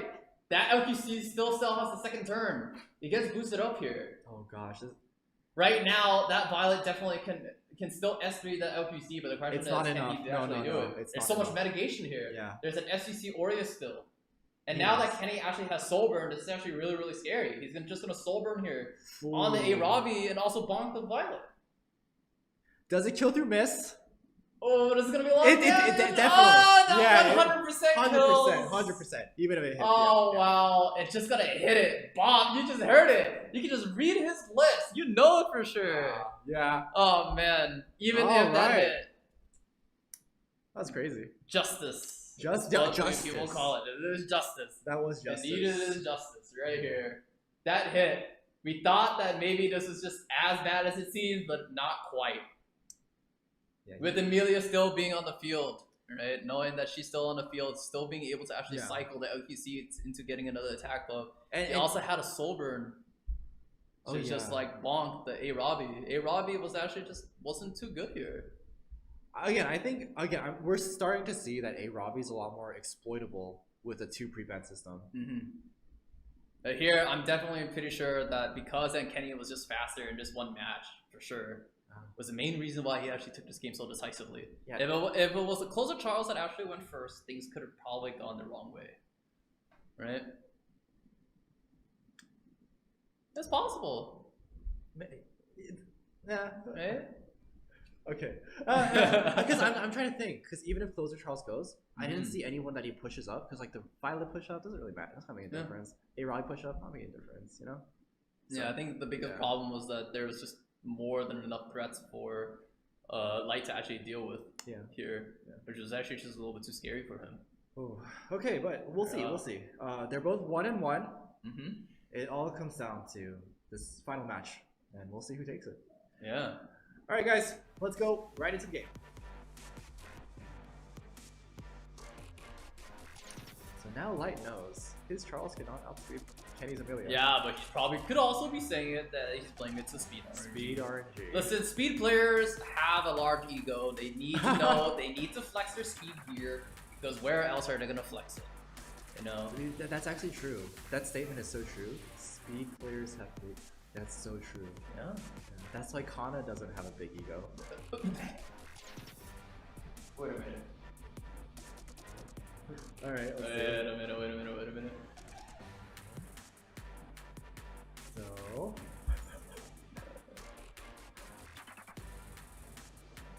Whoa. Keeping it Well, pre-bans are still roughly about the same, but it looks like Light still is trying to rotate his pre-bans over and over. safe. Yeah.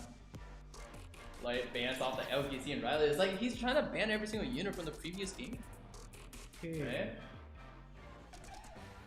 Like the first match around, he banned the May Chloe. He didn't really ban that. He banned 2 different units. I think it was like a Bellion. And this is the worst part when you're trying to play catch up, right? When you're trying to catch up, you're probably making the last adjustment. And here we go. Light chooses to pick up the Lanny, which is a great unit into the May Chloe. It is. It's a great unit into the Arabi as well. But that just means we might be turning this into an RGB game where we see like the Charlotte or the Charlotte, Politis. Yeah. Politis is an open pick here versus Light, depending on what Light chooses to go here. And it's not like Cesaria is actually an available draft for him anymore. And it looks like Kenny kind of forces Light into playing standard, and you guys get to see it for the first time ever. In a standard game, Kenny seems to be a lot more comfortable. Yeah. This is like the Deanne over the Amelia here. Deanne over Amelia. I feel like most of the time the draft still doesn't really change on what you would actually want to pick here as a threat. Kenny still does have a force band here. And as I said before, whenever it comes down to Soul Weaver plus Landy, it's very easy to exploit this by just playing Politis. And plus, Bellion is still quite the open draft. Kenny picks up the Sea Armin. There it is. There's He a actually Charlotte. chooses to pick out You know what's coming then. here, but that I know what's coming here right afterwards. There's only one other unit that can actually be played here for Light to actually make it a force band. He has a force band here. Here we go. It's being hovered.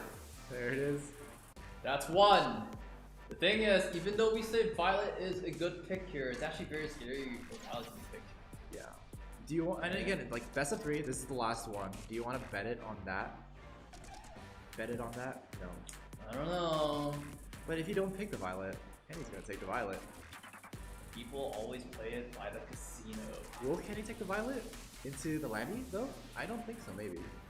I personally still think that this could be still a Politis game.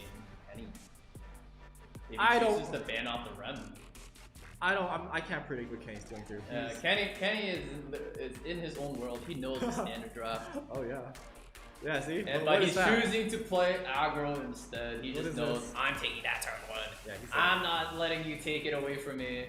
I don't want you to do anything. He picks the closer Charles. I'm pretty sure it's very obvious what the ban's probably gonna be here. The Rem is probably gonna be banned from Light side. Let's see what Light chooses to ban here Oh my- instead. you Wow, dude, you you just can- can't, no. dude.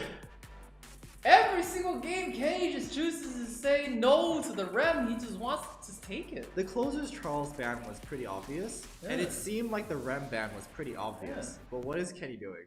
Yeah. He just wants to go face. This is a go face position every single time. Kenny just doesn't like it. He doesn't like medication. You know what it is? He's a busy man. He doesn't have time. Yeah, to he play doesn't have this time game. for this. Alright. There you go. He's Oh man, here we go. attack buff, 1 stack S3. I don't think it kills. It definitely will not kill Even with the no- Rem here, but it's still Oh. quite scary. Whoa, yeah, she's going for it. Whoa. Oh, God. That's greedy. That was very greedy. I'm gonna say that was very greedy. Yeah. I think Kenny identified no mitigation, attack buff, 1 stack S3. Maybe it's enough, but I still think that was really greedy. Here's the problem now. He doesn't have a way for that Armor to come back anymore. Yeah, it's gone. And it hits Charlotte. Yeah, the Lannies here is gonna actually reign supreme. And the scariest thing here is that Rem, will she pop off? It looks like she will. I think Kenny's gone. Yeah, Kenny doesn't look very good here. Yeah. Oh boy. In a position like this, Kenny doesn't look like he's gonna make his return. Now without like another solution to deal with Oh, there goes the buffs. the rest of the units. There goes the buffs. Yeah, this is not looking very good. Oh, There's no boy. more comeback here. Uh, That Strays just ended his life, but also with the fact that he chose not to save the S3 and he just waited. Yeah. I felt like maybe there was a second opportunity, a second win where the A Robbie could have just swung back, because then we did see Kenny picked up another turn here with his A Robbie. But if you look at the health bars too, it didn't look like there was an option. Like Yeah. I think Kenny knew that that was his own. I don't think it was a misplay. I think he was forced to do it. Yeah. Possibly. Yeah. But in a position like this, right? Yeah. Even with 1 kill, would you think It's an not A gonna Robbie kill. actually kill Yeah. at the end? Especially with both CNs building pretty tanky. Uh-huh. You kind of expected that it's probably not going to go too well. Yeah. Well, we see it here. Light takes it 2-1 versus BK Kenny himself and moves on into the semi-finals bracket in the main. Elf Mage versus Light, we see it here, and then Kenny moves down to The lower the, end the, bracket. the lower bracket. Yes. The lower bracket. Okay, he still has a chance. That doesn't mean that it's quite over yet. I want to say, like, throughout these games, you know, A Robbie is such a revered pick. I Mhm. see her actually placed in like SS plus tier for like streamers, like, you know. Yeah. But I really do think these 2 pre-bans is really kind of showing how you can exploit her. Yeah, it's shaking people up a lot. Yeah. Right? Because then Yeah. people are just playing, they're going back to the previous seasons. It's not like these people haven't played it before. But when you get into your comfort zone quite a bit, right, you're gonna be bound to Right. actually get lost in your drafts a lot, even though there's a lot of units out there. You only have 5 units that you can pick, 1 gets banned, and then there's like a pool that's almost about like as wide as you can possibly think it can be. Right? And especially in a double pre-ban situation here, right? A lot of different playstyles can actually be played, right? A lot of people, even though they're just forced to go back into the standard, Yeah. and some people still choose to play aggro. I want to say too, like, Light, it looked like Light was playing standard, Mhm. but he just went like, and you mentioned this, but it looks like he was standard, and then aggro is the last drafts, and he just completely shifted into aggro in that thing. I think Kenny's ban in that last one was It was just Wasn't it? too risky. yeah, it was too risky. Right? Yeah, He just couldn't take that ban. yeah. The Rem was a lot scarier for him than I not, agree. because then it didn't, like, the FCC wasn't too much of a trouble to him, at least, right? Yeah. He had more than enough ways to actually kill off the FCC. The FCC shouldn't have been an issue because he had AoEs. He had a lot of ways to actually clear it up. Even though, like, you see Strays, right? He has Make Chloe. He has a Robbie. He has ways to actually revive his units, right? But the thing is like when you see Rem, right? The moment she gets into her demon mode and all these things, she just starts stripping away units after units after units. That's why it's like sometimes even if you try to go for the kill, right? It's very obvious of what people actually want to do. Yeah.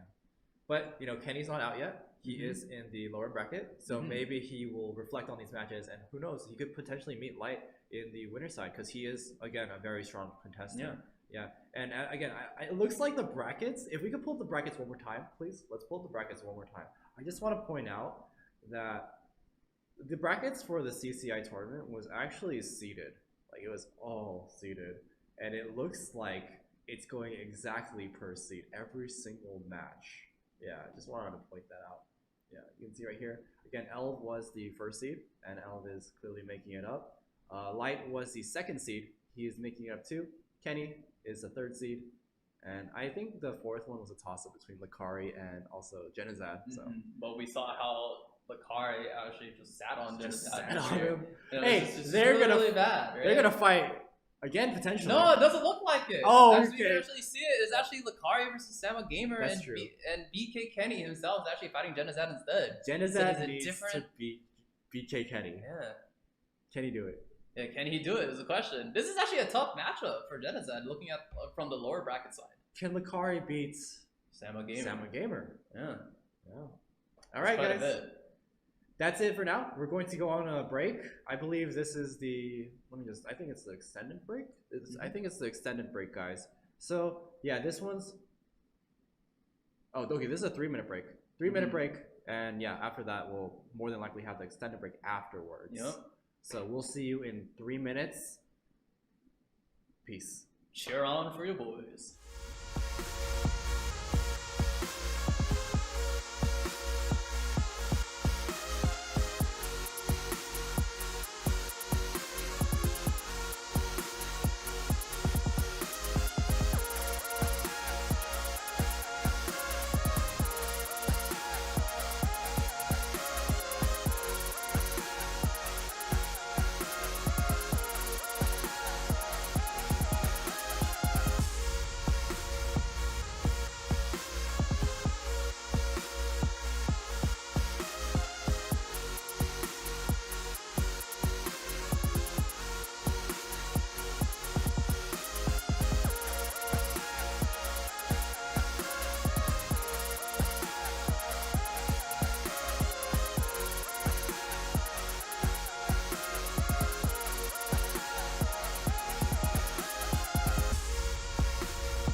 Hello guys, just doing a coin flip real quick. Tails. So Alright. Sammy gets to choose here. So welcome back. We're going into our lower bracket. Now this time where we see Lucari versus Samu Gamer himself. Now, two bald men actually fighting off each other. I can't say too much here, right? Anyways, it's going to be quite interesting. They're going to see they're probably going to talk each other, like who has the better hairline, maybe, I guess.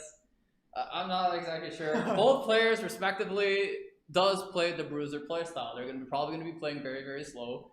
And we're going to actually see how things are actually going to pan out for them, right? Yeah. Speaking about their hairlines, you guys will both get to see their nice bald heads. on their cameras. So you guys can be the judge of that. Right? Yeah, but real talk. This is one where it's a bruiser matchup all again, right? Actual we don't really bruisers. know. We don't really see a lot of these players actually play too fast. Lucari did pull out the Cerise card one time the way she saw versus Genocide, where he actually last picked it. You actually did So well with that. it is possible that one person can choose to play very fast and one person choose to bunker down instead. I wonder, because all the times I fought Samu, he's never picked something like necessarily speed contesting or contesting for first turn. So we'll see. It's hard for me to say which way this match will swing. I feel like it's pretty even. This is a pretty equal footing for both sides, right? They're both like really good players all in all. But I think because then it's a bruiser matchup, it really comes down to who drafts better. And I really don't think that whoever wins this match, anyone would be upset, because at the end of the day, we still have one bald person in the tournament. Yeah, at least one. Anyway, let's go ahead and enter the first match of the week. Let's go. Some of the Lucari's lights are off. Let's turn his lights off. Oh, he has hair! He actually has hair. Oh my god. Okay. Oh no. Oh no, show Lucari who's better. So Lucari has to win that. He has to win. Lucari actually needs to win now. Alright, now we're waiting for the pre-events to actually go through right now. I mean, Lucari's already at a disadvantage, but we'll see what he can do. Yeah, looks like here, banning away both the Rem and the Landy, and then OQC, AOL gets banned here, but then I say Lucari's favorite unit gets taken away from it. And Bellion isn't pre-banned, so this doesn't seem like a bad pick. Yeah. Looks like here, Lucari doesn't really have too many picks here still. And not he showing decides to actually play as neutral as he possibly can. Right. This is how you like to draft. In a sense, yeah. Yeah, you love to first pick Carmen. Yup, always, every single game. I see. Have you been coaching Lucari for this tournament? No. Maybe. Maybe. He came to me. Ah, I see. And Carmen first pick. Are we going to see potentially Ruel and Amelia? That's really your draft then. Yeah, we'll see. And the thing is, there's not a lot of picks here that is remaining, but Lucari's, there is an open unit that can actually be played here, especially when Rem is banned. You see something? Yeah, I do see something. Huh. Ah, oh, I do with the see Rem something. ban. I see, I see. Yeah, with the Rem ban. I see. I think there is a unit. There is indeed a unit here. Still to that, you think? That's possible. Oh, That's oh, possible. he's hovering the fire. You're thinking about There it. it you're thinking is. about it. Ah. Gale win herself. Ah, okay, we're about to see some Gale win so far. We haven't seen a Gale win today. Ah. They've all died before they got a chance to Oh, Gale yeah, win. that's actually true, huh? Yeah. That's actually true. We haven't seen a Gale win yet at all. That's the thing. And then it's kind of weird that Lucari actually picked Esteni here, especially when Merlin hasn't been picked up yet. That's true. And Samu loves Bellion. Yep. It's gonna be a thought here for Samu. But Will he here's the actually be thing. hovering over it? Bellion enables Charlotte. Yeah, that's also the Yeah. case. And the thing is, Bellion isn't always really great here. The thing is, Bellion's actually extremely weak into a C-arm in draft. Too. That right? immunity. There's like 2 units here that's actually, she's not very great against. I can see that. And the only unit that's actually really strong here is actually against the Esteni. Oh, it's strong. Oh wow. He's planning to actually play pretty aggressive. Switching into that aggro right here because I don't think he can play standard in this. Yeah, this might be the right call, especially Yeah. when Lucari very doesn't good look like he can actually play that turn 1 or contest. Very good flex. Probably still thinking about his last couple picks. He chose to play Ruel. Oh, that is your draft. That's actually that's my draft. That is your draft. And that Ruel is a good unit into the Strays pick here. The question is, what actually gets banned? I actually love Lucari's draft right now. I just noticed if you ban Straz, you win. The thing is here, I still think Lucari still needs to ban away a damage dealer. He needs to ban away one of these turn 1 I think units. it's Straz. I think it's Straz. He has to ban either Strays Yes. or Kisei. Yes, I think that's the right play too. Yes. Because Kisei, honestly, no value here.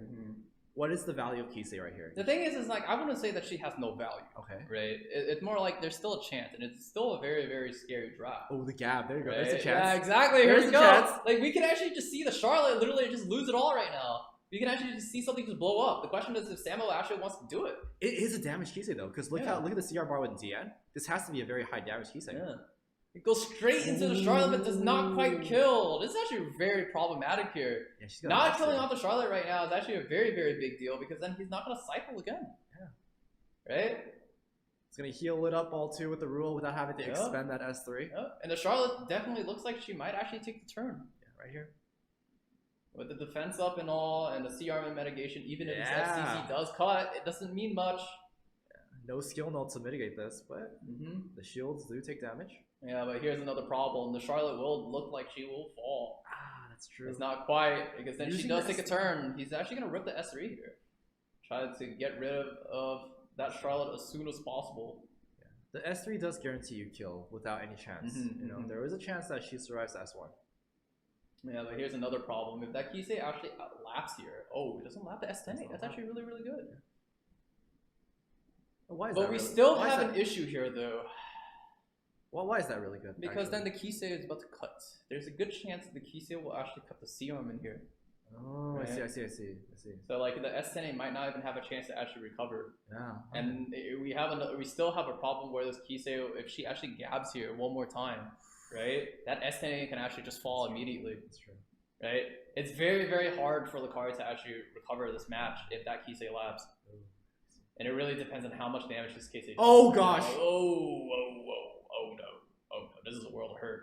Oh, it lives. It Oh, lives. but everything lives though. Everything No- doesn't die, and no he more still AoE. gets it. No more AoE either. Yeah, no more AoE. The S10A will fall somehow. He has to protect his team here. He has to use the S3 and the C arm in here to keep her alive, to keep the mitigation still alive. Right? He has to protect the Roel. The big problem still stands. The Charlotte can't get soul-burned by the Kisei. Oh, Right? that's a dead Charlotte. Yeah, there's a possible that it's a dead Oh Charlotte. no. I think he should have hit the Charlotte. No, I don't. It's possible, yeah. Because you give her 3 buffs: immunity, defense, attack buff, Soulburn Kisei S1. No, a Kisei only needs 1 buff in order to function. Is it only? Yeah, just 1. She only needs 1. You don't Never need mind more. then. Okay, never mind. Correct play.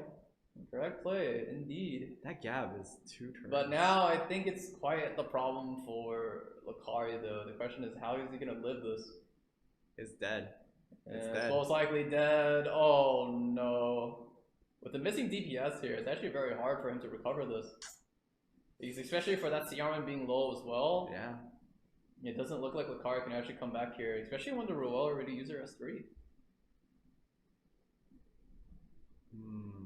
Yeah, it looks like DN is actually going to quite a feat, and this is exactly what I mean. DN into Charlotte is actually a very, very good unit. Healing the S10 there. Yeah, instead of the C-Armin, it's quite a little bit questionable. Because what's going to reach the S10, right? Yeah, the S10 is not going to be touched here. So it's an idle sheer Ruel. He should have healed the Ruel. Yeah, he should have healed the Roel or healed off the C-Armin to keep the mitigation still alive. Oh god. But now it looks like everything is about to fall down and now there's the not reach. look so good anymore. Either way, I think it was kind of doomed, to be honest. Yeah. So in my opinion here, I personally think the Strays could have been just stayed still here. It didn't need to be here. You think so? Even then, right? Because then unless he thinks that Sam is actually going to ban the Roel, I don't think it wouldn't matter. Because like, in this case, right? Like he really needed the Kisei to actually ban, personally. Because then the Kisei actually lapped him and cycled him so many more times than his entire unit, and he could even play the game. That's the thing. I see. I think that, honestly though, I think the gap played a big role. Yeah, most likely. The back It's gap. like, why wouldn't it be, right? Yeah. And it's like we experienced this many times before, where the Kisei literally just does some overwhelming amount of damage with herself here. The fact that she's actually stealth, and the fact that Lucari doesn't have a way to get that Kisei out, thanks to the DN, thanks to like the FCC and all that protection, right? There's no way you can get that stealth out. It's like playing. It's the same thing as playing against S10, except this time you have a unit that can actually cycle faster. Yeah. And the only hope too is having your S10 like S1, so and then like I mean S3, and then the S1 to potentially hit the Kisei, but that's too many turns, aka 2 turns, and I don't think he had 2 turns. And the thing is like people actually underestimate that DN pick a lot, right? And a lot of people, a lot of streamers, especially these content creators, actually say DN is in a good unit. We even saw Light pick it up multiple times. Yeah, people. We see DN actually being a really good unit. Good here, yeah. Right? We actually saw the fact that she can cycle. She gave defensive capability. She even gave attack buff for 3 turns. And all these things, right, literally made it, like, still means that she's a strong unit. Do you think that the statement is true? Because I oftentimes see people compare Zian to Amelia and saying that Amelia is just a better Zian. I think, like I said, like both units are very different in the way that they play. It's hard to compare, right? Because then one might be really good into like debuffs, whereas one is actually very good into like damage. Whereas here, damage, like, you know, Diane naturally with her crit res actually has, you know, it's a damage protection. At the end of the day, it is damage protection. It prevents people from actually trying to kill your team. And that's the thing. People forget that Diane is a good unit to deal against any kind of damage dealer. So this could be like Charlotte, this could be LQC, this could be a Robbie, any unit that would normally take their time to actually whittle you down is actually just really good. And what else is more popular right now than Charlotte and a Robbie? Right? That makes a lot of sense, yeah.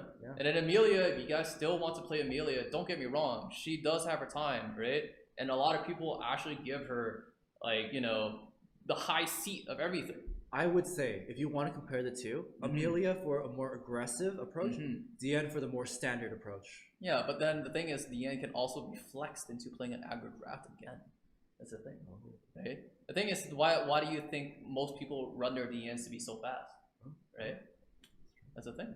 All right, looks like we have our contestants ready for the next match. Yeah. Yeah, this is. Ooh, Lucari's he's 1 foot out the door. Yeah. Let's just say that. Let's go. Let's start the match. Let's see. Lucari thinks really hard at this, with Samu being 1 game up the lead. Both players are actually thinking really hard about this right now. They actually don't want to fall here. Lucari still wants a chance to actually come back from all of this. I mean, you told me that Lucari was entering this tournament just to lose, but it looks like he's trying. He's actually trying. Yeah.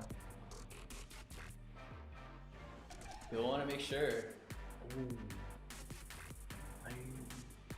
But it looks like what Samu's actually trying to do here is most likely, like, with all these pre-bans coming out, right? We actually see Strays getting banned here from Lucari instead, and then Charlotte and Rem getting banned from Samu. Okay? Wait a second. It's one hell of a thing. Lucari chooses to wait a little bit, picks the C-Armin instead. He has a lot of faith in you, doesn't he? Yeah, he does. Oh.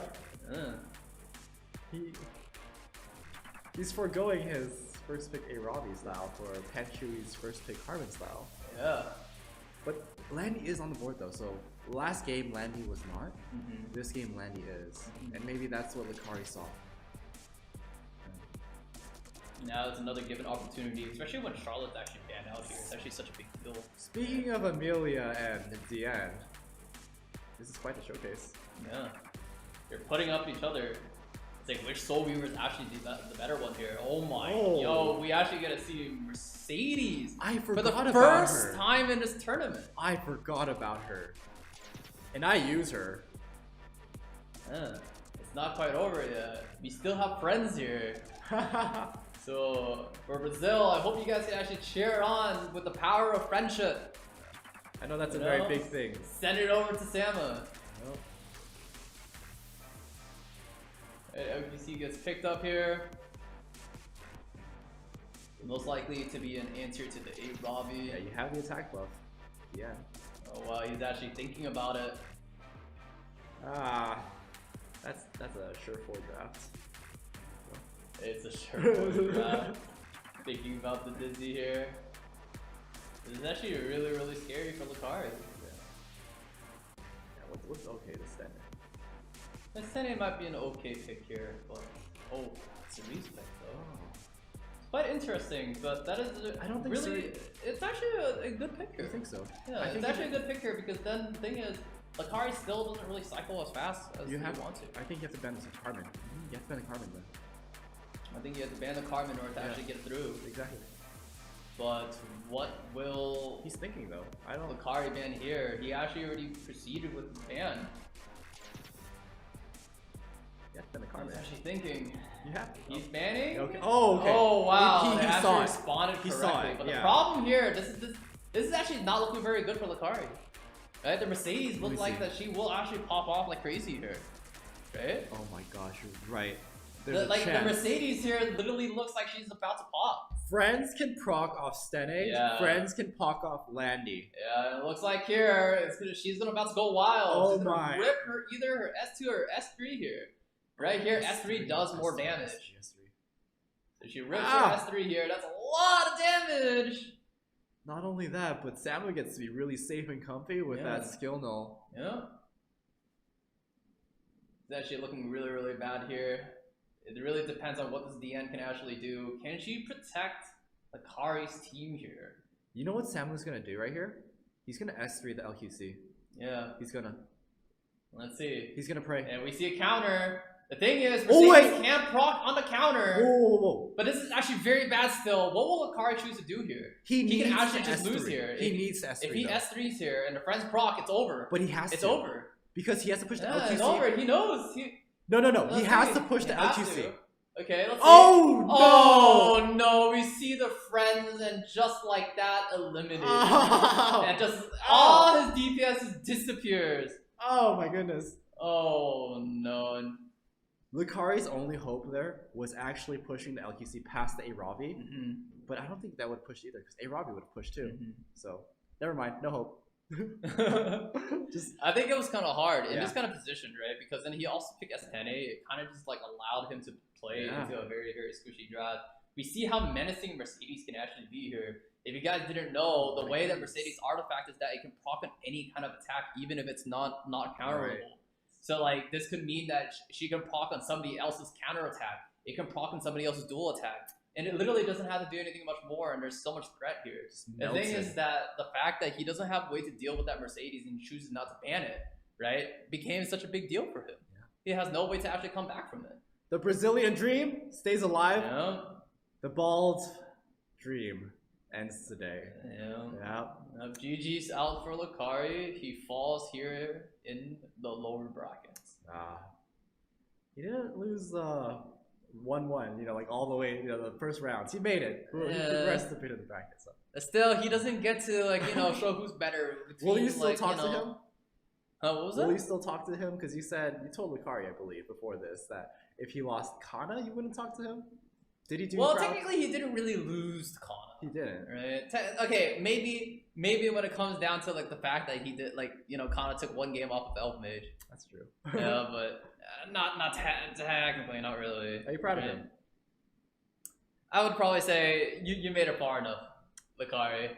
Yeah. There's a lot for you to still learn, and there's still more picks that you still can play. Sometimes it's better to just know when you need to actually start bunkering up, or when you actually need to actually have more DPS. Yeah. In your case, the reason why you actually lost here, and my advice to you, is the fact that you actually picked that S10A. That S10A actually made you lose the game. Hashtag hindsight. CCI. Yes. That S10A actually made you lose the game, because then there was one more pick. He could have just picked a force ban. You just know, right? And Sam capitalized on it. He capitalized on the fact that Lucari picked 3 damage. I really like Sama, how he just, first 3, it looks really standard, and then just suddenly, bam. Yeah. And that's the thing, right? Cerise is like one of those units that you can also count as though it's like a neutral pick, right? At the end of the day. Like Cerise, we saw multiple times where people actually pivoted into just playing standard, like Light did. And there's a lot of times in the Cerise, no matter how you actually think about it, right? In a standard match, a faster unit that can actually cycle the team, can actually help the team and slow down the enemy team. Whoever takes more turns will win, and that's the reason why Lanny is actually so strong. The reason why Lanny is actually so great is speed buff, the CR push, all those things that actually combine. The fact that there's also like Cerise can kind of practically do the same thing, but in the opposite manner, in a more like debuff oriented way. You know what I haven't seen The though shake in is response to Cerise that I Yeah. really want to see? Because there is a response to Cerise. It is Emil Kawazu. I see. We haven't seen that. We haven't seen that. Yeah. Our boy yet. Exactly. I think he's such a great pick in Cerise. Yeah. But maybe that's also the reason why people go guiding light Cerise. So can't that he kill. doesn't get hit. So Yeah. that Cerise doesn't get hit. Yeah. Right? Yeah. All right. So that does take care of that. So we'll be going on a short break, guys. After we return from our break, we're almost wrapping up with this tournament. Yeah. Yeah. Who's gonna win? I don't know. We still have one more match, right? We still have one more match in the lower bracket for you guys to actually see. And it's still the comeback story for Kana and Kenny, right? Whoa. This is one hell of a comeback story, and it is not quite over yet. They still have their time to shine. And they can still bring it back and meet the winners of the semifinals. Samu looking really strong though in losers. He's Yeah, looking comfy exactly. there. Yeah. It looks like he's pretty confident that he actually make out of it. Okay, guys, we'll go ahead and go on our, I believe, like a 3-minute break too. Give me a word. Yeah, 3-minute break, and then we'll see you guys back for the next match. Have fun.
Welcome back, guys. We're here to actually start off the second match going on with the lower bracket. I apologize, it's actually not Kana. I forgot that he actually didn't win his Red Lobster dinner. So it's actually birthday boy Jenazad and also belated birthday for Kenny as well, right? These two actually had the times where they grew an extra wrinkle thanks to, you know, all the stress that's currently going on with them right now. But it's actually the match between Jenazad and Kenny, repping two units, or one of the same unit. Top model. Top model Yeah. Uluga. But I mean, if you look at their frames, though, it's clear that Kenny's the bigger fan. Yeah, I can see Yeah, that. right. Yep, I definitely can see that. It looks like Jenazad betrayed his own waifu. He's a fan of Spez, apparently. Yeah, it looks like, because then I think he pulled like 4 or 5 of them. 4 or 5 during Yeah. the AOL time. Yeah, You know, it is how it is. Top model Lulica. She's hard to use nowadays. It's hard to use. I'll probably say I've been using her though. Yeah. Yeah, I showed you screenshots. I'm like, this is so good. But did you make it to legend though? I will make it to legend. Yeah, talk to me when you make it to legend. I will make it to legend, and I will finish at legend this season. Trust. Mm-hmm. Anyway, who do you think is gonna win? I mean, obviously BK Kenny. He's the 3rd seed in this entire tournament. Mm-hmm. Genizad 4th, 5th. Okay. So according to this seed, Kenny should take this. Yeah. But birthday luck, Birthday luck? birthday magic. Birthday magic? Who I don't knows? know, maybe. Yeah.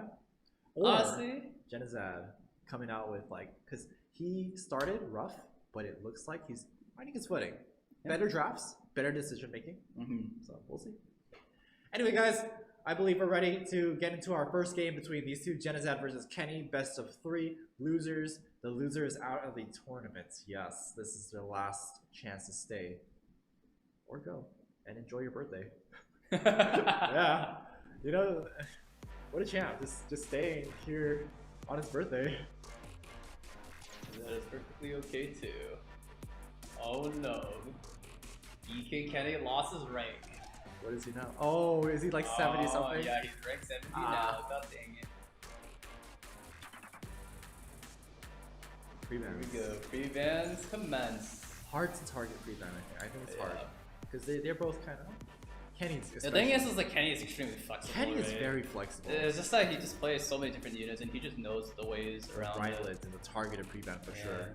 Looks like here, Kenny won't let Genizad get the birthday luck anywhere. No way. Okay, there's no remlet here. It looks like Genizad also chooses to deny away the Cesaria pick. Ah, is this the pick a Ravi I dare you? First 2 picks? Yeah, probably. Probably, right? Huh. Could be. Oh my god, Kenny's just going straight in. The irony that LQC denies Dark, but Kenny's side. And Kenny is just like, okay, you know what? You think you want to race me? Try me. Yeah. And now suddenly Genizad is taking a book away from like Lucari. I Actually see. learning it, I right? see birthday magic right there. Right there, Genizad's 3rd pick. Yeah, I That see is it. I see it. The Senya pick. Yeah. It's actually the first time we actually see her out in this tournament, I believe. I think she's pretty good. She's Yeah. pretty good. Yeah.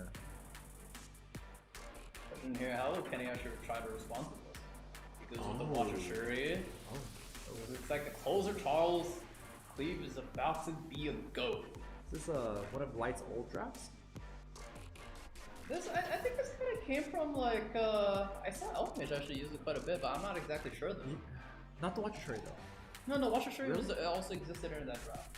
It was a speed imprint, but it also secured like a lot of kills because Sashay was a very important artifact in this team. Yeah, I know. It allowed it to cycle like crazy, and it allowed the Charles to actually just like fly into his helicopter for how many ever times he wants to.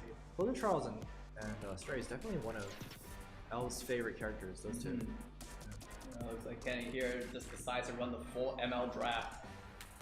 It's a lot of dark boys. Yeah, so that's a and lot girl. of dark boys here.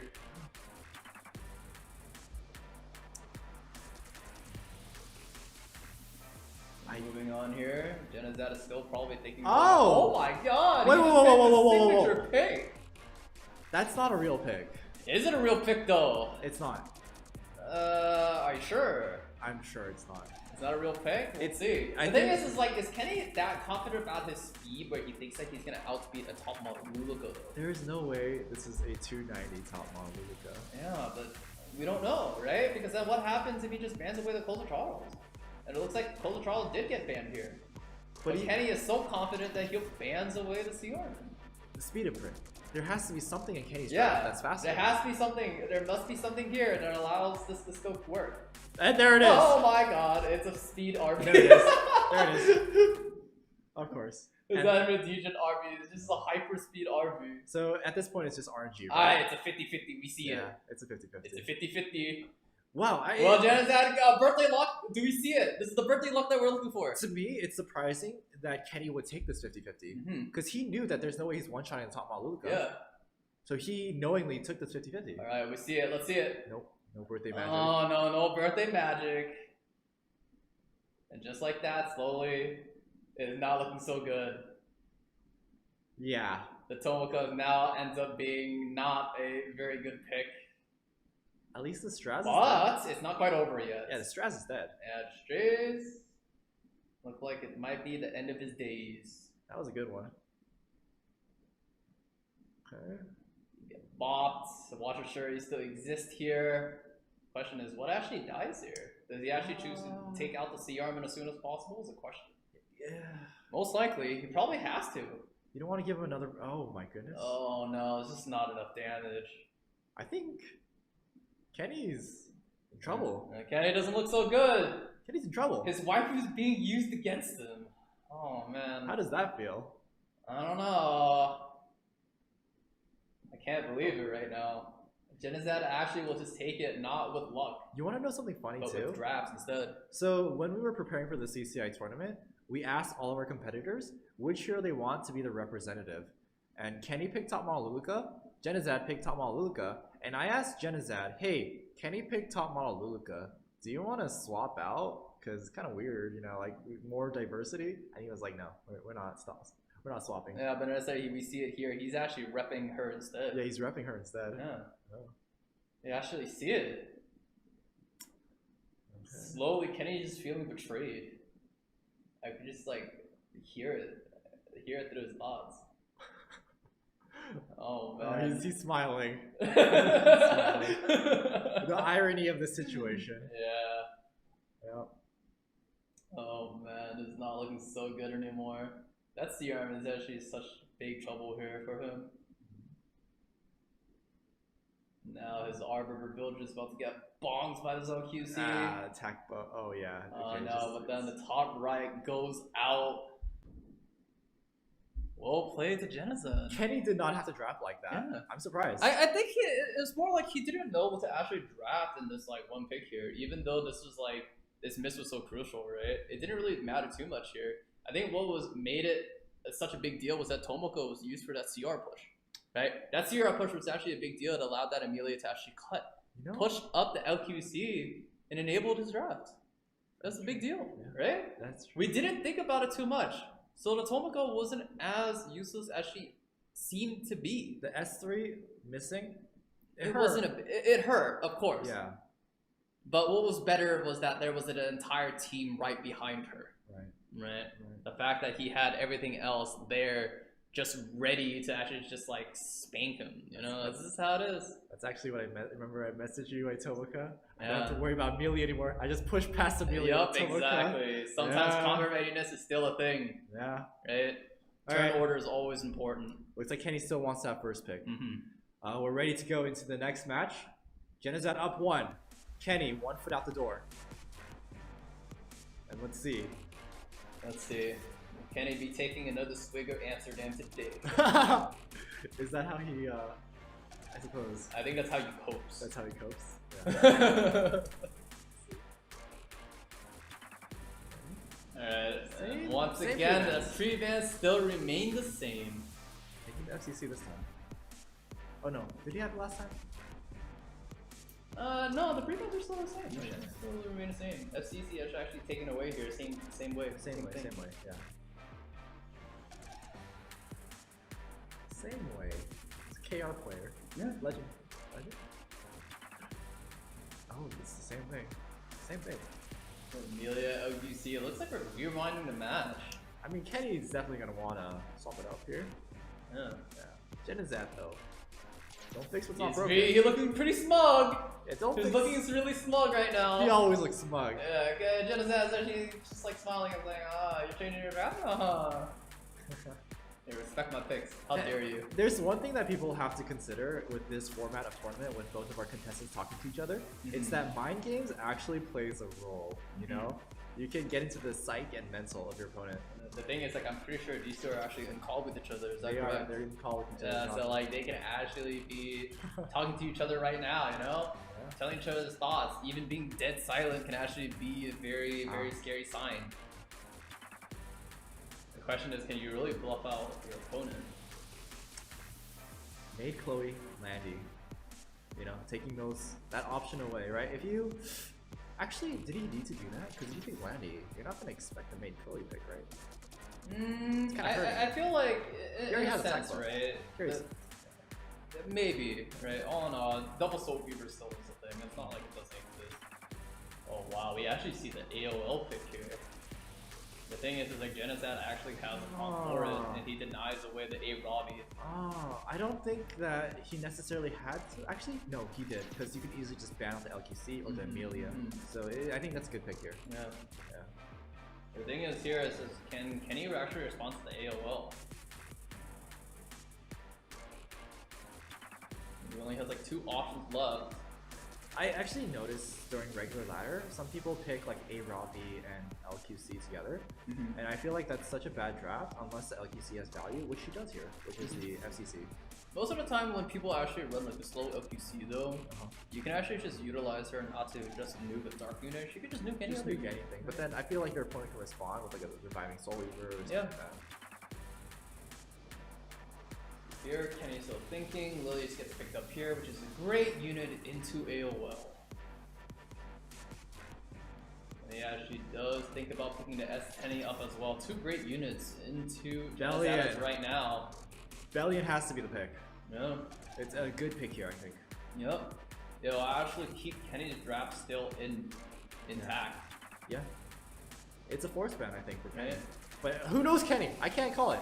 I can't call Kenny's bans. What goes through this man's head right here? Yeah, I actually don't know. Personally, the ban here has to be the Bellion in my thought. I'm gonna thought call process it. right now. He's gonna ban. But No, the AOL doesn't make sense either. He has yeah, Lilius. AOL doesn't make any sense either. Lilius. Yeah, because then he has McCloy, he has Lilius, he has like options, right? It's going to be yeah, I don't know. There's only I one don't unit know. right now It's that Bellion. he really wants to ban. It has to be Bellion. Yeah. It's only one unit. Okay. Yeah, she does ban Bellion this time. Okay. Yeah, she predicted that correctly. So here we go. The thing is here is like Genazad is still up against like double stealth units. The question is, can Genazad can actually break through FCC Kenny right now through FCC and everything else? The make Chloe here is actually still a very, very scary pick.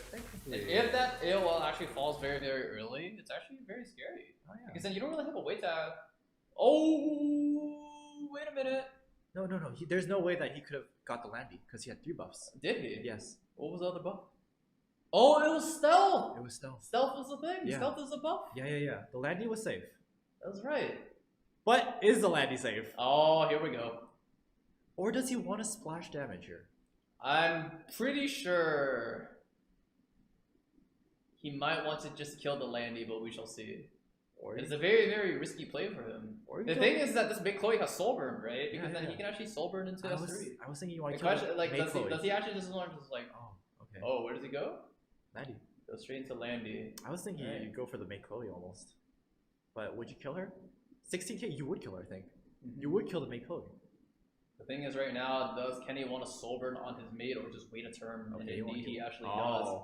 That's stun, but I don't It's really not think big. it matters. Yeah, it's it's not a not. big deal here. Yeah. It's not a big deal here. Genazad may have gotten a reaction, but it's not a big deal here. Because then he does indeed have a cleanse coming out.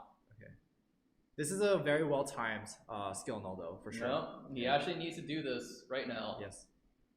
Unless he wants to play a risky provoke play, but I don't feel that's a I play. don't think so. He actually needs to rip the S3 here. No! No! No. What's going through his mind? So the play that Kenny Why? needed to play here was definitely use that S3 to Why? break open the Angelica skill nullifier What? so that he can get his Landy going again. The fact that he did that just killed off his Landy.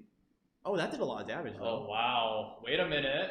There's still a chance. It's not I- quite over yet. Wait, okay, this setting is actually scary. Yeah, this Yeah. S10 looks like she's actually doing so much damage here. Attack buff, Whoa, whoa, whoa. 3 deaths. Alright, now the stuns Oh, actually matter. okay. Oh! Now the stuns actually do matter here. Genazad still has access to A Robbie S3. He's Mhm. Soulburned S1, so it's not all hope is gone. Yep. It looks pretty even still. This really depends on how much damage this S10 can do right now. Yeah. Attack buff, it looks like she'll do a lot. Yeah.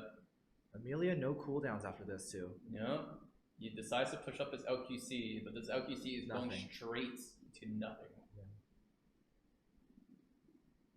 Okay. Well, he's thinking about nothing for a while. No, it's just gonna clear a skill null. He has to clear anything.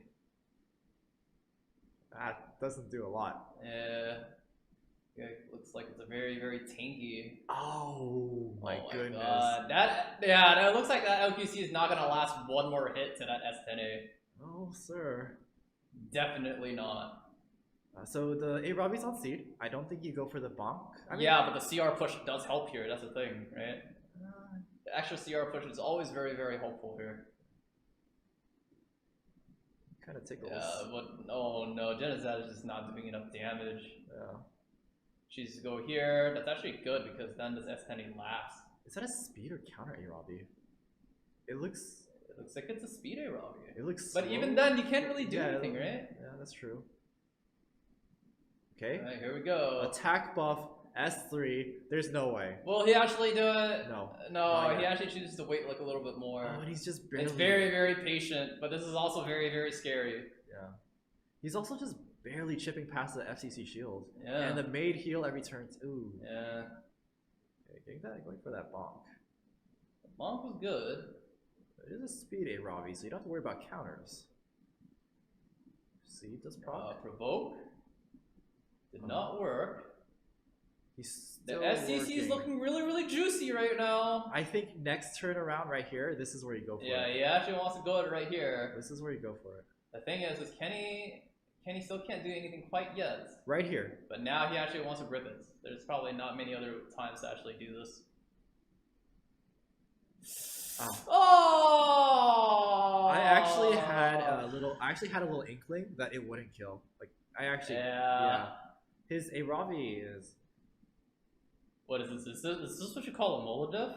I think. Did Genizad actually mola his A-Robbie? I think this is. Oh no, that effectiveness on FCC also provoking. I think this is a Draco plate difference. Maybe. Yeah, Seed Maybe. versus Draco. But then it's not like Crimson Seed didn't do anything here. It actually did a lot here. That's true.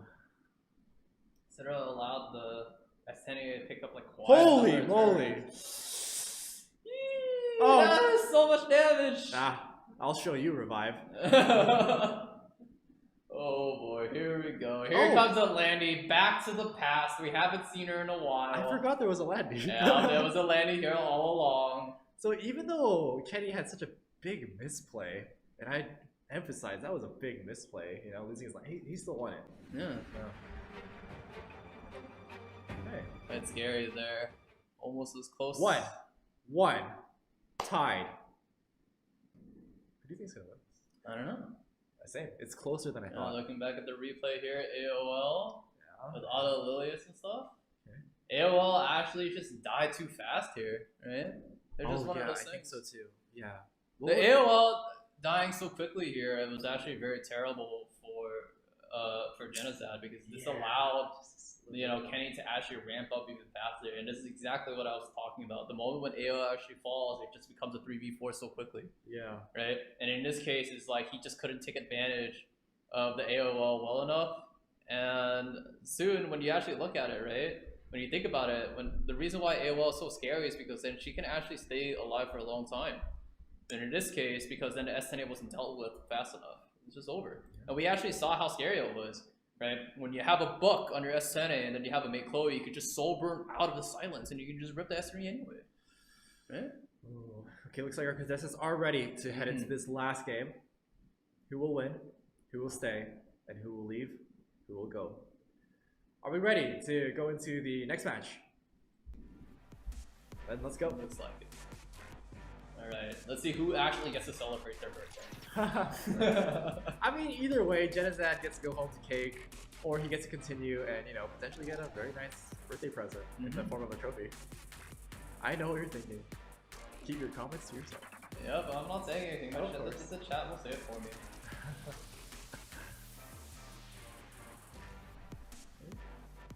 Same pre-bans. Yep.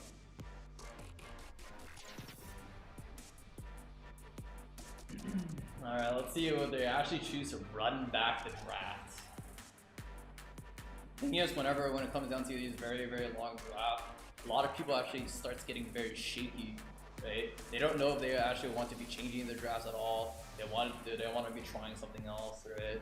There's like a lot of things, and like let's see if these guys actually want to change their drafts. And it looks like Genocide here is gonna take the away of the FCC first pick. So that's one thing that I think people meme on, that there's like, haha, mobile game, mental fatigue. But I think like Epic 7 can be very stressful, you know? You're thinking about all these numbers and just trying to like manipulate RNG in your favor, you know? It's kind of stressful. Yeah, it's always like that, right? Especially in the draft days, right? You think about turn order. Yeah. It's a turn-based game. At the end of the day, even though like Kenny may call it, there's only three buttons on this game. Well, technically, if you're like light E7, there's 4. That's what you call it. Yes. But the game isn't as simple and straightforward as it seems to be. Sometimes there's always like a hidden factor, always to everything. Just like how we always talk about Carrot back in the day. She has like an entire kit, and all of a sudden she has a specialty change right behind it. Right? Okay. So breaking the LQC Amelia combo. Yeah, it looks like that was something that Genocide really liked. No longer an option. But LQC is still there. Looks like here Genocide is just trying to deny every single damage pick. Yeah, it looks there is away from Penny. The thing is, what does Penny gonna actually respond here? Bryceria, I think she's really good into the first 3 picks, but if you pick her this early, it's kind of like easy to respond to. It's a little bit easy to respond to because then Genocide still has FCC. F10A is still a thing, it's still a unit. Cerise here is actually a great neutral pick here.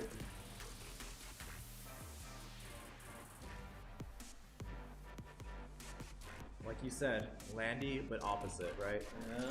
So Jenna has Landy, Jenny has the Cerise. No, but it looks like here, I think if most of the chat actually knows, Genocide does not have Mei Chloe. Oh! He does not have Mei Chloe? Yeah, looks like here, it's actually quite a disadvantage for him. Wait a second. It's actually one of the strongest picks that he could be picking here. Not only that, but like a really good cleanser to Bryceria is taken away by Kenny. Oh. What cleanser does he have here? Right, he doesn't really have many units left. When he really thinks about it, there's not a lot of neutrals. And he decides to actually play very aggressive instead in order to respond to Kenny.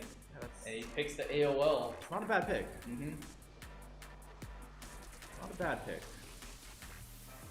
But it might be the force ban, and if he doesn't have any other ban that's a force ban here, I think it's gonna look bad. I don't see another force ban here. Yeah. That's not a force ban. That's not a force ban for Kenny. What is that? Oh! Wait, that's great! That's great! That's a great pick. Yeah, that is a good pick. That indeed is a good pick. A forgotten unit. Back to the past, we see Dilibet. It's been a long time since I've seen this unit.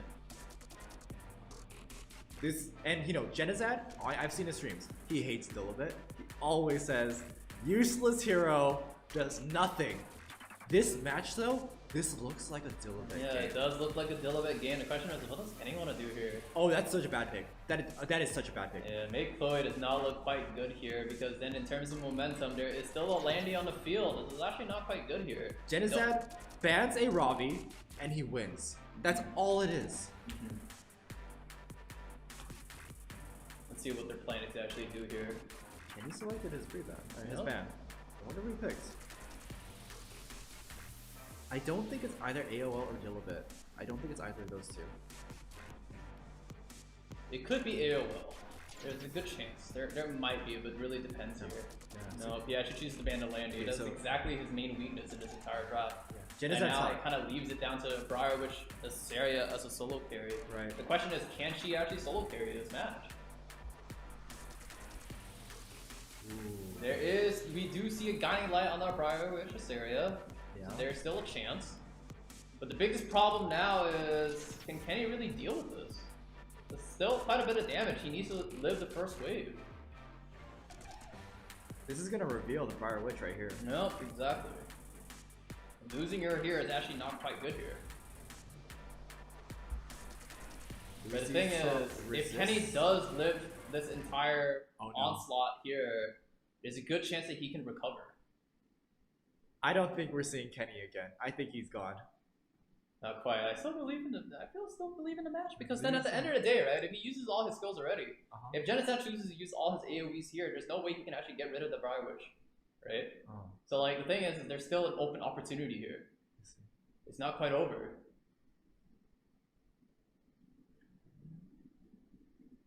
Defense break. That's The question is, does he actually want to rip the S3 here though? why not? Right? Reset the cooldown.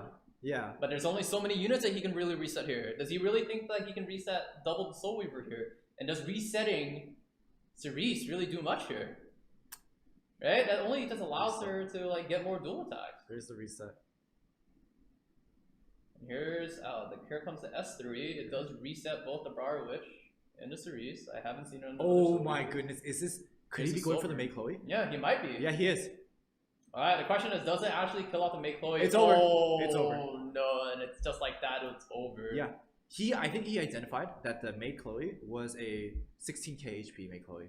It's probably a very high F res, but it wasn't high enough to Stop resist the the AG. But here, it looks like here, it's actually quite decided. Oh my goodness. Kenny actually forfeits the match, and just like that, GG well played. An upset.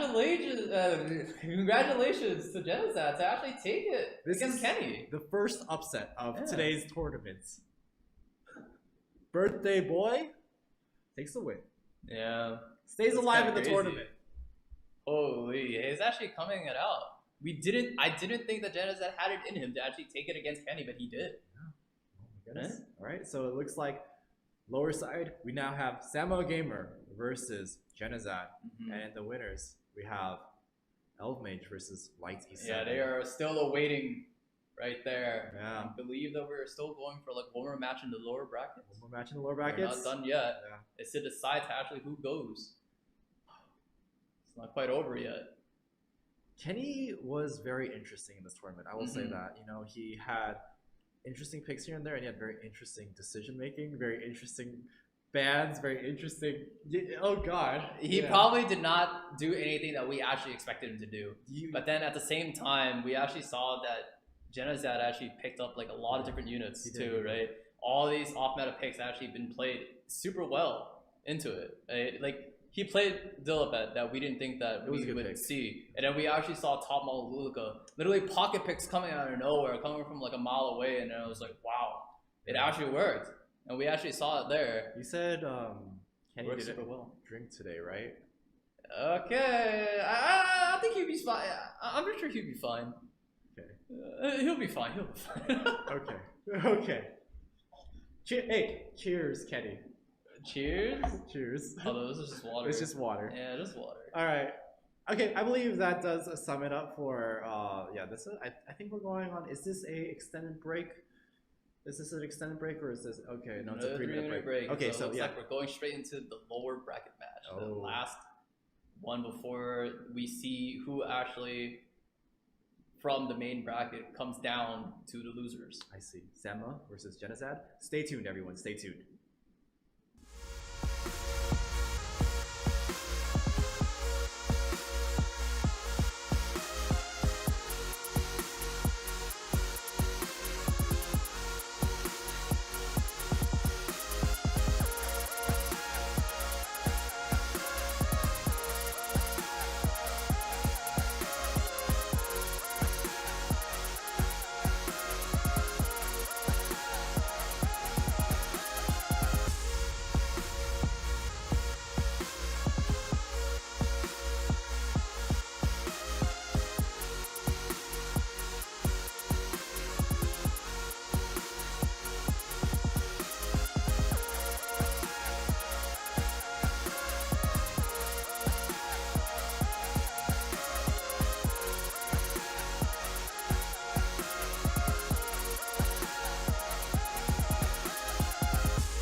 welcome back. We are heading into our final match in the lower side brackets. It is Samu Gamer versus Genazad. Well, two players right here given a second chance in their second win in the lower bracket, making it this far, even defeating those that we did not think that could be defeated. Winner side went as predicted. Loser side, definitely an upset. Yeah, it is quite a bit of an upset, but honestly, this is like kudos to them. They played well enough, they made it this far, they may as well just take it home now, right? Okay. Yeah, if you come this far, losing feels a little bit, it feels worse. It feels worse, of course, Yeah. right? Yeah. But this is how it is. So, Samu versus Genazad. Both of these players are standard players themselves, right? Yeah. They're both bruiser players, they both play pretty similar play styles, but the thing is, since Genazad does have some cheeky picks up his sleeve. Cheeky picks is the best way to say it. Yeah. I wonder how Samu's gonna respond to it, right? Will things actually remain the same, or will Genazad like try to actually do something else? I think one of Kenny's weakness is he was thinking too much, but I think Samu on the flip side, he has a very solid idea on how he wants to play, and he has cheeky picks too. The Salid, you know, Genazad really likes AOL, right? The Salid. But the question is, do they have more cheeky picks? That's the thing, right? Yeah. It looks like cheeky picks all around, and that's just how it goes. Maybe that's going to be the turnout for this match we see today. Yeah, most likely. Okay. Looks like all our contestants are ready. Samu did win the coin flip, so he will be having first pick. Genazad second pick. Let's go ahead and prep right in to the first match between these two. Samu versus Genazad. P. Yep, he's not given a break quite yet. Yeah, okay. Yeah, we're good. Let's go in. Thinking a little bit. Yep. Right. Yeah, there we go. Here we go. Both guys are honestly, they're smoothing. They're feeling it. They're grooving. I know, taking these games away, especially when it's like they kind of lost. Yeah, they lost their footing in the winner side, but it sounds like they found. Yeah, it seems like they found their groove here. I definitely can they actually keep on going here? I definitely think the two prevent system really drives people out of their element. Yeah. They're still thinking about their prevent. Both the bruiser players. This is actually quite rough for them because then they had to be quite flexible. Samu really paying attention to the last match, I think. Yeah, he sees that LQC as a threat. LQC round, and then we also see the fact that for some reason Genazad is still going after the Riley prevent. It looks like he's still thinking that Samu is actually a Kenny. You know, still thinking that he plays the Riley quite a bit. Might have been a miss pre-ban, maybe? But we'll see. Maybe he just didn't run like he ran out of time. 2 pre-bans is quite a bit, right? Like, especially when you're trying to think about it and you still don't really know too much about your opponent. And when you don't know your opponent yet, you don't even know to pre-ban. How it is. I mean, Samu definitely paying attention to Jenna's match. Jenna, though, kind of sleeping, maybe? We'll see. We'll see. He's taking a while. Just the first 2 picks. Landing, always a good response. Right, and then we see FCC. Testing away this, but this is actually isn't looking very good. There's one unit that we actually hate so much here that can still be picked up here for Samu. The question is, will it actually be picked? Wait. Hate so much here? Yeah. You think? Especially in a draft here where Genazad doesn't really still have a good response. There's still one unit that he can actually pick here. But that's not a unit that I would expect. Elena, he really likes I can't believe it. He really likes Elena. Yeah. He's been using her. The question is, why would he actually also pick Lilius here? That's the question. Like, why did he pick Elena and Lilius? That's actually quite an interesting draft. It reveals nothing at the same time. It still reveals nothing. Yeah. Right? But it can also be a big weakness, right? Because then it's not like this draft really sets up anything. It doesn't really set up a team, right? It looked like these units more aligned to the idea that you would want to counter instead, except here he's not really trying to counter anything. It almost feels like Samu uses Elena as like a makeshift cardman. Yeah. But if we do remember that Elena is on Celestine, so he's also using it as a healing unit here, especially in conjunction with Lilia's dual attack from her S1. Yeah, you would. Oh, you're right. Yeah. Because you would think, definitely without Celestine, Elena's a very weak standard pick. Oh my god, we're seeing the pocket picks coming out. Back to the past, we're seeing Tenebria. That doesn't make sense. Never have I thought. That makes no sense. Nah, but if you don't remember, is that Tenebria used to be a very, very popular control unit back in the day. Yeah. In Season 2, she was an extremely popular control unit. But here's the thing, you ban the Cerise, Tenebria can't get through that. The thing is, most of the time, whenever you're running Tenebria here, most of the time you're going to be thinking about she's going to be ran on counter. Right? Yeah. Counter with Isla's Violin. Right? Wow, that takes a while. But the thing is, it's kind of rough here for Samu still because there's not a lot of damage on his side. It only leaves the Tenebria as the only unit as his damage if the A-Robbie gets chosen to get banned here. So this is a very, very risky draft right now for whatever Samu's doing right now. Huh. I actually don't mind it, because if the A-Robbie does get banned, you have so much control coming out. And Genizad does not want to deal with all that control. And it looks like right now, it looks like quite a risky match. Both sides don't really have too much mitigation. Yeah. Right?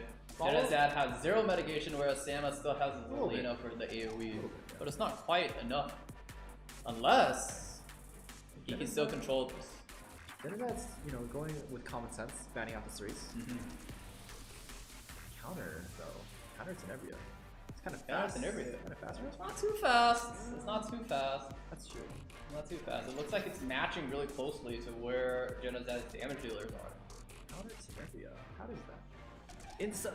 But here's the thing. Counter Tenebria into Landy and Stene, it's kinda not gonna work. We shall see. But here, Genizad actually threw away his cleanse immediately, which is actually really, really surprising here. Maybe he didn't want to push someone to lose their immunity that early. That's probably why. It's possible. He'll cycle his cleanse back, and I think that's what he's thinking. Here we actually see a dual attack did not connect with the remaining Turn 1 rest is a of the throw. units. There's nothing on turn 1. I mean, sleep would be great. Yeah. It's like a 40% push on sleep, I think. 50? Yep. Yeah. He can still cycle this Tenebria, which is an S1. Resistance. And we see a resist. We don't know if that's a 15% or not. That's true. It doesn't bode well to see that resist. Yeah. Most likely that could have been a 50% resist there. That's Elena. Will she actually cut? She does indeed cut. Using it as a makeshift carbon right here. What's actually really, really bad here is that Genizad is about to lose all his immunity, making him actually pretty open. Wait a second. Right? There's a lot that's incoming right now, and if you don't quite see it, guys, right now Genizad is about to lose everything. It's a stun that Tenebria. He has to stun a lot of things here. Stun it Tenebria. No, he can't still, because the Lilius is Lilius, right? Yeah. Exactly. Oh my goodness, this draft. Yeah, he chooses not to use his S3. I think that's okay. I don't think that you always have to use S3 with S10A turn 1. Wow, everyone's actually taking quite a bit of chunk of damage here. Yeah. But here's a bad thing for Genizad. Basically, if he pushes any unit right now, he's basically kind of like... He can't really do anything. There's no value here. He chooses to push up the S10A here. Damage the, A-Robbie a bit. Yeah, most likely. Stun the A-Robbie. Huh? He might actually take this opportunity to try to actually eliminate the A-Robbie. That's a lot of damage. That is a lot of damage. Attack the Landy still has a soul burn. He can actually choose to kill off the A-Robbie right now. That wouldn't be bad. Yeah. That would not be bad, actually. Yeah, he goes for it. Here we actually see it. He rips the S3 with the soul burn as well. In hindsight, he could have soul burned the Stene S1 and then S3 to guarantee it. But I think this is safe. I think this is a lot better because then he also gets to cycle a lot more, right? So he'll get his Amelia cleanse soon. Yeah. Thing is here, all doesn't look too bad yet. But the only problem is, how is Samuel going to really come back from this? I don't see it. It's going to be very, very difficult. So far, this Tenebria has not shown any of her colors yet. Unless it's a high F counter Tenebria and sleeps the, Amelia, Tenebria. And it sleeps them, sleeps the Soul Weavers and stuff like that. You have to hit it first. The problem here is that Amelia already should cycle back into her S2. She can still cleanse here. He actually needs to hit this Amelia. He actually chooses Soul Burn here. We see that the HP on the Tenebria is 14.2k. It misses. Yeah, but then she also misses. Wow, that's a lot of debuffs that actually did landed. But if only the turn order went a little bit better. Yeah, there's just still a little bit too much damage here. Wait a second, how much damage? Wait. Not enough. No sleep either. It's actually very, very bad. Problem here is that he could just push up another unit and it's dead. It's and now the Tenebrio just falls very, very quickly with the soul burn. Genocide. Oh, Genocide. man. Huh. Yeah. I honestly think though the Tenebrio pick was not it. That was not it. I think it was a little bit weird to really start off with, right? He Yeah. literally started off with like a very defensive, like, you know, when we actually play Elena or even Lilius, right? Most of these units are used more defensively than offensively.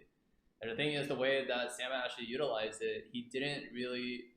It couldn't even do anything in this entire match. I see the mental though, because if you ban the Cerise, the Elena ensures that your Tenebria lives to turn 2 where there's no immunity, right? Whereas if you ban, Cerise will enable it if she doesn't get banned. So there's either way they enable the Tenebria, but the cycling with the Landy, like you said, just made it so that Amelia was always ready to cleanse. Yeah. That was the biggest problem. Yeah. We're not quite done there yet. That's only just one match going into Genocide. There's still hope for Samu to take it all. Just making sure. It is 1-0. We do see there are times where these players can actually still have their chance to come back. Maybe right now Samu is just playing those units just to shake up Genocide a little bit. Yeah, so Samu definitely wants to maintain first pick. Going into the next match, Samu down. He's 0, Jenna up 1. Genocide looking very close to winning the lower side bracket. Lower side bracket. Yeah. Alright, here we go. Going to match 2.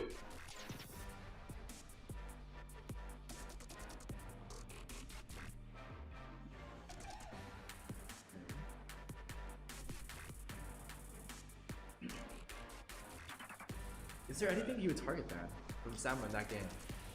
I'm not exactly sure, but this time Genocide actually has a little bit more info. But the biggest problem still stands is that Samu played so mysterious, right? Because then the thing is, none of his picks made, I wouldn't say too much sense. Sure, they had like a little bit of synergy, but that doesn't mean that it was really good in that front draft, right?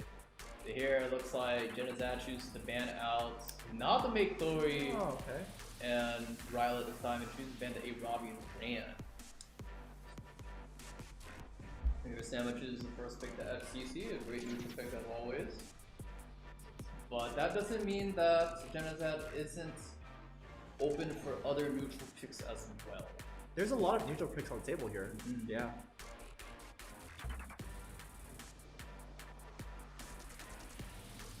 Genocide is actually thinking pretty hard about it. Does he actually want to be testing damage dealers, or does he want to be taking away the normal C Arm and Amelia? Right? I noticed Genocide takes a very long time drafting his first 2. Yeah. Because sometimes your first 2 units normally decide how your entire draft goes. And he's here, he actually chose not to run that route and choose to play extremely aggressive instead. The thing is like here, we actually haven't seen AOL shine many times. Bellion this early. No. Rem is banned, I guess. But Bellion this early? I wouldn't say it's a great pick here. Knowing that Samu plays Lilius and Elena a lot, I'm not sure if that was actually the right pick. Right? Elena is actually... That's like playing into Samu's draft, especially when we just saw it. Genocide looking into the future, I think... Actually? No, okay, I don't know what he's thinking. I don't know what he's thinking! I don't know. You would think that Samu would slam those heroes right now, though. Yeah, exactly. But the problem right now is like the A Robbie no longer exists, right? And the fact that A Robbie doesn't exist right now is actually really, really difficult to actually play this match. Because A Robbie would be like a strong counter into Genocide's draft, except it's not. How come people don't take Dark Corvus into Bellion? Is it not good? Dark Corvus into Bellion? Sounds good to me. Dark Corvus needs a soul burn in order to do damage. Usually you'll get... Oh, yeah, he needs a soul burn to do damage. If it's a soul right. burn, Dark Corvus is kind of weird. That's true. Alright, we have seen the long lost Falconer Flurry. I never thought I'd actually see this unit again. Most likely here is actually picking that unit to contest that speed on the AOL. But the thing is, he also has a second counter pick here, which is kind of Steady is a great pick into Flurry. Yeah. Especially when Genocide already picked up the Bellion, he has these souls to utilize for himself. Yep.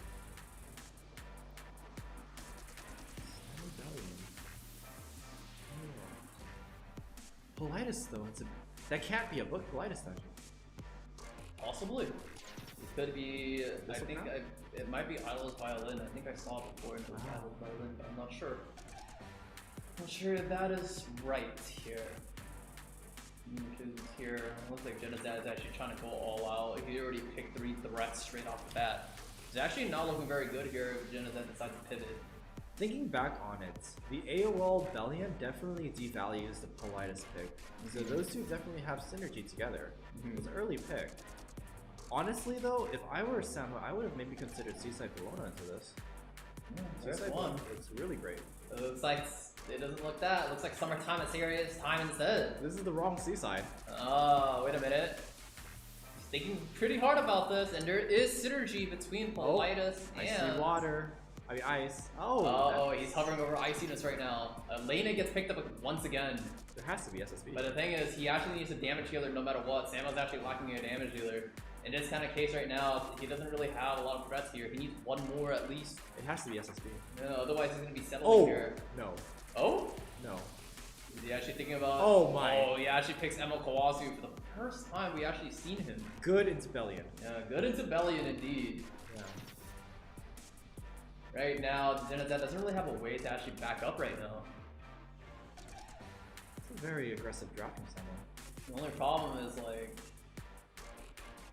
What would Zenazet do here? Don't you just ban the ML Kawasu though? Just ban that. Most likely, yeah. Yeah. You just ban We that. see that Lilius gets picked up instead, most likely to counter the Falcon of Clarity. Makes sense. Yeah. Just ban out the ML Kawasu. He's thinking though. Yeah, he's thinking pretty hard about this.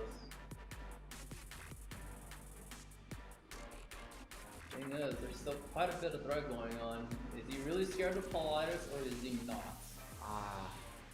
I have a guess right now that Sam will probably ban away the S10, but I'm not exactly sure myself. Right?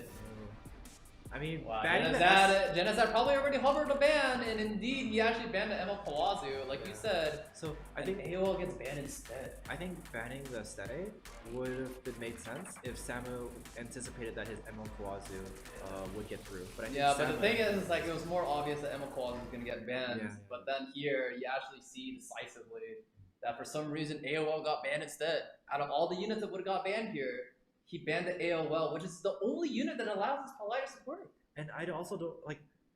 I was thinking the Falcon and Clary was a pick to outspeed the AOL and S3 her or something, you know?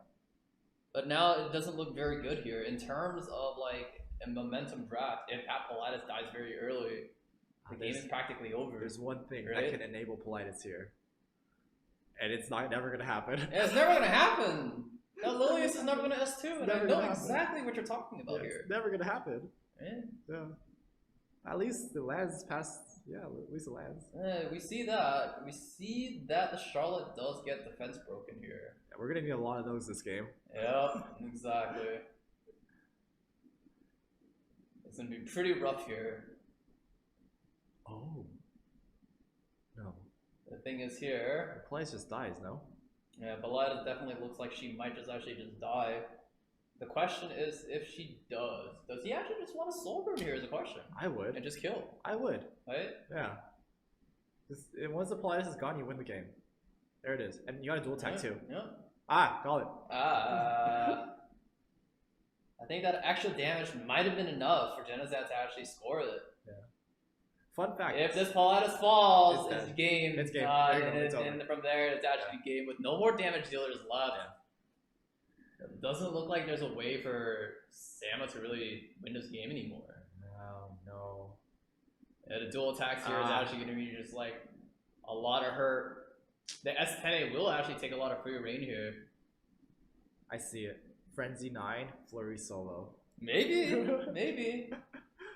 But that doesn't also, that goes back to Genozat also having a lot of damage. Right? Because there's still more pressure on Samu's team than there is on Genozat's team. There still isn't really a probable way for Samus to win this. So as Sama is held hostage, fun fact guys, did you guys know that you can preemptively see dual attacks while even if the game's muted? If your screen moves a little bit faster than it normally does to your opponent's side when they attack, like right here, it moves a little faster, it means you got a dual attack. Just a little Little tiny detail. Little tiny detail. Because we are being held hostage right now. And also, there are times that you can also read if there are dual attacks at all, but it's kind of not in that way, but a little more obvious. It would be from units that have focus, right? Focus. So units that actually have focus, like Charlotte or Landy, they would gain focus if a dual attack connected. The bar goes That's up why first. it's like when you actually see, oh wow, that Landy or Charlotte dual attack, you would actually be able to read it. And guess what, See it. guys? Yeah, you would see all of this information is pointless because that's not going to save you from the dual attack. it. It's still going to get you. Oh, man. Ah, yes. Oh, yes. Oh. Oh boy, here we go. He's still holding the souls. Yeah, I mean, at the end of the day, there really is no win condition because Stene prevents any form of, like, you know, late game. Because Stene is literally the queen of late game. And here, if that Lilius actually ever connects a dual attack with that S10A, It's just more worse. it's even worse, Yeah. right? And Genizad is actually holding onto a soul burn. Question is, does Genizad want to drag on the game and use the soul burn now, or does he actually just want to wait? Eh? Even though Sama is still clinging on to dear life, he's still trying to take this game as far as he possibly can.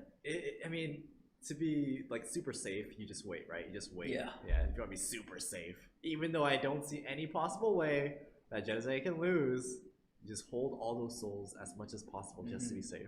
Technically, he can actually just use Gale Wind for the first time. We actually see it here. Wait, this is the first Gale win. We see Gale Wind, and now we get to see the Soul Burn from the SNA, eliminating all Okay. a He's few like, units here. let's end And it. a dual attack to really just put it on top of it. Let's just end it quick, right? Now it's just gonna end it here. Yeah. Most likely. That poison is. As CC falls, and now we get a dual attack, and now down to Elena, and there's nothing left to do. Okay, Sama had a great run.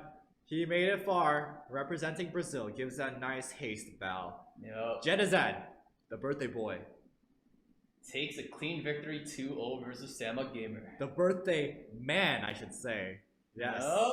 Yes. Not a boy, but a man. He's now a man himself. Has claimed victory in the lower end of brackets. Yeah. That basically means Genizad will be facing off either Elf Mage or Light E7. Light E7. Yeah. Ooh. Right? Well, that next match is going to be quite something to witness. Light, I will say this, for people who don't know, Light versus Elf Mage on standard ladder, I have never seen it go in favor for Elf Mage. Yeah. We Light. actually see it many times where every single time Elf Mage is on some kind of win streak, immediately Light comes out of nowhere and just slaps him back down. It's like, you get back down there, you know, you just sit down there again, you know.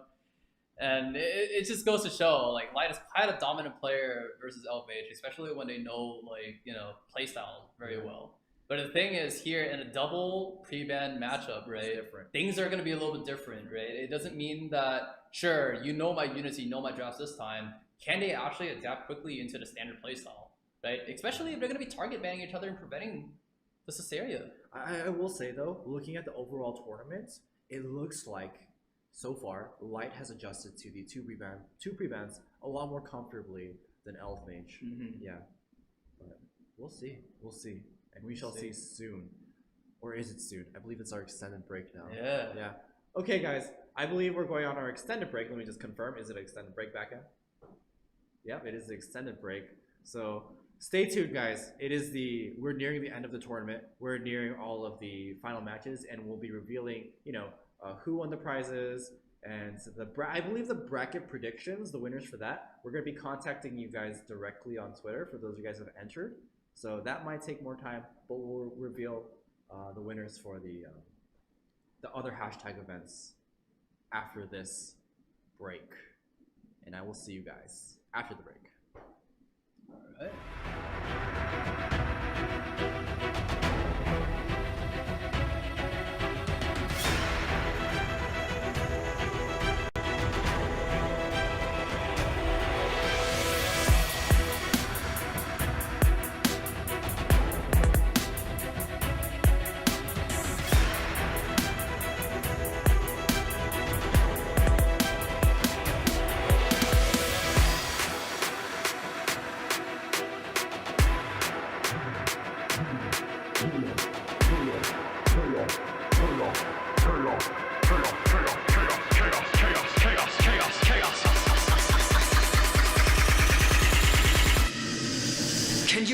the approaching ruin.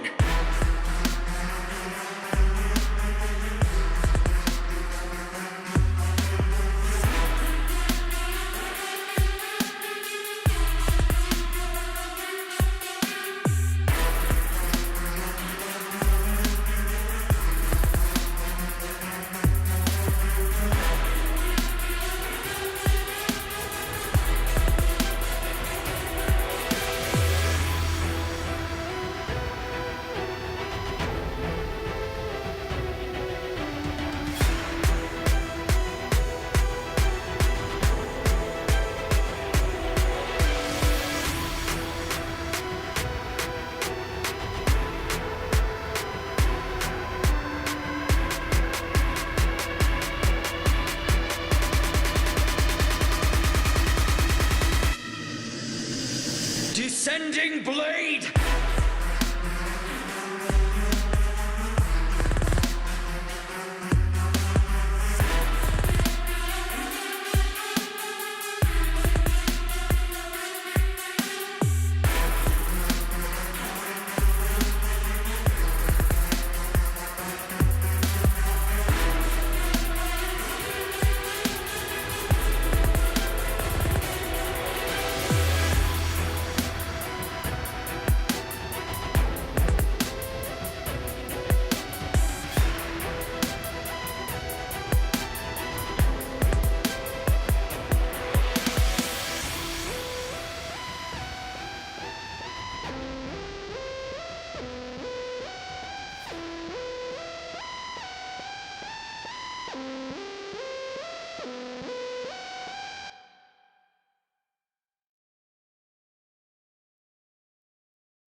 sword.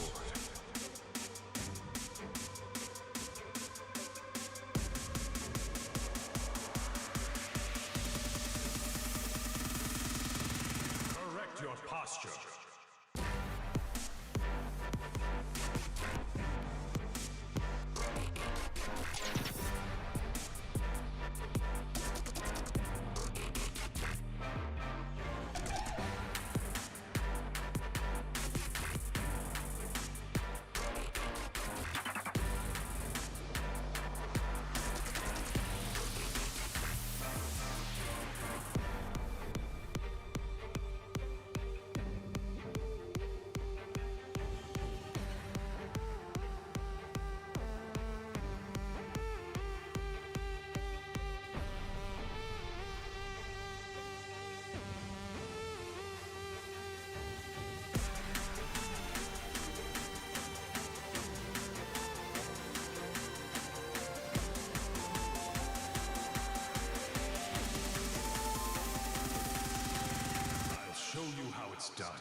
Can you hear the approaching ruin?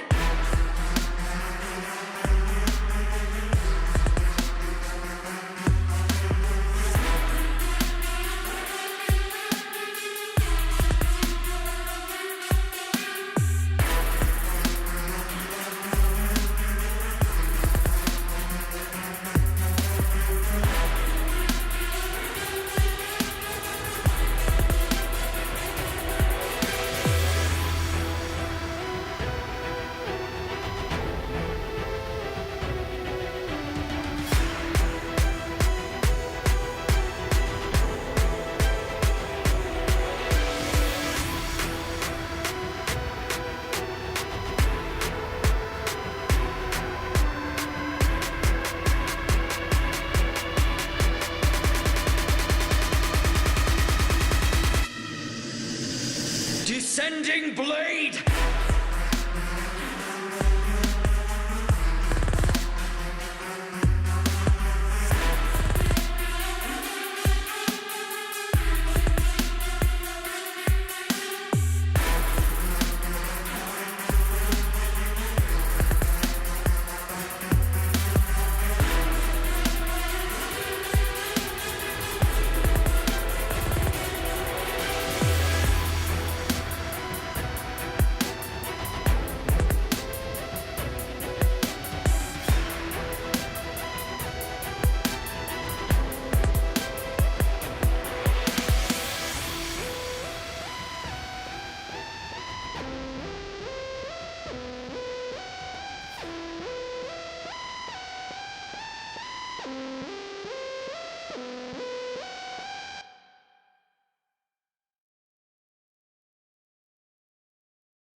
Draw my sword.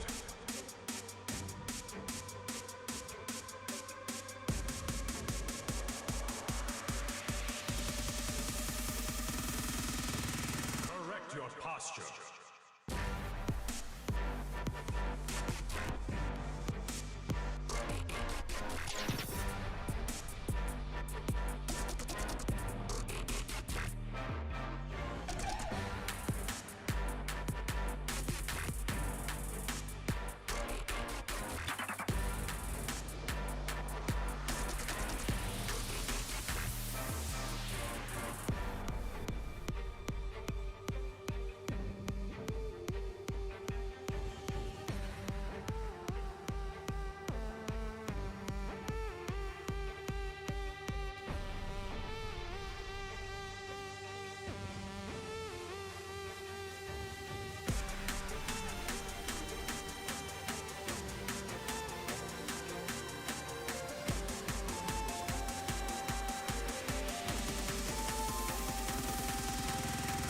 Show you how it's done.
Welcome back, guys. Here we are approaching the end of the tournament. How is everybody feeling? Woohoo! Not you, Dan. Let's see what the chat has to say. How are you guys doing in the chat? Talk with us. It's been a long day. We appreciate you guys staying with us until this time of the night or the morning, depending where you guys are, but we really appreciate it. 20 minutes break, Smooth. Woohoo! There you go. There you go. The excitement. Queen Div, yes! Let's go! And those dancing blobs. That's really exciting, you guys. Still have some French people here. Oh, wow. I'm surprised that they're not in bed. So, merci, or something along those lines. Thank you, everybody, for participating with us. Yeah. So we also wanted to congratulate some of the winners of the mousepad. Yes, I'm going to read a few of the winners here, guys. If you are here, please go crazy in chat because you deserve it. But remember, there will be a lot more winners than the ones that we're going to be reading now. So if you are letter C on Twitter, you are one of the winners. Cody Rodo, Ace, Restart Ibab, CP326, Thorns, Dragu Master, Epic Spock, Hannah Kasudoodles, Steve the Awakened One, Brian King, Enrico Rico, Dex Tex, Jesse Lee. Congratulations, you guys are winners of this beauty right here. And when I say it's RGB, I mean it. It's RGB. Ooh, let's turn it around. Ooh, let's turn it around the other way. You guys are the winners of this mouse pad. And there'll be a lot more, guys. Do not stop. Do not stop. Hindsights, do not stop. The cheer squad, there's still chances. There's still plenty of chances for more people to win these things here. So get hype, you guys. There's a lot going on. And Winnie, how do they participate in the events again? So in case you missed it, I'm going to summarize how you can participate in the 2 Twitter events that we have today. So first we have the Hindsight event, where you can comment on any of the prior matches and share your insights on how the losing competitor could have played better. So 12 lucky winners are going to have the chance to get that amazing mousepad that we made just for the event. So to participate, you have to mention at epic7_global and include the hashtag HindsightCCI on the tweet. We also have the Cheer Squad event, where you can give words of encouragement to any of the competitors. Don't forget to keep your answers awesome, please. And if you want to participate, you have to mention at epic7_global and include the hashtag CheerSquadCCI. CPUT, I'll have you know these cutouts are not cardboard, my friend. They are of the finest plastic you can find, whatever they came from. But they are plastic, I assure you that. But yes, guys, participate. There's still plenty of chances of winning stuff.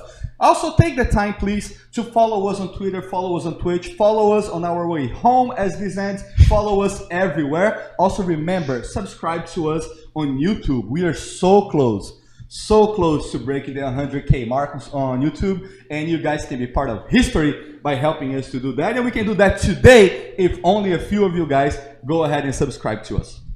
How is the bracket looking like, Desperado? The bracket is doing really well. I want to actually say a big thank you to Kana, Merlin, Lucari, BK Kenny, and Samu Gamer. You guys were great contestants. We really appreciate it. We love to see all the attention, all the love that the chat have for you guys. Thank you. Thank you so much for the participation. But there is still a lot more to go, Winnie. There's a lot more to go, some more battles, and then coming up to the great final. So don't go anywhere, guys. Stay with us. So we're going to see them again at the end of the event? Yes, we'll be here to wrap up for you guys afterwards. And New and Penshui is going to be with you guys, or are going to be with you guys, in just a minute or two. So do not go anywhere. Go to Twitter, participate in the event for a chance of being a winner of this exclusive mousepads. They're not going to be selling anywhere. It's only here, only tonight, only on CCI, and maybe next year. See you guys in a short bit.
So everyone, it has come to this. Panshui and I here, we are about to witness legend be made. I mean, these guys are already legend though, right? Except for one. Except for one. That's true. One of our competitors still remaining in the tournament is not a legend player. Still. But that doesn't mean that he can't take this all home. That's the thing. He worked really hard climbing through the losers bracket. Our birthday man, Genizat. Yeah. So he'll be fighting whoever drops the game between Elf Mage and Lights. And let me tell you, Panshui, if Kana versus Elf Mage is Goliath versus, or David versus Goliath, this is like Goliath versus Goliath, right? They're both like pretty much the two that are most likely to win this whole tournament. And most likely, I'm pretty sure these guys are basically just rivals at this point, right? They're trying to like beat each other. Elf Mage trying to figure out every single possible way to take down Light. Yeah. And I say we still fail to actually see it, but maybe in this tournament with this double pre-ban, It's different. it's possible. Yeah. It's possible that Elf Mage can actually just beat Light here. Maybe you take a game, maybe just take it all. Yeah. And I do want to give a little shout out to again all of our streamers and content creators who joined in today's tournament. As Desperado read out all the names. I would like, and we discussed this in rehearsals, but all of our competitors in today's tournament is like season 2 Epic 7 streamers, right? They're like second gen, right? Yeah, we would like to call them second gen. Second They're gen. up and rising. Yeah, up and rising ones. You guys know all the OGs. You're an OG. I am an OG. You're an OG streamer for Epic 7. So yeah, let's see who's the best today. Second gen Epic 7 streamer. And I believe both of our contestants are ready. This is best of 3. Best of 3 until the finals, which is best of 5. And first pick does go to Lights. Let's go ahead and start the game. Oh, wow. Elf Mage actually took back his rank 1. I just saw it. Oh. He was rank 2 not so long ago. He came out and he actually took back his rank 1 to show who's actually dominant. It's Elf Mage and Suck, I believe, right? Yeah. Oh.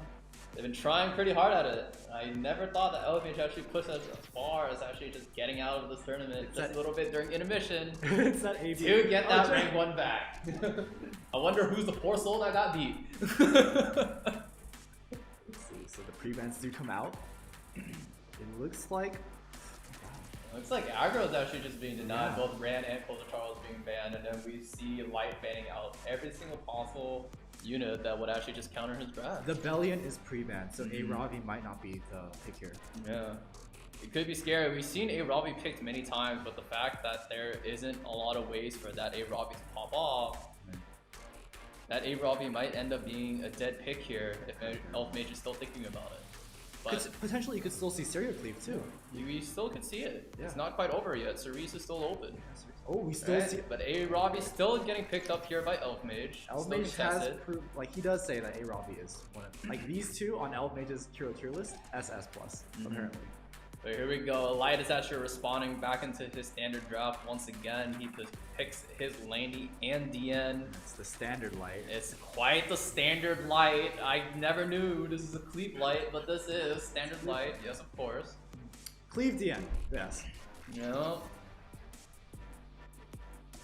Most likely it's just enabling the Landy and all. Because he can definitely pivot still. The last 2 picks. It doesn't mean it's quite over yet. Here though, I do think that Elf Mage wants to. Oh, actually. Yeah, he honestly had to think about playing pretty aggressive here. Yeah. I was thinking And even Cerise right now is actually still a wonderful pick here. Right? AOL being covered here. He actually chose to pick up the AOL this time. He has AOL the is a Maid good Chloe. pick here. So AOL has more value because he took away the Maid Chloe. Yes, of course. Especially when Elf Mage already took away 2 units that would be super strong into AOL already, both the Maid Chloe and the A Ravi. It could be a problem for Light, but then now we see the Lilius gets picked up, and including the S10A. There it is. That's- 2 units that already naturally can. And you Counter. can't respond to this with Bellion because Bellion's Yeah. pre-ban. Bellion would be perfect here. Yes. Problem here is, will Elf Mage actually respond with another aggressive pick here? He needs a force ban in order to actually get this draft going. Oh. Yeah. It's a little bit scary here. This is a good pick for aggression. I think Offsig this, is a good pick. Oh wait, what? Oh, whoa, that's not the offsig. That's actually the straight. That's actually still a good pick though. Yeah, that still is a good pick here, especially when Light doesn't have a reviving unit. I think that's a force ban. That has Yeah, to that's be. it's a possible that that unit is a force ban here, especially from this position. It still is very scary for Light though. I think so too. Yeah, This it being- really depends. Yeah. Right? Lilius gets banned here to get rid of the cleanse. Oh no. But this is actually very scary for Light. 'Cause With that Landy- AOL there, right, and the Landy. LQC, he can actually just take down one unit immediately. Landy's just gone. Oh wait, no. Remember, you can't silence Landy. 3 buffs. No. Can't silence through Landy, but he can still snipe a unit, You could still right? snipe a He can unit. still snipe a unit. But how is he gonna push that? Oh, Yeah. but he didn't land anything. Oh, on no. The DN. Oh no. That's actually very bad. Okay. Oh. Those buffs are actually gonna get off and actually defend both the FCC and Landy here. Right. The SNA may not get the buffs here, but Yeah. I don't think you have to worry too much She can't about get the targeted. SNA. Yeah. She can't get targeted anyway. Now- Light actually puts up everything up. Oh, it crits! Oh, wait a minute. Guiding light is so imperative right now. It has to proc. It looks like it doesn't matter even if it procs, because if that Landy, it looks like she's getting a little bit too low. He does choose to soul burn here. The question is, does he actually get enough buffs? He's soul burning right into the skill nullifier. It's gonna fill in. Yeah. Oh, but There everything it is is. actually looking so low though. Oh, that's another empowered S3. But again, Yeah. like you said, But there's a Skill skill nullifier nullifier. from the Angel of Light. I don't see a guiding light. It's no guiding light, but still there's a splash damage from the LQC. Ah, Right? that's It's true. not quite over yet. Yeah. There's a lot of damage here. Oh, there it is. But The FCC is silenced, he can't pull up skill nullifier, Oh. but he can still put up the barrier. that's true. The barrier is gonna save the landing. Barrier will be able to save Yeah, the landing. that's The gonna thing save is, the he can't soul burn S10A either. I have no clue whether it's SNA, whether he actually wants to kill off the LQC here. Chooses to try to, but it didn't. This Hell Cutter is actually going to hit super hard here. Soul He also burn. has Soul Burn, yeah. This can actually Oh, go doesn't very crit. bad. It doesn't crit, but it doesn't matter. The splash will still go through. Doesn't then it's gonna kill. Yeah, but it doesn't kill the FCC though. It's quite close. That failure on the crit might be big. He now gets to put up a barrier now.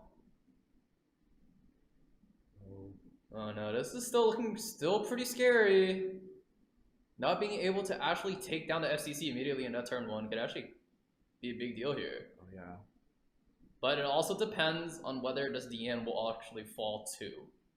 There's so many buffs. Landy is just going crazy this match. Yeah, Landy's not quite yet. There's still off time for her. It's not quite over yet. Crits. DN is definitely within the range of A-Ravi's S3. Granted, he crit. The S10 still has their very own S3. He still has to stun. Oh, that's nuts. That stun is pretty good here. Here, the DN is actually losing all her buffs here, but the thing is, the Landy can still actually pop. Do you want to rip the Landy S3? Most likely, he has to. What if you kill the A-Ravi and she's not stunned anymore? Yeah. It's kind of risky, you know? I think the problem is that the LQC is going to take their turn anyway. Okay, the Right. A-Ravi does not die. Yeah. Yeah. But now he also loses Guiding Light. Ah. The question is, does he want to just kill off the DN or does he kill off the Landy? This is actually one hell of a call here. I think Light won this. Stene has souls. She has the souls. Yeah, that's a problem. He loses all revive buffs and there's soul Oh burn my right gosh. here. It's over. Yeah, I think it's over. Actually, double kills here. Oh, Both the LQC no. and the maid actually dies. Just I like think that. it was pretty crucial that that Right. crit went through for the LQC so that the FCC can actually fall as soon as possible. Oh, Oh, that was man. so close. That was very close. Yeah, I would probably say this is as coin flip as the games can actually get. Right Yeah. here, we will replay this. Yeah, that crucial But moment where here, it's a crit. miss. Even though we actually saw the splash did so much damage here, but not just quite. Yeah, because that means the LQC has to spend its extra turn hitting into the FCC again when it could have Yeah. shared more damage into the DN. Mm-hmm. Oh, that was close though. That was Yeah, very that close. was really scary. Okay, so game. Okay, so 1 up is Light. O for Elf Mage. The villain Yeah. is up 1. The villain is up 1, and once again, Light is actually showing that he's dominant versus Elf Mage, even in this tournament. Elf being actually beat down in the bracket, like in the single ladders every single time in a single pre-ban ladder, and now he's still facing the bane of existence. You know, it's just not looking too great.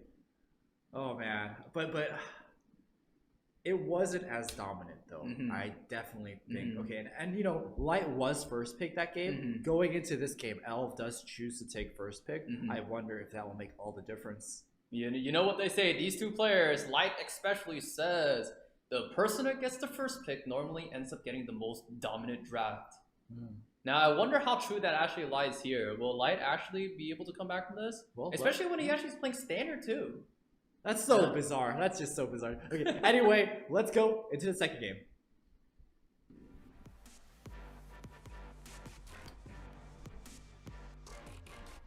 Alright, let's see if their pre-bans are actually still remain the same. Will they actually deny the Caesarea feed once again? I think Light's going to keep Belly and pre-ban. No, it's possible. Yeah. It allows him to actually play against units like AOL because Destiny is still available, even Lily is here. Right. They're really thinking about it. Yeah, they're really thinking. Double pre-ban, especially normally when you have 30 seconds to ban one unit, you only have like 30 seconds to also ban 2 units here. Bellion is available. Yeah, Bellion's available. AOL is actually banned this time by Light. He actually now knows that it's a threat, right? Especially against his draft. Especially because then the DN 15%ed the previous match. So he knows that it's probably not going to be able to happen again. First pick A-Robbie makes sense more so here, I think. Here, even though Elf Mage is actually first pick, it doesn't look like the draft really changed that much. It doesn't, yeah. Yeah, it doesn't. But Light's just gonna hold that steady to last pick, so Bellion might not even be that. He has to preemptively pick it, like preemptively pick the Bellion. Yeah, most likely. But that's not good, right? Is it? The question here is, does Elf Mage actually want to bunker down, or will he choose to play extremely aggro here? It can actually be decided in this third pick. Light is actually playing quite slow still, and still we don't really know what to see here. Oh. He actually chooses to play aggressive this time, picking up the Cerise. Like you say, it doesn't necessarily mean that the Caesarea cleave is coming out. Cleave. But, We'll see. Right now, make Chloe normally good deterrence to Caesarea and even Cerise as well as a unit, right? Is actually banned by Light, not having that unit available right now. What other solutions does Light actually have against this draft? And it looks like he's choosing to actually just wing it all and play very aggressive. You know, oh, he takes it. Oh my god. Wait, he actually chooses, he takes the Caesarea away instead. Wait. So normally you see, you know, Rand, Caesarea, Cerise, Caesarea. Have you seen Fairy Tale's Tenebria, Caesarea? The reason why Fairy Tale Caesarea wasn't really too amazing in the first place, literally, was because then if Fairy Tale was actually able to get countered, the draft would actually end up being very, very weak, right? But because this is a double pre-ban kind of situation, right? Knowing that there's like no Make Chloe and there's like less of a solution, even no AOL, maybe no other turn contestants, right? Fairy Tale might be able to get in here. But that doesn't mean that's quite over yet. Can't he just ram Violet? Is that not a viable option? That is a viable option here, you are correct. Oh god, but he's not doing it. But he's not doing it, he decides to pick the Polias up instead. But he does pick one of them.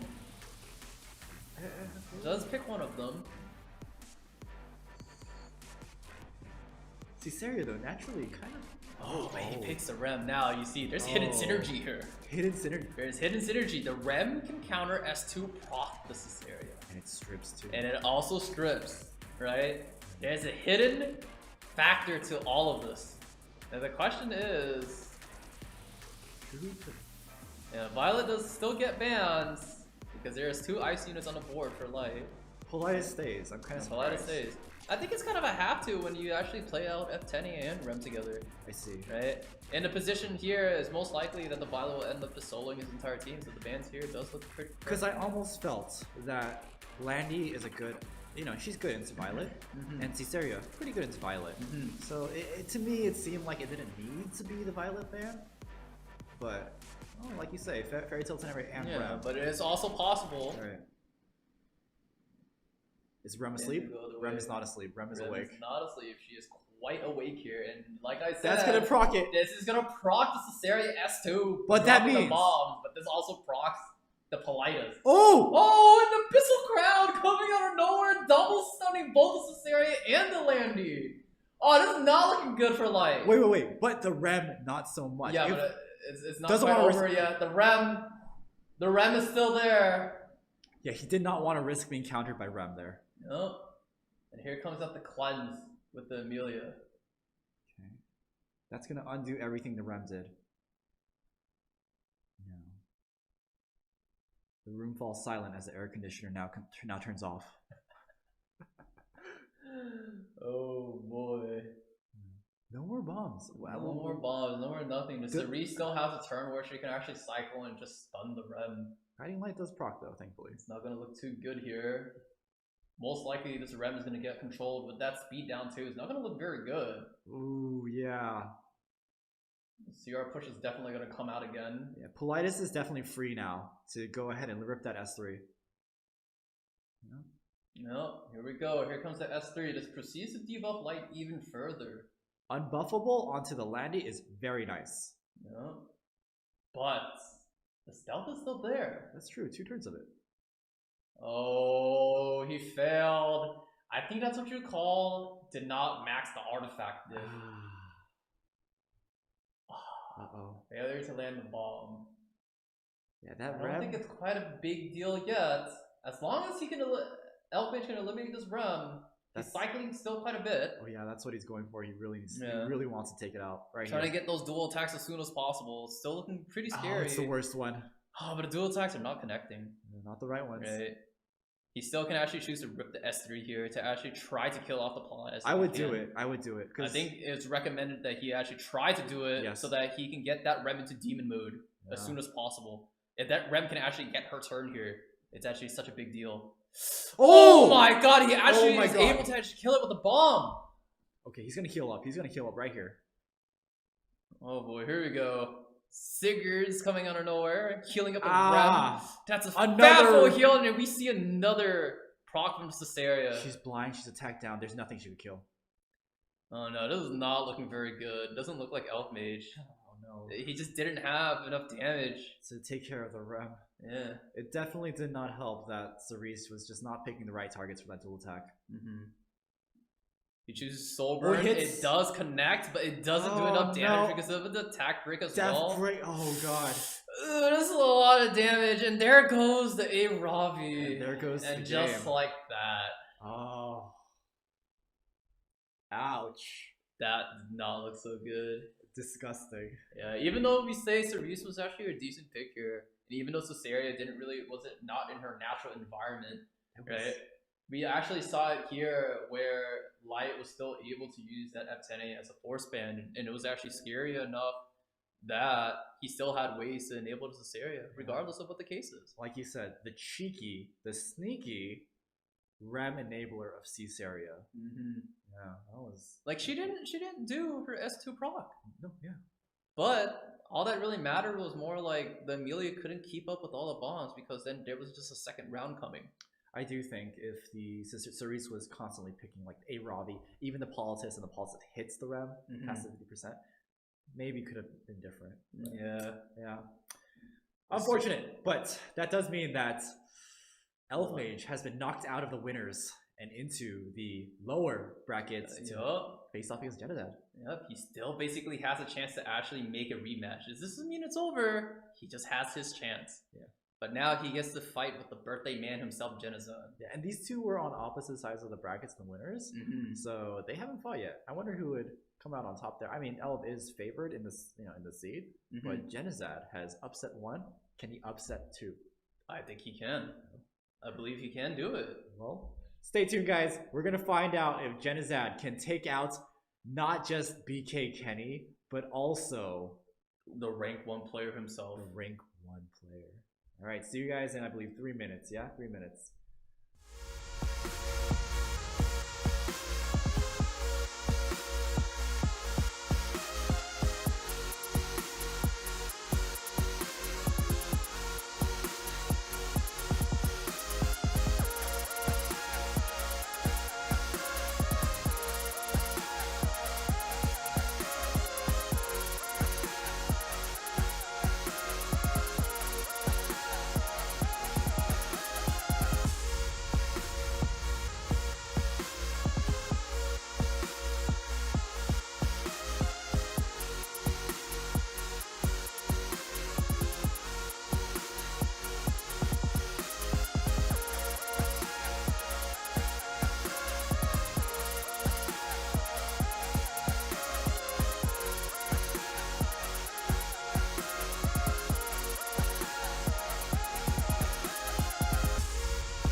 Welcome back, everyone. Welcome back. We are here now in the final round of our lower end bracket for Genizad versus Elf Mage.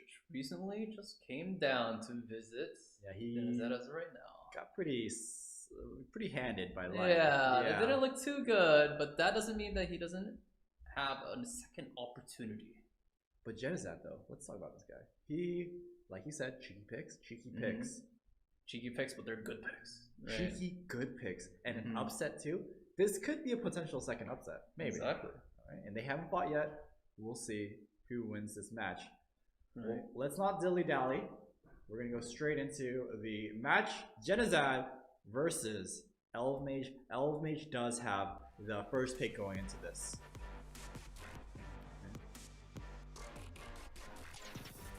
Rank 1 versus rank 239. Who's likely to win? I mean, we've seen it before. Genizad just like beat down Kenny when Kenny's like sitting legend. There's 100 points apart. Yeah. Now even here, right? This tournament basically kind of leaves everything up in the air. Your ranking in the ladder probably doesn't mean as much as more as you can adapt to the double pre-ban. Right. Here we actually see both the C Arm and Merlin banned, whereas Genizad continues to ban those. It's targeted bans. This area. Yeah. And they rob you. Very targeted bans. The question here is, does Elf Mage still know what he needs to be doing? Because he can't go into this area. area, he can't rely on the standard Arabi. Looks like most of the time Elf Mage has been struggling in the standard picks quite a bit. I'm actually kind of surprised that Genocide chose to pre-ban Arabi just because I feel like his LQC has been really popping off throughout this tournament. I don't know. Possible. Could also just keep getting Elf Mage on the shoes because then Genocide does have all those pocket picks, right? Just because then he bans out the Arabi doesn't mean that he doesn't have other options right now. Even Genocide is still thinking about what he actually wants to be playing as right now. He's been doing this for multiple matches where he's thinking about what he should be playing. Maybe he wants to play very aggressive. There's times he's been playing a lot of AOL. Yeah. And then there are times when he could just choose to pivot something else. And here we actually see him once again go for the AOL with the LQC. He really likes LQC. And Elf Mage proceeds to actually take it away with double Samu. No hesitation. No hesitation whatsoever. Picks up the S10A too because the Bellion is actually pre-banned here. Yeah, and LQC just can't do much against S10A. Even AOL too into S10A doesn't feel that great. Yeah. Because most of the time she can just soul burn out of it. That's the thing. That's why AOL still had to weakness. I really do think like Bellion buffed so many heroes unintentionally. Could be intentional. Yeah, Genocide. I think Genocide really needs to think here. He really needs to think because right now his draft is looking very weak into this early into the draft. That's a bad sign. And already he's choosing to actually bring out his Charlotte here. But the thing is, there isn't really anything that enables the Charlotte yet. There's no AoE here. And now we actually see Rem as well. That's just to take away the pick, right? It's just to take it away. Now we see Violet. The thing is here, like I said, Genocide still doesn't really have a way to enable that Charlotte. So unless he brings up like another buffer for that Charlotte, right? Yeah. Elf Mage's team is basically single target oriented. That doesn't mean the Charlotte's gonna be able to do much here. Look at them. They look so concentrated. They are so focused. Both are actually taking this quite seriously as of right now. Elf Mage is still thinking about his last final pick. Will he actually be thinking about picking an enabling pick? Or will he choose to pick another damage dealer? They both made it so far. Losing here would just absolutely suck. Yeah. And not the rank 2 suck.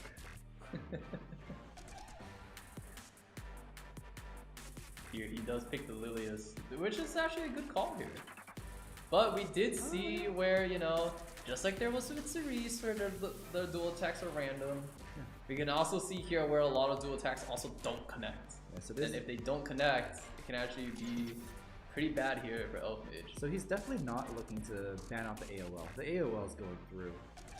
What is Elf Mage looking to ban here? I don't think it's the Rem either. I don't think it's the Rem. No, Minister.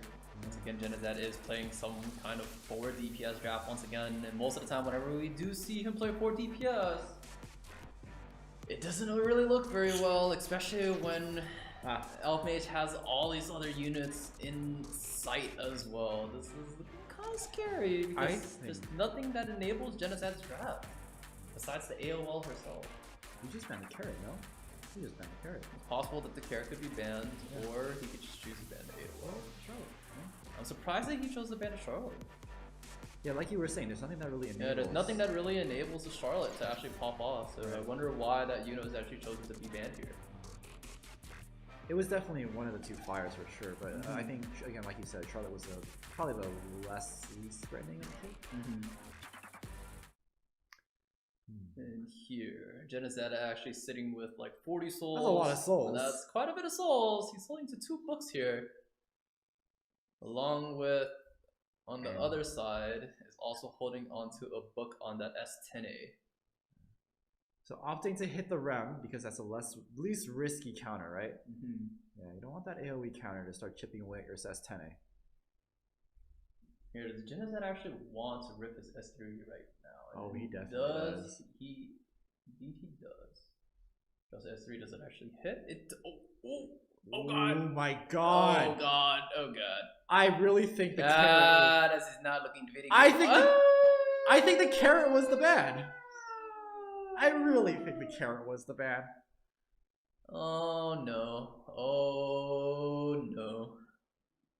Oh gosh. This is not looking very good. I mean, that is a dead AOL, but that Rem is in demon mode. Yep, we're gonna see a lot of AoEs out.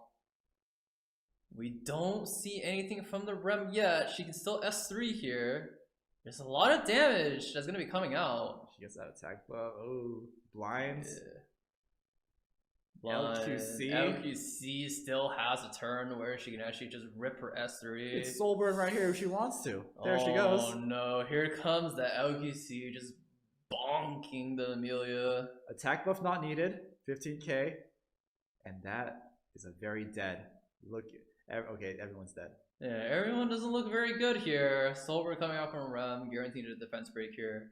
Wipes here. Doesn't look like there's any holy sacrifice. And Elf Mage. Once again. Let me just say something. Hashtag hindsight CCI at Elf Mage. Why didn't you ban the Charlotte? Question mark. Oh no. The highlight of the match. The carrot drops her S3. Lands it onto the Violet. And then the Violet also countering to get that extra stack of burn for the detonate to slap. Carrot is actually a pretty nice pick into Violet. Yeah, most of the time, especially in this case where Elf Mage got pretty unlucky that his Violet got hit. It was just too risky. Yeah. This is how it is. Yeah. Right? It was more of a questionable ban from Elf Mage why Charlotte was actually banned when like I said, in a single target draft, right? Especially against AOL, when are you gonna be able to do S1? It kinda sucks. It kinda sucks that you can't you know for sure that Charlotte can't do anything. Right? There's only one time that she can AoE. Just once. And every other time it's basically done. She only gets that one chance with that immunity to AoE hits it. Maybe there was the fear from Elf Mage that after his S10 his S3, he hits 2 targets and he could be hitting the Charlotte. But even at that point, right, I feel like there's a lot more. You would have more options to actually beat the Charlotte anyways. Not like she's going to have the ability to Gale win immediately. There's also opportunities where he can also use like his soul burns with this S10A to just eliminate the Charlotte if it does come to that. And even so, that doesn't mean that he has to use his S3 on his S10A. He could have just held it. Just held it, right. Just held it and just played a single target game the entire time. Because then he didn't need to do any more than that. I've seen people build pens that is S10A. Yeah, and it exists, right? It's a good tech. It's a pretty good tech. So that's game 1. Genesat up 1. Elf Mage 1 foot out the door. Will he be able to take this match and have his rematch against Light, his destined rival? Or will Genesat do the second upset in this entire tournament and just make it all the way to the finals to fight Light? Let's find out. Going into game 2. Holy. And what a turn of events. It'll take some time here with the pre-dance. See here, Elf Mage is still kind of struggling, not knowing the fact that he doesn't have the Caesarea draft anymore. He's been struggling with this, like not having Caesarea multiple times in multiple different drafts. And none of his games actually been pretty dominant. That's the thing. Oh, right? Yeah, he actually hasn't been too dominant with most of the games. And once again, Genesat repeats the same 2 pre-bans and same goes with Elf Mage. The thing is, will they actually change their plan? Taking away that AOL. And here we go. This time they're actually taking it away. Genesat's actually going to be thinking about this. There's still a lot of neutral picks that could be played here. It could still be the same. But then, that is correct. Not having made Chloe here, it's actually going to be the bane of Genesat's existence here. And he pre-banned the A-Robbie. So what solution does Genesat have here for the AOL? I don't know. Kind of scary. He's thinking pretty hard about this. Yeah, he doesn't know. There's Lilius, I suppose, but picking Lilius here? That's kind of... Yeah, he still sticks with this LQC pick. I mean, there's the Lilius. Like, it's one of his favorite pocket picks right now. Yeah. Lilius is there, but... definitely on the back leg in this early in the draft phase. Indeed. Your Genesat still annoys this LQC pick quite a bit. It's been his signature throughout this tournament. I think though, to respond to this LTC, you just pick Mate Chloe, a Reviler or something. There it is. There's the Mate Chloe. And there we see it. Yeah. There we see it with no Valiant that really answered to the S10 once again. We haven't really seen too much success with her, besides in a few games. And again, I think Genizad is at a loss here. It's so early in draft, but I feel like this doesn't look good. Yeah, he doesn't really have a lot of answers here. But the question is, can he actually prolong the draft long enough so that he doesn't really get contested? Right? Because then if he can still wait, he can still pull out at least one more unit to deal with Elf Mage draft. Yeah, because even the signature like Rem and Violet, they don't look good here. They don't look good here. Pretty hard about this.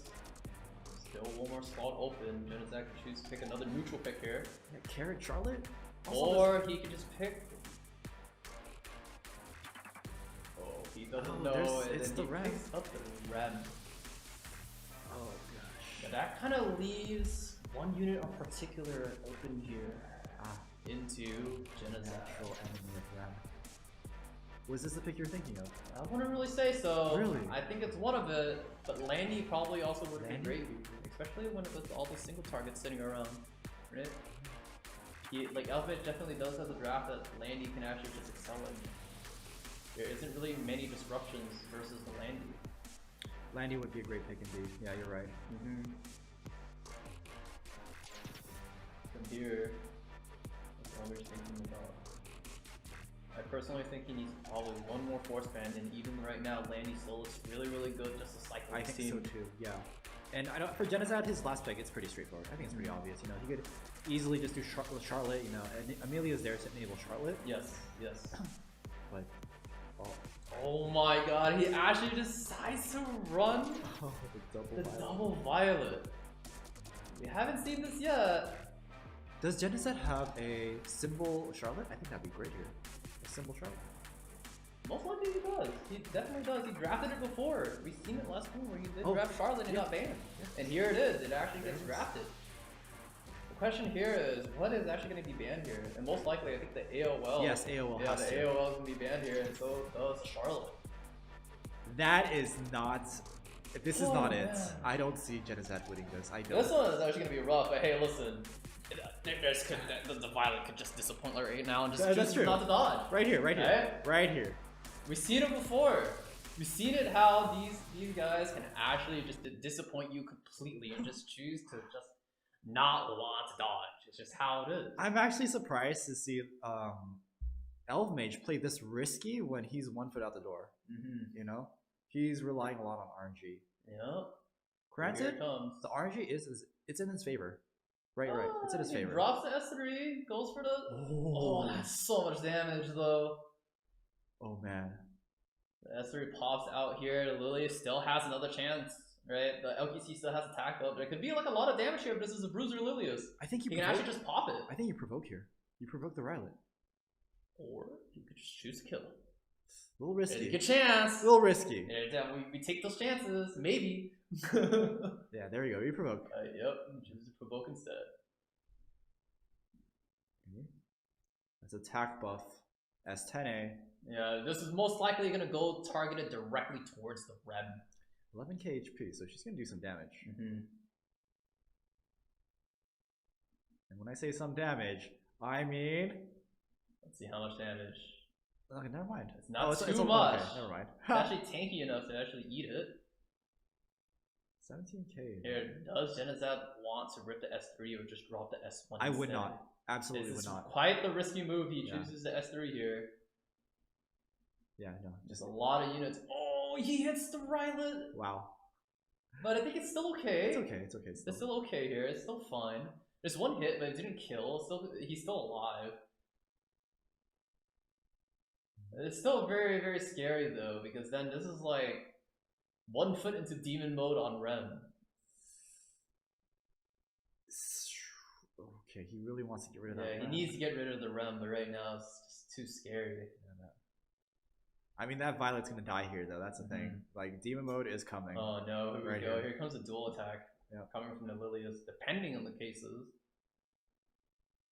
what's gonna happen here. Definitely go for that. Yep, there goes it for is. the dual attack. It gives Rem the demon mode. And Rylet no longer has evasion buff. Could be a free kill here, but not quite. That Rylet is still taking his turn here.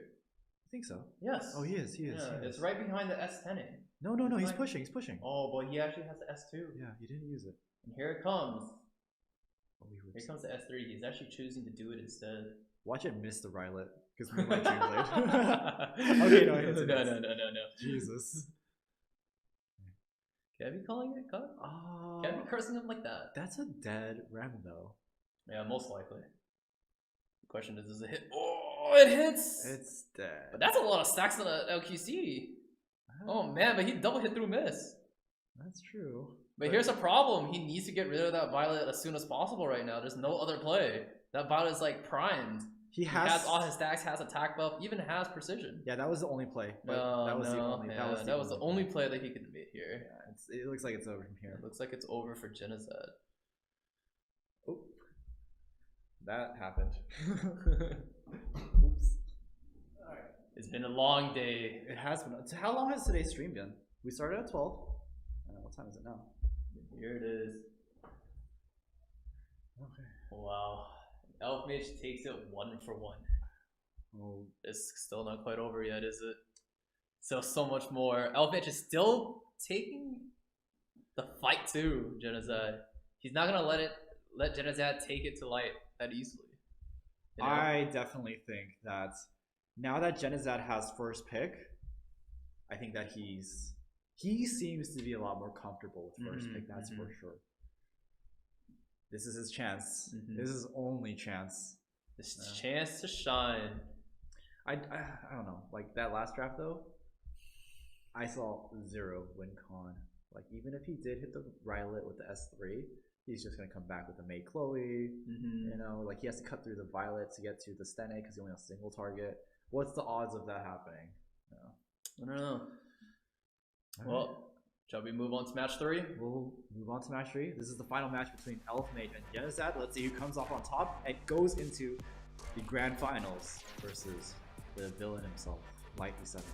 You gotta take him down. One of these guys have to be the hero. That only happens in the movies. This is no, real life. dude. In real life, good people don't win. Wait a minute, hold up.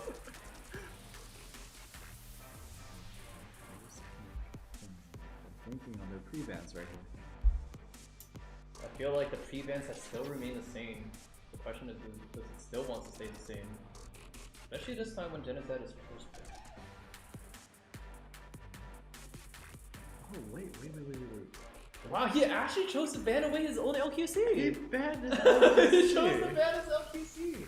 He chose to ban it away to take the A Robbie. I don't think the A Robbie pick was good here. This looks like a Stene Landy game. Yeah. This looks like it could easily be a Stene Landy game. Oh no. Doesn't mean it's quite over yet though. True. I'm actually still thinking, does he actually want to play aggressive? He has to play aggressive. Or does he want to still play in a standard draft? Standard with an S. I know an S10 is coming out. Yeah, especially with that Bellion being banned here. Yeah. Most likely S10 is probably going to be played here. Yep, there it is. Yep, there we go. We see the S10 getting picked up. But that doesn't mean that Genocide could just stop here at the A Robbie. There's still a Landy that could also be picked up here. Still. That's true. Right? Landy's Especially versus like both S10 and May Chloe is quite a good unit here. But the question is, does he actually want to play out the threat, or does he want to stick neutral and wait for Elf Mage to pick first? I would take the Landy here. I would take it. It is just a really good, it shows a bit of your hand, but not too much of your hand, where you could still pick Landy here. The problem is Genocide still has to be pretty careful, right? Because the draft is still can be countered. If he's thinking about picking Amelia here, he's definitely going to get countered right into the Politis. He's going to be played here. He has to be careful. He only has a couple seconds left on the pick timer. And I'm pretty sure he's already thinking about it, and he's thinking really, really hard about picking that one specific unit. Okay. And he chooses not to, but AOL and Landy does not have good synergy here. I don't like it. It's actually very, very bad synergy here. Oh no. What's he thinking? Here we go. What is he thinking? AOL 2 into the standing mate, does that make sense? I probably wouldn't say so. I think the fact that both Landy and the AOL actually get picked together here makes it really, really awkward. Yeah. Right? Basically means that, you know, even Elf Mage here has like even a higher chance to win. Right? Even Politis could be played here, or even like there's so many things that could be played here. It's just, I wonder what they're saying. They're definitely talking to each other. oh my god, we get to see the fire What is Robbie this? for the first time. That's the wrong Robbie. You remember when people used to say Fire Robbie better than A Robbie? Oh god. How the turns It used to be a table. thing about how the table has turned, right? Yes. Can we actually see Fire Robbie being a good unit here? Oh my god. I actually think so. I think Fire Robbie can be good here. I think Marching on with the footsteps of Lucari, Elf Mage picks up the Fire Robbie, Let's see. showing that she still breathes. But she still has fire in her. Ah. Ah? Okay. I like the Lilius too, because the Lilius dual attack with the Robbie and S10A has good value. Hell, even the maid has good value. It's a little 40% stuns in there. You never know. Oh, but of course we're gonna have to see this Rim pick as well. I don't know. It makes sense, I guess. I always see Genazat play with his 4 DPS grass, but I always wonder how, How? and why people always play so weird against it. Well, let's see what is Elf Mage gonna respond. He immediately picks Fire Oh, Kawasu. we haven't Or seen not enough Fire of him. Kawasu, this is Infernal Kawasu, my wow. Elf Mage looking to close this out, I feel. Yeah, most definitely. Okay, banning out that Quasi. Kawasu gets banned, Rem also gets removed as well. That anti-synergy between the Landy and AOL. Yeah, just remember, just like I said, whenever you're like you look at just that team, right? Now this time he has a way to give buffs over to Charlotte, but That's there's true. still anti-synergy where the lane doesn't work very, very well against like Elf Mage team here. Yeah, you have Especially when you know you're working against yourself right now. You have the Stene, you have the Maid, you got the Lilius. Oh, it's resist too. That's just not Oh good. boy. But the question is, does he actually want to rip the S3 here? I would rip it. Right? I would Does he actually want to rip the S3 here? There's It's a little bit risky. The reason why I say it's risky Yeah. is just because so you know what I do? the Landy is gonna go ham if it does happen. He holds it. Right? Yeah. Landy could definitely choose to go super ham here. Oh, dude, his AOL is just so squishy. It's just taking so much force here. Here we see the S3 slowly ramping up Elf Mage Robbie. But that also means that there's an opportunity for Genocide just to eliminate the maid right now. It chooses not quite. Comes everything else. Not too much damage yet. But now we see No light on the Landy. the Landy She's gone. open. She's gone. Yeah, this does look quite good. I think there's definitely a Soulburn somewhere. Most likely Attack a down, Soulburn though. here. Attack down, but he still has S3 if he Oh, lands yeah. as a debuff here, right? There's the point. It's dead.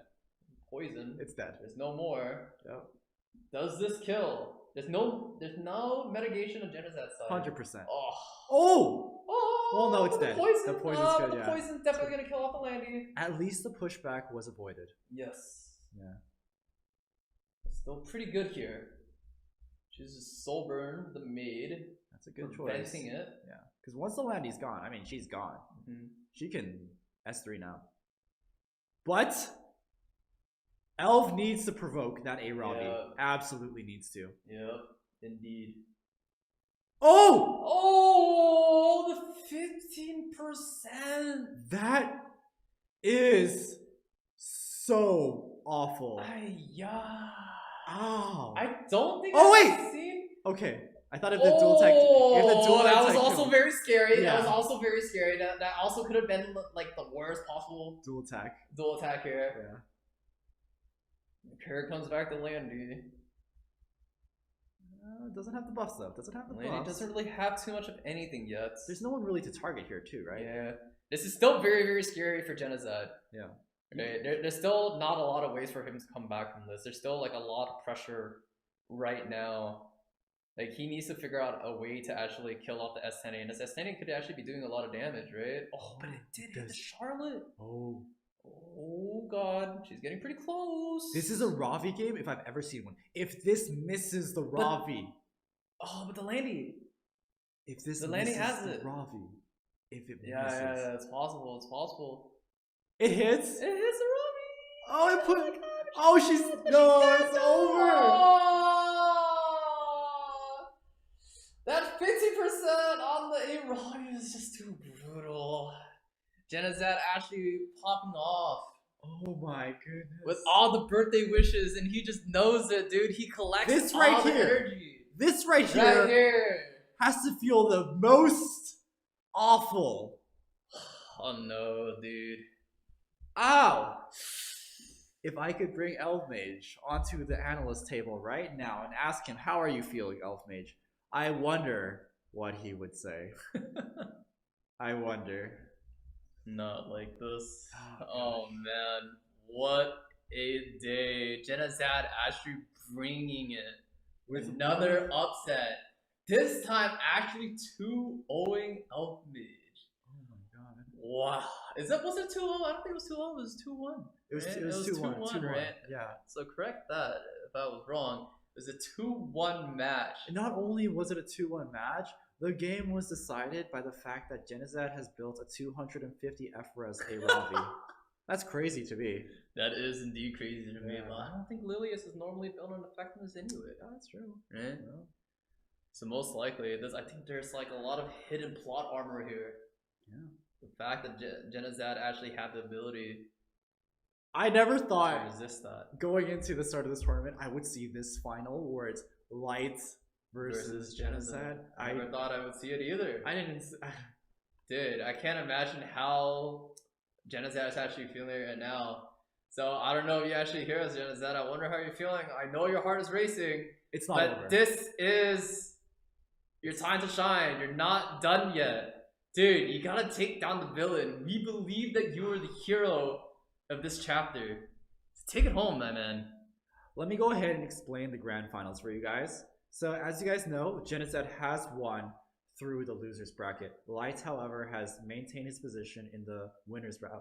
Lower brackets, yes. Light has maintained his position in the winners bracket. This means the finals is best of 5. But not only that, if Genazad manages to take the best of 5, the first one, the bracket resets. That means we have to play another best of 5. So Genazad has to win a best of 5 twice to win this tournament against Light. Yup, that is due to the double elimination rule. Right? Let me tell you something. In Epic 7, anyone has a chance of beating anyone, right? But here, with so many games, consistency is going to be the determining factor between these two players. And if you had to pick Panchui, who's the more consistent between these two? Right now, I'm still gonna have to give it favor to Light. Right now, Genazad is the underdog of this entire show here. While Light shows that he's been quite dominant, he hasn't been scared, and he's been showing his Soul Weaver cleave in such fashion that still, for some reason, people still can't quite figure it out. Remember guys, if you guys want to participate in the giveaway to win this mouse pad right here, if you guys want a chance to win this mouse pad, this is your last chance. Go ahead and open up Twitter. Make sure you put hashtag hindsight CCI or hashtag cheer squad CCI. Write your message, write your in-game name, write your server for a chance to win this mouse pad. Wow. What a breathtaking day. Okay, let me Never just... thought it comes down to this. are we going to have a break between our finals, or are we going straight into it? We're going to have a break. Yes, we are. Looks like we're going to have a break. So after this break, guys, stay tuned. It is the final match of the first Epic 7 CCI, closing it out between Genazad and Light. Let's see who takes it. This is going to be one hell of a breathtaking experience. But that doesn't mean it's quite over yet.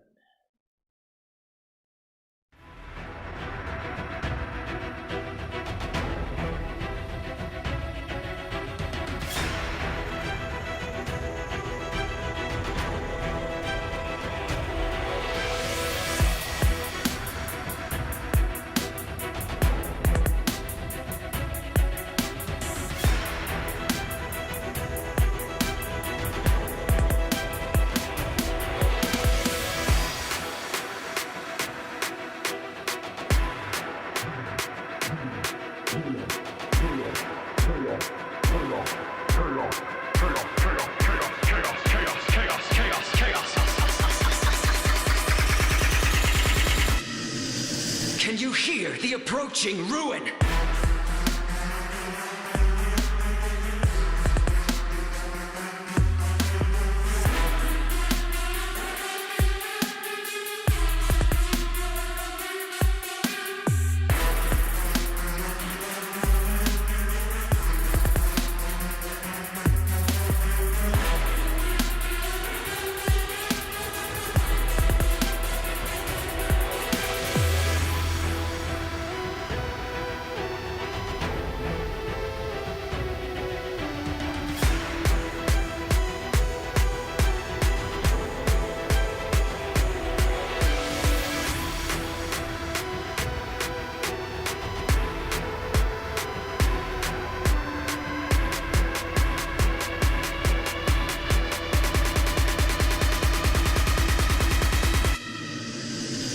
Descending blade!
Hello guys, welcome back, and we are back with our approaching final round. Genizad versus Light E7. Very unexpected.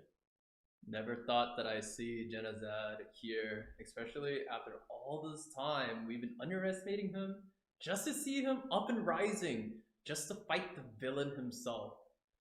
You know, after just seeing it for a while, I haven't seen Light play anything else other than standard. It feels kind of weird, I'm not gonna lie. I'm not used to this Light. Maybe you guys understand what I mean. And a lot of people too expected going into this tournament, Ram and Violets are just going to dominate this tournament. You know, it's just them picked everywhere. But where have they been? We haven't seen too much of them. We see them here and there. Yeah. But there hasn't been too many games where they actually just take the match where you're just gonna see like RNG left and right. Most of the games here have been pretty decisive, other than a few upsets where there's our 50%, a couple dual attacks here and there, but it's not as a big deal. and it probably is due to the 2 pre-bans, right? 2 pre-bans, you either get rid of, you mentioned this, you get rid of either the Violet, you usually don't see reason to play Ram, or you get rid of Ram, there's no real reason to play Violet, things like that, right? But it's not, they still find their way to be played. It's not like they won't. Yeah. There will be times where they're going to be still very, very strong, but most of the time it's actually quite difficult to actually pick them up. And you know what I've noticed too with the 2 pre-ban system? S10A has been given a lot of power back. Yep, knowing that Bellion doesn't exist anymore. Yeah, S10A is quite strong. And that's one of the heroes that Light has been using a lot in his drafts, S10A. Yeah, so don't get us wrong. Violet is still quite a scary unit, right? He still has a lot of 1v4 potential. But we also did see there are a lot of games where he didn't really do too much either, right? The power of I 2 think it's pre-bans. all fair, right? Power of 2 pre-bans. There's a lot of things that are being blocked here. But we don't want to hold you guys up too much any longer. Let's go ahead and go into the first match of our grand finals, Light versus Genizad. Genizad does have first pick going into this first round. So let's see what he does This with is it. a BO5 fight, so guys, Best of 5. get ready, sit tight. This is gonna be quite a long one depending on where things go. You don't think Light might just sweep this? No. I think Genizad can actually give him some trouble here. We'll see. This really depends on this first match. Genizad took out the 3rd seed. Genizad took out this. Oh, give me a second, guys. Let's make sure. Give me 1 second. Trouble mirroring the game. And we should be back, I believe. Yeah. Right now, pre-bans already went out, so while things are actually, there might be some technical difficulties over here. We see that Genizad ban out Closer Charles and Cesario, while Light bans out the AOL and the Rep, right? So this time, the pre-bans have been changing quite a bit here. They're shifting for both sides. It looks like Genizad actually knows what to pre-ban against most of these players. What is this though? What is the first pick random when there's no Cesario? That's a wonder too. It could be just for the defense break though, right? Oh, could just be for the defense break. There's a silver rain. There's a little bit. I think the pick for Genizad here then is, I believe his Amelia is relatively fast. It's a very fast Amelia right here. Yeah. It's a little bit weird for Light, right? You know, the fact that he actually played the Rand so fast, with knowing that the Cesario is also banned here. Right. Could it possibly be a mispick, or does he actually have another scheme up his sleeve? Missed pick at this stage. Amelia's a great pick here. You deal with that cheeky Rand, and you also give so much power to the LQC pick. Here, Genizad proceeds to go straight into his Emilio pick, which is a great enabler for that LQC. We haven't seen that LQC fail him too often yet. Only in the face of the 2 Violets and the S10A. Against the face of 2 Violets. Yes, then yes, of course. And here, Genizad's choosing to hunker down a little bit, and Light responds immediately with the politest. That is actually, oh yeah. Because if Rand goes, defense breaks, and Amelia tries to clear it, Politis is just going to. Politis will cut. Yeah. Right. But even if it doesn't here, if Light actually has another way to enable his entire team, it can actually be really, really scary. This is some sort of cleave. Yeah, he's most likely setting up a cleave. It's possible. But that still means Bellion still exists here. It's not quite over yet. Yeah, it's the cleave. And here we go. We see Strays gets picked up here. There's a great answer into C-Arm. Yeah, this is the scary part about cleaving when you're not first pick is I think Genesat right here can slam two relatively fast damage dealers to cut between. The key save would be great. But the thing is, does he actually want to contest Light though? Does he really want to speed race here? I think you have like a, one of those really fast key saves would be great here. Yeah, the thing is, it's like, because this is a BO5 match, right? Genesat can actually just test the waters. Right? With this in mind, does he actually want to try to speed contest or no? He's not. And he chooses not to. He picks up the Semi instead. No, he's playing it extremely, extremely safe here.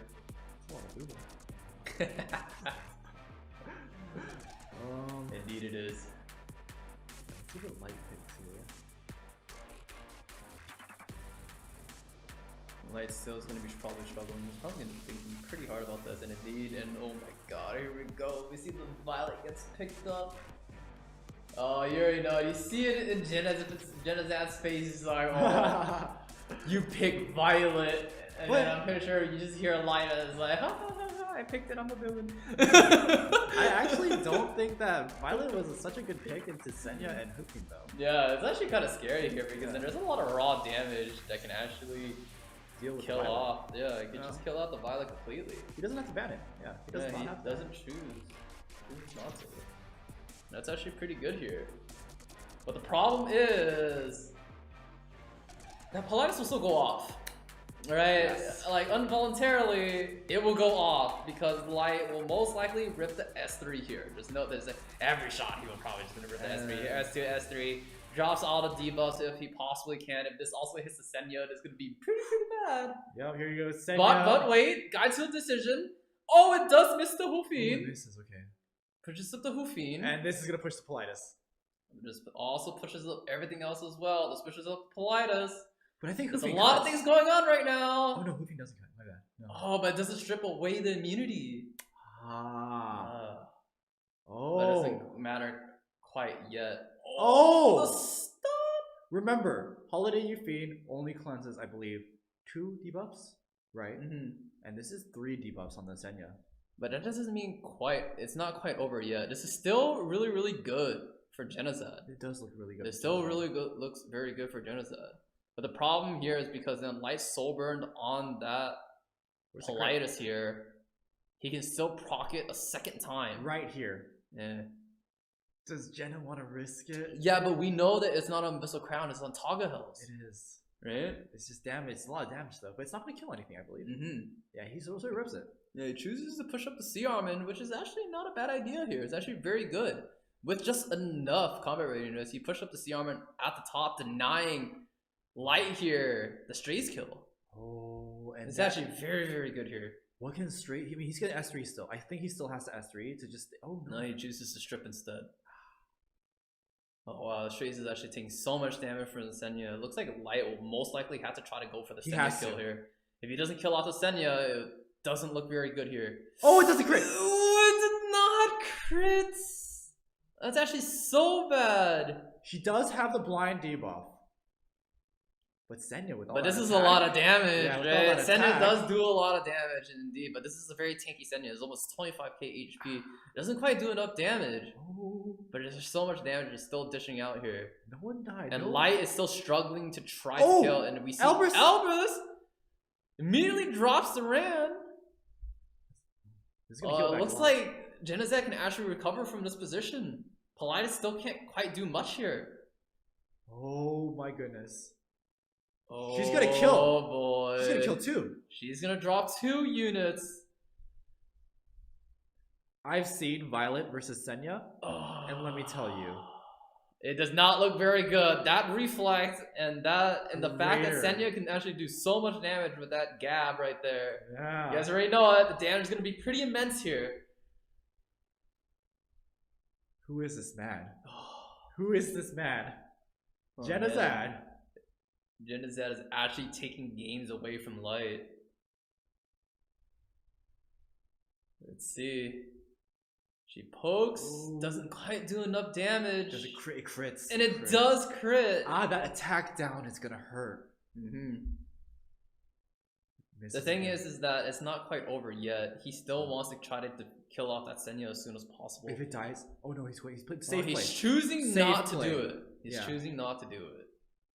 Choosing to heal up instead. I love Violet. Let me just say that. Wait a minute, hold up. Are you a villain too? Look at this. How could you just be supporting a villain like that? Look at how fair this is. Oh no. I love Violet. Oh no. Oh no. Here we go. Oh my god. Is there justice in this world? Is there justice in this world? He's about to have. Oh, he's actually not gonna do. Albrus! Oh, but then we see Albrus. Oh, it hits. And it provoked. That provoked. Wait, come on. Oh, it hits. One more. Reflect. Oh! Poke It's over, just poke him. Just poke him. Oh! There's justice in this world. There's justice in this world, Oh and my God. Justice's name is Genizet. Indeed. There we see it. Senya actually taking that game here. Oh man, the fact that this whole fiend actually was able, nothing actually landed from the Rand, right? Nothing There was landed. actually nothing. We actually saw nothing. Genizet actually made a really good responsive team. Picked up the Hofi and picked up the Senya. Played everything into that Rand, and that's why I think that Rand maybe it's a mispick. Maybe Light probably forgot the Cisteria. It's the thing, right? Yeah. They could have been pretty quiet during the prevent. We probably just wouldn't really know, right? Genizet actually took that game kind of close. It was right? close. It was kind of close. I think it Thanks was. to Violet, you It know. was closer than it should have been. Close, yeah, Yeah. definitely. Okay. But one game goes over to Genizet in just BO5 round. And not only is it a BO5, but he has to reset the bracket if he wins. Yeah, if he wins versus Light, still, It's another BO5. yep, it's another BO5 still. So let's see it. It's an endurance test and also consistency test. Let's go ahead and enter the next game. Yep, Genizet, he needs to ready up. He's He's still- taking he's taking a deep Yeah. breath right now. He's shaken up from that last game. Yeah. Oh no, here we go. Alright. All right, now he's a little bit ready.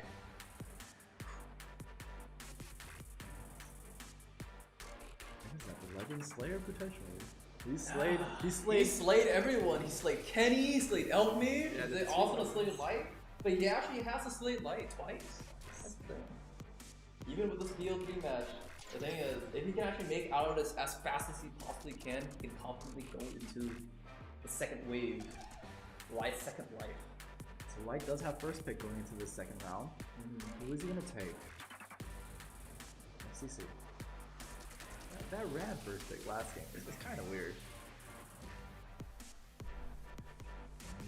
LQC. Expected. Oh boy. Once again, Genizet still going with his pocket picks. He just loves that LPC pick. It has worked, right? It has worked.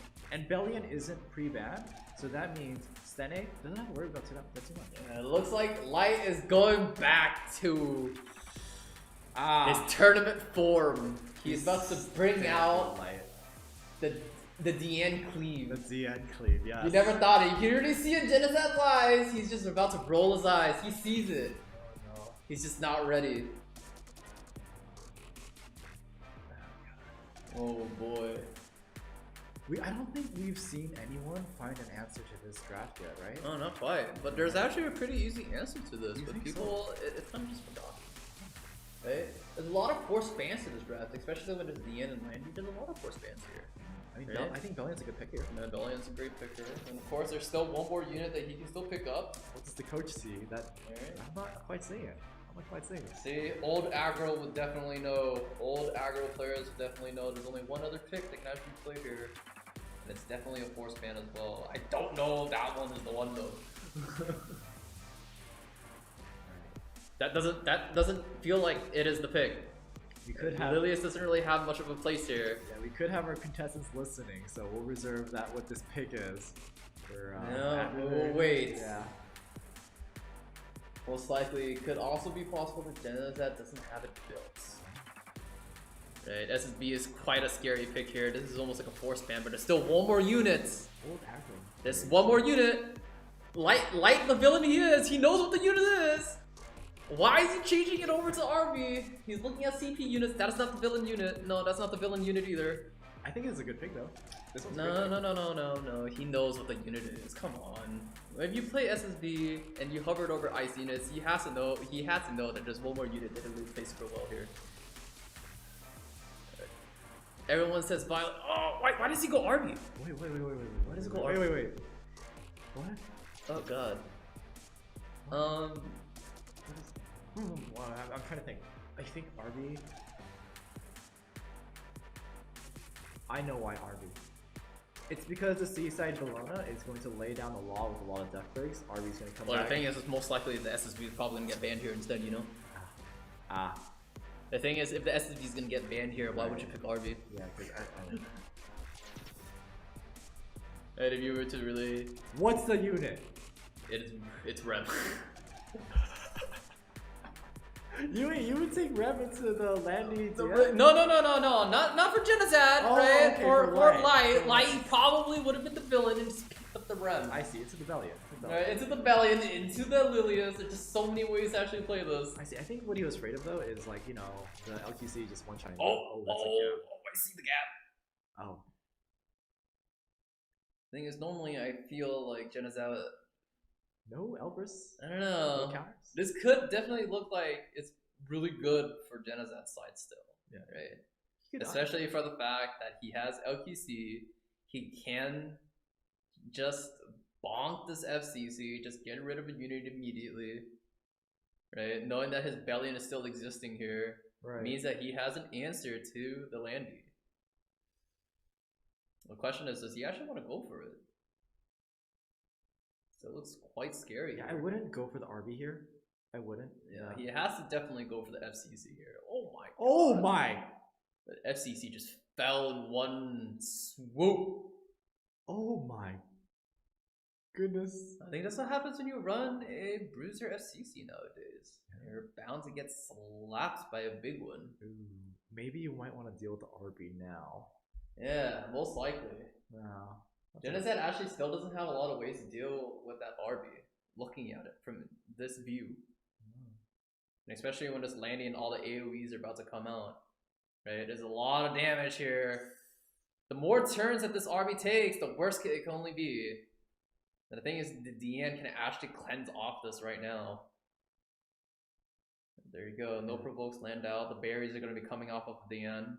So Amelie is going to undo a bit of the damage with her S3 and also give a barrier, but that RB is just going to punch through it again. Yeah, but here the landing most likely will be lapping to Genozad's team, which is the scariest part. Oh god, that's a 3-turn gap. Oh, we see a lot of gap. There's a lot of turns to that gap. Oh, dear god.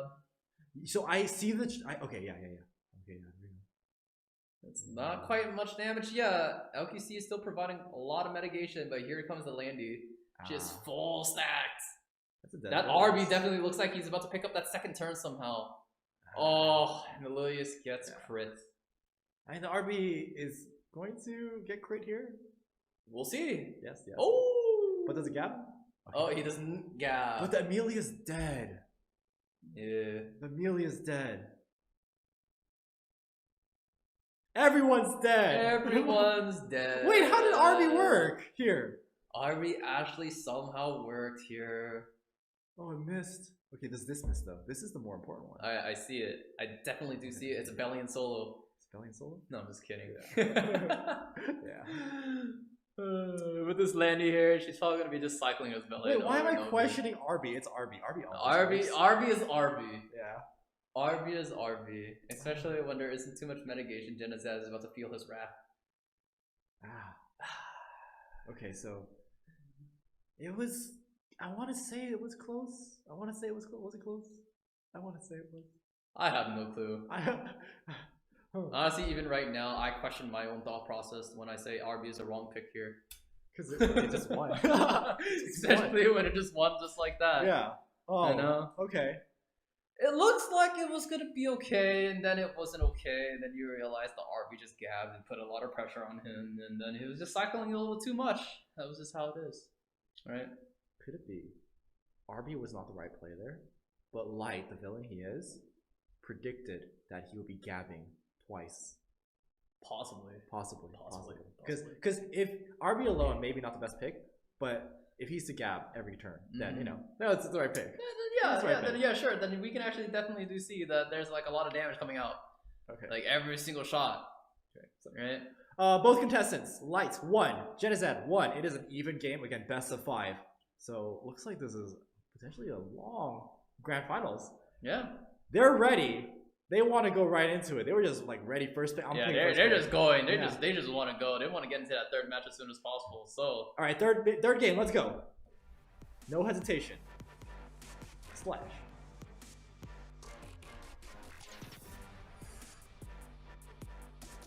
oh boy, do we actually get to see the RB again, or Genized gets some PTSD over Alexa's basket? It always happens to a lot of people. Yeah. I'm not gonna lie. You see Gab, you're gonna get scared. It's just like you see like counters, you also get scared. I think as long as Genized first picks FCC, he doesn't have to worry about the RB. You know, just take the FCC. Yeah, but most of the time he enjoys having a signature pick here. Yeah. Right? There's he, the he FCC. enjoys picking his LQC and Helio picks. He's hovering. He's not gonna pick it. He's not gonna pick it. He's taunting Genized. He's like, hey, you like this? You like my Alexa's basket? How about let me just do it again for a third round? Alright, instead he actually picks up the Landy and the May Chloe. Denying that immediately. The question is, does Genized actually want to pick up the LTC, especially when he sees Landy out right now? I wouldn't. Yeah, most of the time, it's like we haven't seen a lot of successful like rounds where Genized uses LTC to beat the Landy unless there's enough squishy units on the field or there's no guiding light. And not just that too, but you know, his LTC is really strong. Don't get me wrong, but it just takes out one hero. When you have May Chloe, you're fighting 8 heroes. That is true. Yeah.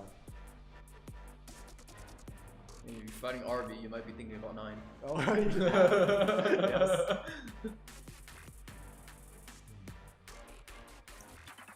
Amelia is picked up. That's another one of your signatures. I think you really like that Amelia. Yeah, still one more unit. Could also be annoying here, but once again, Genized still picks the LPC. Feels like he just enjoys this unit a little bit too much. A little too much. Well, we see Cerise, but most of the time, Cerise is still a good neutral pick here. It's still great. But the problem is that there's an Amelia in play, right? Making it quite difficult for her to actually be used. Well, Light's actually thinking about it. He's thinking about still trying to cleave Genized. He wants to show that cleave is still a thing. We don't want to keep on calling him out to be like a Soul Weaver cleaver. The DN cleave. Yes. Oh man. What? Oh wow, he actually picks a Raz. What? The main character himself. This isn't Light. Someone's playing TOS. Someone's playing on Light's account. Who is this man? Who? He also picks a Tywin. Oh. I didn't know he picked Knight. I didn't know this is Knight_E7. Knight underscore E7. Oh my god. This is not Light. The Bellion pick, I think, it's really good. I think the Bellion pick's really good here. Oh, yeah. Merlin is still a decent pick here, but if you guys don't know, A-Raz is actually a really good unit. It's a Bellion. And if you guys don't really understand why, most of the time, the thing is, A-Raz still provides immunity. And the thing is, he also has, if he has Rise of the Monarch, the barrier plus the immunity, it's actually a very, very scary thing. Bellion pre-ban is his game for Light. You ban Bellion and you win. Yeah, now that he actually picked the S10A, most likely that will be the case. Yes. Yep, and we do see it. Even if you take away that S10A, the land he's there with the A-Ras, you're gonna be just, oh man. This is actually really, really scary for the number of times this landing can actually cycle. The only way right now, somehow if Genized can win this, is if that Landy decides to not proc her Guiding Light. I suppose and he needs it. He needs it to not proc. So otherwise, there's another opportunity where the FCC just uses her AoE. He's looking to S3 the Maid, but I noticed that the Ace Highwind is on Adamant Shield. I don't think he could one-shot it. Yeah. But he's gonna take the risk anyway. He pushes up the LQC for a reason. Okay. That is He's being patient. Mhm. More Hellcutter stacks like this. Mhm. Yeah. And now this time we see defense up go up. That basically means he won't have another opportunity to kill the May Chloe. He has to wait. It looks like that A Titan is quite tanky. Genocide, let's regear your A Robbie. She does no damage. It does no damage. Wait a minute. Some hindsight here. The hashtag hindsight CCI. Genocide, regear your A Robbie. And here we go. May Chloe giving attack buff and everything. This Lanny is gonna pop like crazy. Guiding Light will proc. Even if she doesn't proc now, she'll laugh. Yeah, she'll laugh. Yeah. Because the Amelia already dropped her S2. But that doesn't mean that Genocide can stop here yet. Okay, Guiding Light does proc. Yeah, it does proc. We do see a soul gathered up for light already. See 10 souls available for light. He can actually choose to just soul burn the A-Ras here to cycle up this Landy even more. And he He can actually choose to eliminate either does he want to save the the souls? STC. Or a Wow, he actually chooses to save the souls for some reason. right here. Yeah. For the 8 Highwood. Because think about it. Amelia can technically undo this, but your cooldowns are shorter. Especially if you soul burn it. Oh, you see dual attacks? It wasn't really a major one. Not major, yeah, just a little push up. Starts focusing on the Amelia. LQC is actually getting her stacks quite high right now. The speed. There's a lot going here. There's like 13 stacks in the LQC. The speed up, the speed down. Light's going to be taking so many turns. Yeah. And here, what is he gonna do? He's gonna go for the A Robbie. Oh, that defense break is not looking very good here. So he recognized the speed down debuff and then knew that Crimson Seed can only take out one, and it's the first one. With 60% defense break on that A-Ras, he actually landed it right on that A Robbie. This does not look quite good here, but he chooses not to do it. No, I would have pushed up the A Robbie. Yeah, I would have gotten him pretty safe here. But he chooses not to. So here, does that mean he's choosing just to kill off the Landy right now? Looks like it. It has to. Yeah, he has to kill off the Landy here. There's no second opportunity to use this S3. So what's going to happen here then is A Taiwan's going to hit the A Robbie. Landy is going to see if you can secure the kill, right? Yeah. You hit the A Robbie. Definitely clears off the skill nullifier. Oh, the dual attack! Oh my! 5% going the wrong way. That was so unfortunate. No. What? It pushed the A Robbie in front of the Landy. Oh, dude, when your own success is your very own downfall. What is? I guess this is where you just call it, like, you know. Wow, Genocide actually just doing it dirty. Birthday magic. Birthday magic. At first it was indeed. Elf with the 50% on the Lilius provoke. Now that dual attack. Oh wait, oh no. Wait, the maid's gonna cycle back. Yeah, but that doesn't mean that. The thing is like, can he cycle fast enough to get that maid revive again? There's a possibility. There's actually a good possibility. Yeah, it's possible. Because then there isn't many ways for him to do this yet. And especially for when the Landy died, she actually died super early. That's true, that's true. So she'll definitely try to get the turns though. Yeah, Amelia's just getting controlled by this. Oh my god, but look those stacks on that LQC, dude! She's just ramping, just slapped something so hard. Holy, she's about to get like a gab. I'm pretty sure she almost has like a gab amount of Hellcutter. 17 stacks. That's a lot of stacks. Oh, the stuns gonna help. Stuns. You're gonna keep LQC still's ramping. Okay. Holy. 19. Again, he can control this LQC here. He can control it forever. Soon this LQC is gonna about to be like a monster. He's gonna have like a oh no! Oh, defense buff made Chloe. Maybe it lives. Yeah, most probably will live. Probably here. lives. Probably Adamant shield too. It's not quite over yet. It is on Water's origin too. So Let's see. Okay. I'm pretty sure this A-Ras still has his dual attack, so there's like a lot of things that can happen here. Okay, landing. Here comes the S3! She needs the guiding light. She just needs the guiding light. If there is justice in the world, if there is fairness in this world, it procs.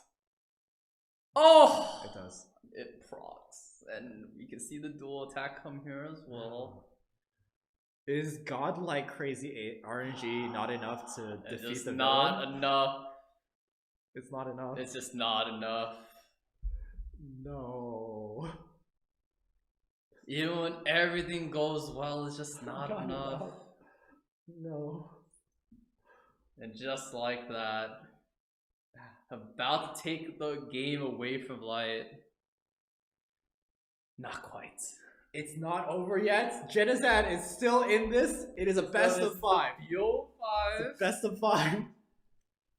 Oh my god, you're definitely trying to get us like. You're trying to get us going, definitely. Like, look at this. Right here. Dual Right, that dual attack.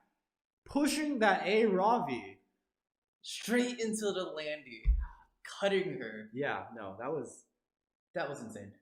But at the same time too, where are you in your mental when you have such a good RNG game like that and you still come out losing? Like, how are you? Like, do you go into this next game confident? Honestly, knowing that even if that RNG didn't really happen, that was already looking very, very scary for Genizad in the first place. Yeah. Right? Knowing that there was a defense break on that A Robbie. He got like a spur moment of like luck right there. Yeah. But in a more refined, you know, non like dual attack or RNG way, most likely Light will still be able to just kill off the A Robbie immediately. Sorry, I accidentally gave first pick to the wrong person. Mm-hmm. I thought Genizad took that game, but nope. No, Light the took that villain. game. Yeah. The villain's reminding you that he's actually the one. All right, guys, it's potentially the final grand final match between Light and Genizad. Light is up 2, Genizad up 1, down 1. He needs to make it. He needs to win this next game. Yeah, this is game match for Light. Yeah. If Light goes here, all is over. There's no other opportunity. And let's go ahead and hop right into the game.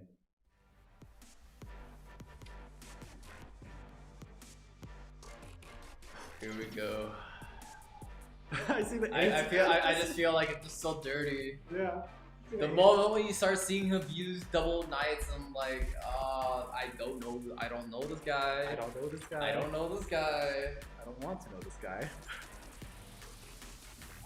That was quite too dirty of a pick. Once again, Genizad is choosing not to change the P-band very much here.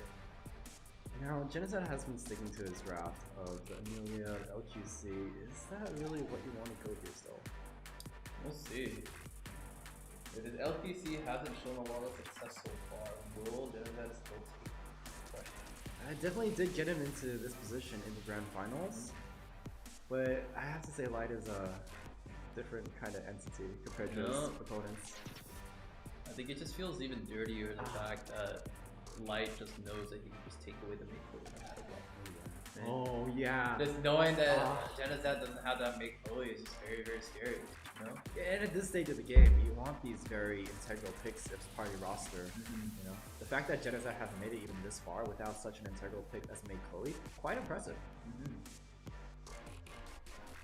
And here, Genizad is still trying to go for these neutral picks here. He's taking really, really hard here. He needs to put a lot of thought into this match. He needs to take this match right now. Please don't LQC. There's all this pressure here, but most likely Genizad's already trying to cover all ground possible. But if he doesn't LPC, what other option does he have? Here. You can't ram. You can't violet.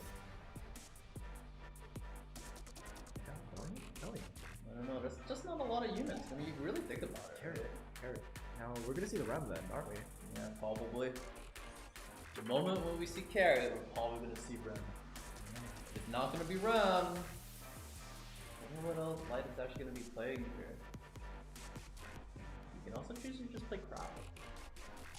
Ah. You see it. We see it. You Yes. see it.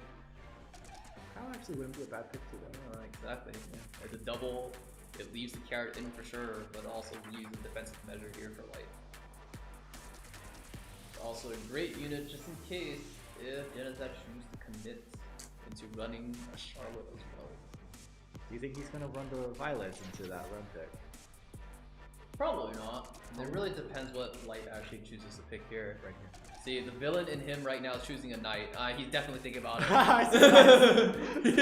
He's definitely thinking about it. And immediately he goes with the A-Raz pick. The thing about A-Raz here is that he actually has such amazing synergy with Landy. Right? Knowing the fact that he can actually dual attack with that Landy, giving up a lot of defensive capabilities as well as offensive capabilities. A-Raz is actually a very, very scary unit. And especially when you're up against a unit such as Amelia, which cycles so quickly. A unit like Raz can actually overturn the turn cycling. I do think though that the landing might not be too much of an issue in this match because Genocide might have to, I mean considering what he picks here, might want to deal with the Rem, right? Or he could just choose to ban up Rem. And most likely he's all going to be thinking about that right now. But this basically kind of finalizes his draft of what he can actually pick. If he does this. It looks like he's actually planning to commit. That Rem is definitely gonna get banned. And wow, what? He picks up the F10. Okay, it definitely looks like the Rem is getting banned. Yeah. Every shot, right? Every shot here, that Rem is getting banned. There's just 3 units, but Rem is good in all 3 of them. I don't think he's gonna argue. I don't think so. Yeah. In my mind, the F10A gets banned, the Rem gets banned, the Opsig pops off. Yeah. Yeah. I think Genocide is trapped in this round. Yes, indeed. Okay. F10A gets banned and Rem. Exactly as predicted. Yeah. This is not gonna look good. This is not gonna look pretty. Here comes Opsig. Opsig being the crazy unit that she is. She is a really scary unit into barriers. And here... Oh no. Oh no. Just enough to kill off the Charlotte. This is not looking very good now. And from here, this looks like a very decisive victory going over to Light.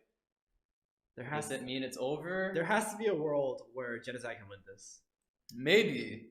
Right? But there still exists a May Chloe, which causes the big issue here. Carrot can't get any burns down. Yeah. Not on the Landy at least. And that's who you want. From here, it definitely looks like the A-Ras and Lanny will reign supreme, even if he chooses to rip his S3 here. Oh, he doesn't. And he chooses not to, which is honestly perfectly okay. He doesn't need to really burn here, he could just wait. I see. I see a game where Genocide can win this. Yeah. He can win this. Let's see it. Question is, how does he kill the May Chloe? Right? You think about it, Genocide's draft doesn't look like he can actually do anything as the May Chloe. Even if he chooses to kill off even the Offsig or the Landy, it doesn't really... There's not much that he can really do here. You take the game to Frenzy 9. Okay, I believe it. Yes. You just constantly keep killing as the maid revives, all the way to Frenzy 9. Yup. And then that's when you strike the maid Chloe. Yup. Yes. That is the win condition. I see it. Yes. I definitely do see it. 1, 2. This goes after the carrot. He chooses to revive here, but does the turn order actually line up here is the question. No. Carrot can definitely kill again. Oh, yeah, Carrot. They don't line up. They actually did last. It looks like he's just going to be able to kill them again for the 2nd time. I'm telling you. That's it actually might be that one Frenzy match. It's a Frenzy match game. It might actually be that Frenzy match. Oh, God. Wait. Does Amelia have S2? She does. Yes, she does. She does. But A-Ras does have his dual attack. Alright, this heals up the Osig. I hope he goes for the dual attack here. The A-Ras, give him the immunity, and get everything going, get the heals. Oh no. Oh my god. Oh my god, no! There can't be a frenzy match, dude. Light just won't allow it. There's so many oh my god, Light just won't allow it to happen.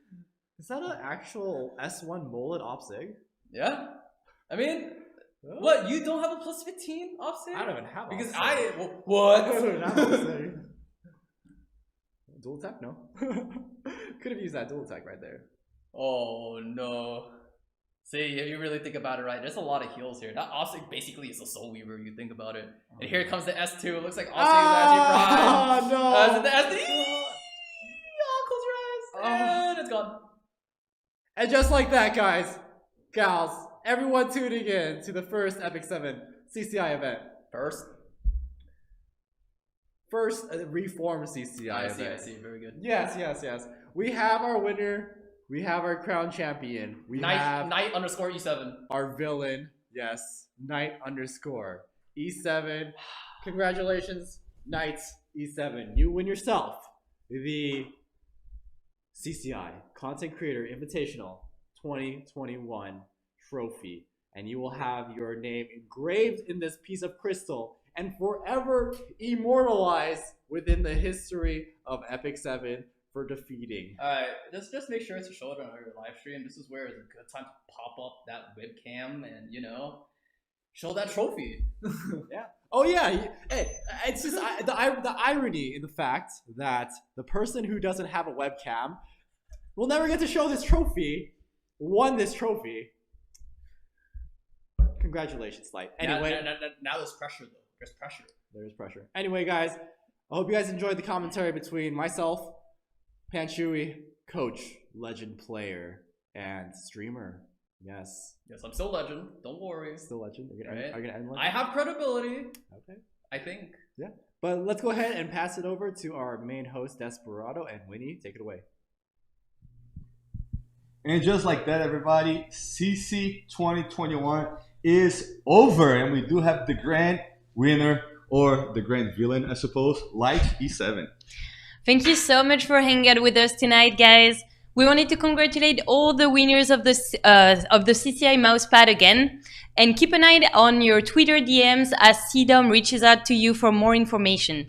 Yes, and congratulations one more time to Light E7, but there's one question remaining, you guys.